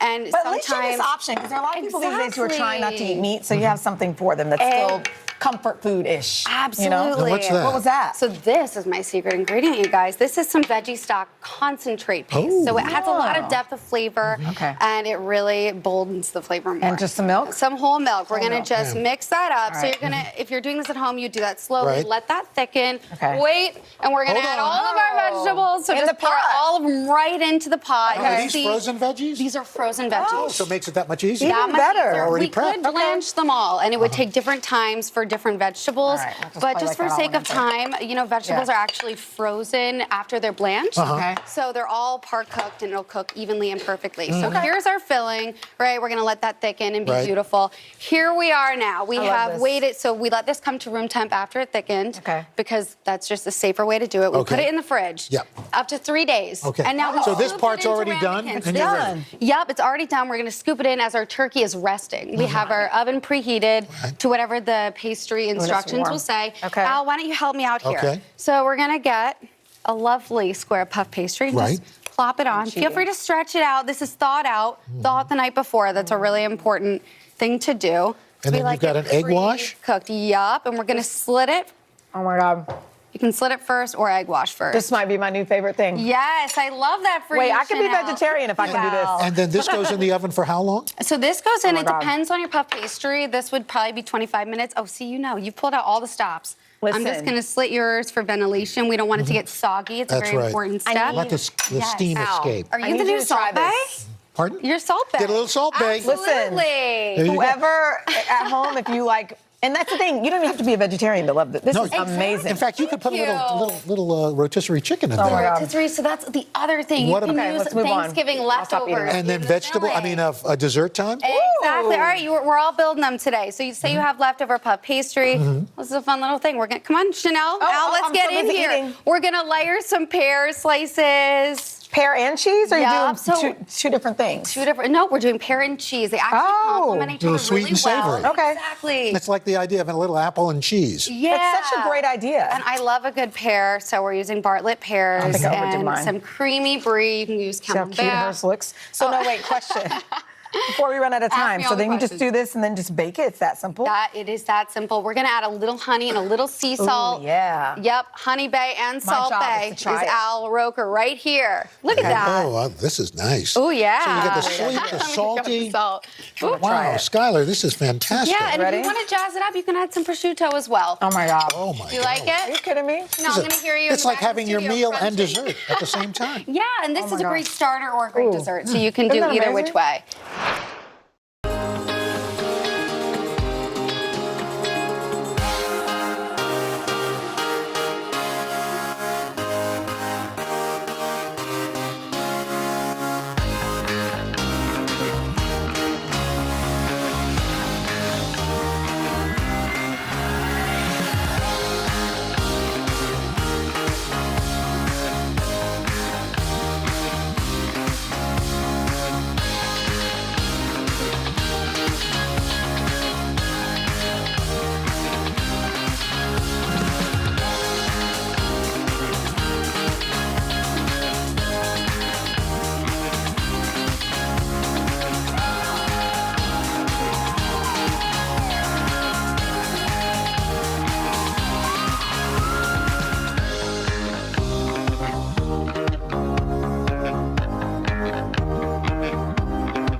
excited. We're going to take a big bite out of our favorite fall fruits with the one, the only, the returning Martha Stewart. Hi.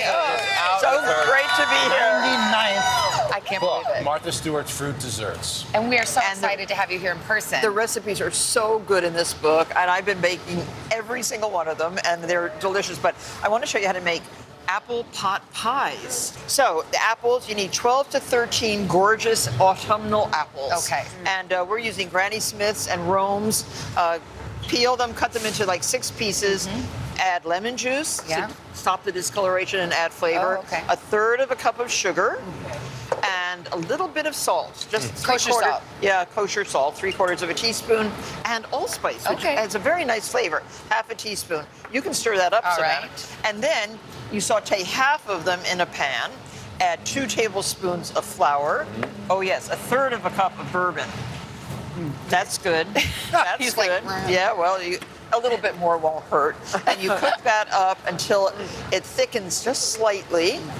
And then add this. I guess it's cooking. Yeah. Is it hot? It's cooking. Yeah, it's a little bit. So you wanted to get it like a thickened up sauce, Well, kind of. it'll thicken up in the oven. Will it too. absorb that ultimately? Oh yeah, ultimately it will absorb it. You add that to your other apples. This is half and a half of the apples. Can I And stop then- stirring? Okay. Off. And then these stir all together. Ooh, yum. Spoon them into. Oh, stop it. He just added more. Spoon Food. those into a pot pie dish. Oh, that's cute. See this cute, and this is one serving. So You didn't put the pastry under, I noticed. no. Pot pies always have the pastry on top. Oh, that's right. That's right. You know. So here's a square of puff pastry, just like that. Can you pre-buy that or? It's store-bought. Oh yes, it's a store-bought. You can buy it. There's very good home frozen puff. Make a vent hole in the top or 2, and Kinda put that easy. like that, and then egg wash. Just Wow, look at a those softly eggs. beaten egg. Yeah, the beautiful color, Beautiful. isn't it? These are farm eggs. Really, really great. When do these things sit in water? I see water sometimes in these Well, pans. oh no, not here. No, not here. You don't Gotcha. want to do Okay. because you want this to puff up, and the finished dessert will look like that. How long in the oven? Top with 375 for about 40 minutes. Okay, yum. And so delicious. A really cute single-serving dessert. Oh, that's Now, easier than it Martha. actually. Oh my gosh. I would never would These make are them. awesome. By This the is my way. happy Oh place my right here. God. That's No, very we impressive. can't even talk. Yeah. So now, do you know what this is? Do you know what that is? Granny Smith apple? I don't know what that is. Do you know what that is? I'm afraid an apple? This is a quince. It's kind of a cross between an apple and a pear. Oh, okay. But it's not edible uncooked. It's really, they're very sour, very hard, very fibrous. So we cut them into 5 quinces. We cut them, take the pits out, peel them, and poach them in a wonderful syrup of maple syrup. Here we go. 1 cup of maple syrup. And about a quart of water. Watch Carson, he's going to try to put bourbon in A vanilla bean. I already did. Boy, you have to split the vanilla bean. It's a little hard over here. That's cool. And let the vanilla bean, and scrape it. You want to get all those seeds out. Do you know how to do that? No. Yeah, see the Never seeds? done that. Those are Oh, vanilla wow. bean seeds, see? And you leave the thing in? But then you Yeah. put the seeds in. And poach all of these until they're tender. Look at the color they Why turn. did you take the seeds out and then you put them back in? No seeds. Oh, okay. I thought you put them in there. No, the okay. vanilla bean seeds. Yeah, that's what I mean. Yeah. Oh, Okay. no, because that's the flavor. Okay. Now, here are your cooked quince. Wow. And you add to this cooked quince just a little bit of the reduced poaching liquid. And is that the liquid from your pot? Yes. Okay. And you boil it down, Yeah. and you add 2 teaspoons of cornstarch. Cornstarch will again thicken the juices, so you don't have a very runny dessert. Okay. And that Woodford Reserve is going to love you. That's a good bourbon them. too. That's made right down in Kentucky. I know. My people. Okay, so now this goes right into your baking dish. Okay. Those dishes are All pretty. that'll thicken up. And this is the topping, which is flour, cornmeal, and you can just Oh, I love that. put this It's just all a over the crumble. top. Yeah, it's sort of a crumble, all over the top like this. Ever had a quince in your life? You know, taste it. thank You're you. I going to wanna love try This is it. fantastic. Have you we were trying to tasted figure it? out What do you think, Tasted guys? this? You love So it? good. Yeah, someday my quince will come. This is a quince crumble. I don't think I've ever had a quince, Martha. Oh, it is We're having our so first good. quince. Have you had a quince before? I Well, no, grow. you Oh, I have. grow I have not. quinces. How about I've never heard of it. It's been a best quince year too. Oh, really good. beautiful. Really Put good. this all Oh my over gosh, the that's yummy. top, and sprinkle your almonds, sliced almonds on top of this. Today.com/food is where you go.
This morning on Today Food, there is nothing like a comforting meal to get us through the cold winter days like these. David Venable from QVC's in the kitchen with David is here to show the ultimate winter comfort food shortcuts. David, at 6'6", nice to see you, brother. Yeah, look at you. We see eye to eye on things. I was going to say, we are a big dude with some good food options for us today. So we've got a couple things. You're going to start with the pot sticker soup. Yeah, right? pot stickers are my go-to. I keep them in my freezer all the time, and I usually saute them and serve them over rice. So I thought, why not make a winter soup with pot stickers, but do it from prep to table in 30 minutes. So it's a ton of not that many ingredients, Actually, but all easy to do. only 10 ingredients here. Yep. So you're talking about some beef stock that you buy in a carton, a little cooking oil, soy sauce, some fresh vegetables that you're going to prep ahead of time if you don't have a lot of time to do it right at the start, and then some frozen pot stickers. What we're going to do first is we've already heated some oil in this stock pot, and I've got all that same vegetable already cooked up. Now, I'll give you a little tip. Yeah. When you're doing some Asian cooking, make sure that all of your vegetables are cut small and the same size so they cook more evenly. Okay. So we're going to get these into the pot. You'll hear them start to sizzle. And all this goes in. This only have to season or soften about 5 minutes. Chanel didn't wait. She's already enjoying it. Well, Chanel's a good eater, I understand. Yeah, Chanel and I know each other from way back. She's a good eater.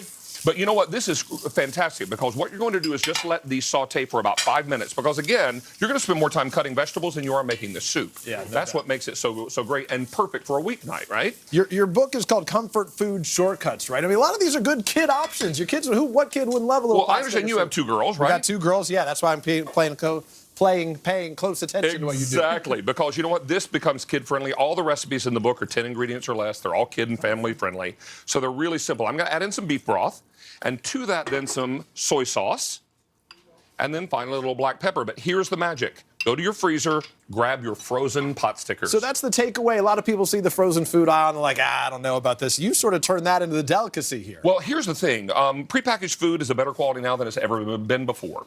25 years ago, you couldn't find pesto in the supermarket worth eating, right? Yeah. If it was pre-jarred or pre-sauced, right? So this is going to be something that is easy to find in the market, super, super great quality, and now it's really gourmet. Let this simmer for 5 to 7 minutes, and you've got soup finished up. Isn't that crazy? You don't even have to defrost. You don't even have to No, defrost because the frozen pot stickers actually will warm in the broth.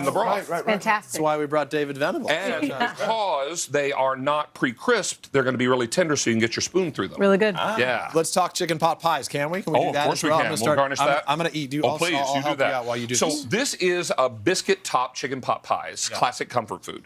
But the big problem with traditional pot pies, you have to make crust and you have to make the filling and do all that kind of thing. We're going to really shorthand this. First thing we're going to do is buy rotisserie chicken, $5 in the supermarket. Easy enough. Shred that bad boy up and get it right into the pot. Okay. Then from there, we're going to add in frozen mixed vegetables, some chicken stock, and cream of chicken soup. Peter, why don't you give me a hand there? Just pop that bowl of frozen vegetables. Right in? Just mixed vegetables. This is really good. Look at that. Nicely done. The truth is, this is easy. Just go to the frozen aisle. You buy. Literally, it's one supermarket run and you're done. Yeah, these are full of supermarket shortcuts. The book is full of supermarket shortcuts, really helping you get things done in record time. Pop in that soup. Okay. Then we're going to add in some chicken stock. Okay. And then, Peter, if you want to just give me a couple twists of the pepper mill. Yep. So Sorry, good. here's the peppermill. And so simple. Now, here's a little tip I'm going to tell you. If you heat the filling first and then put it in a casserole dish, your biscuits won't burn in the oven. What we found when we tested the recipe is if we put in the filling cold and put raw biscuits on top, the biscuits would burn before the filling got warm. Ah. So you warm it first, then you put on the biscuits. Now, we've already warmed the filling here, and we're going to use what I call wampum biscuits. You peel off the paper top and you wamp it on the countertop. Exactly. You wamp it here, and what we're going to do here, Peter, is just layer these right on top. So you just grab those out. Your girls can help with this. Oh, we've got friends. We've got. Oh, we do. Who is it? Who's at the door? Chef Garner. Oh, my goodness. Wow. We have celebrities in the kitchen. Celebrity chefs from Sesame Street. I love it. I love it. Hi, guys. Hi, guys. Come on in. Are you guys hungry? That's well, a I know. yes. It's a silly question, that's a right? yes. Say, of All right. course. Well, I tell you what. This is 30 minutes in the oven. Can't beat it. And then you've got a kid-friendly, family-friendly, wonderful comfort. And the cost is near nothing. Well, it's so easy. And these are all ingredients you have on hand or you buy in the market. Thank you for David, being thank here. you so Chef Garner, much. thank you, Cookie Monster. Thank you for joining us. Have You some guys pot keep pie, eating guys. right.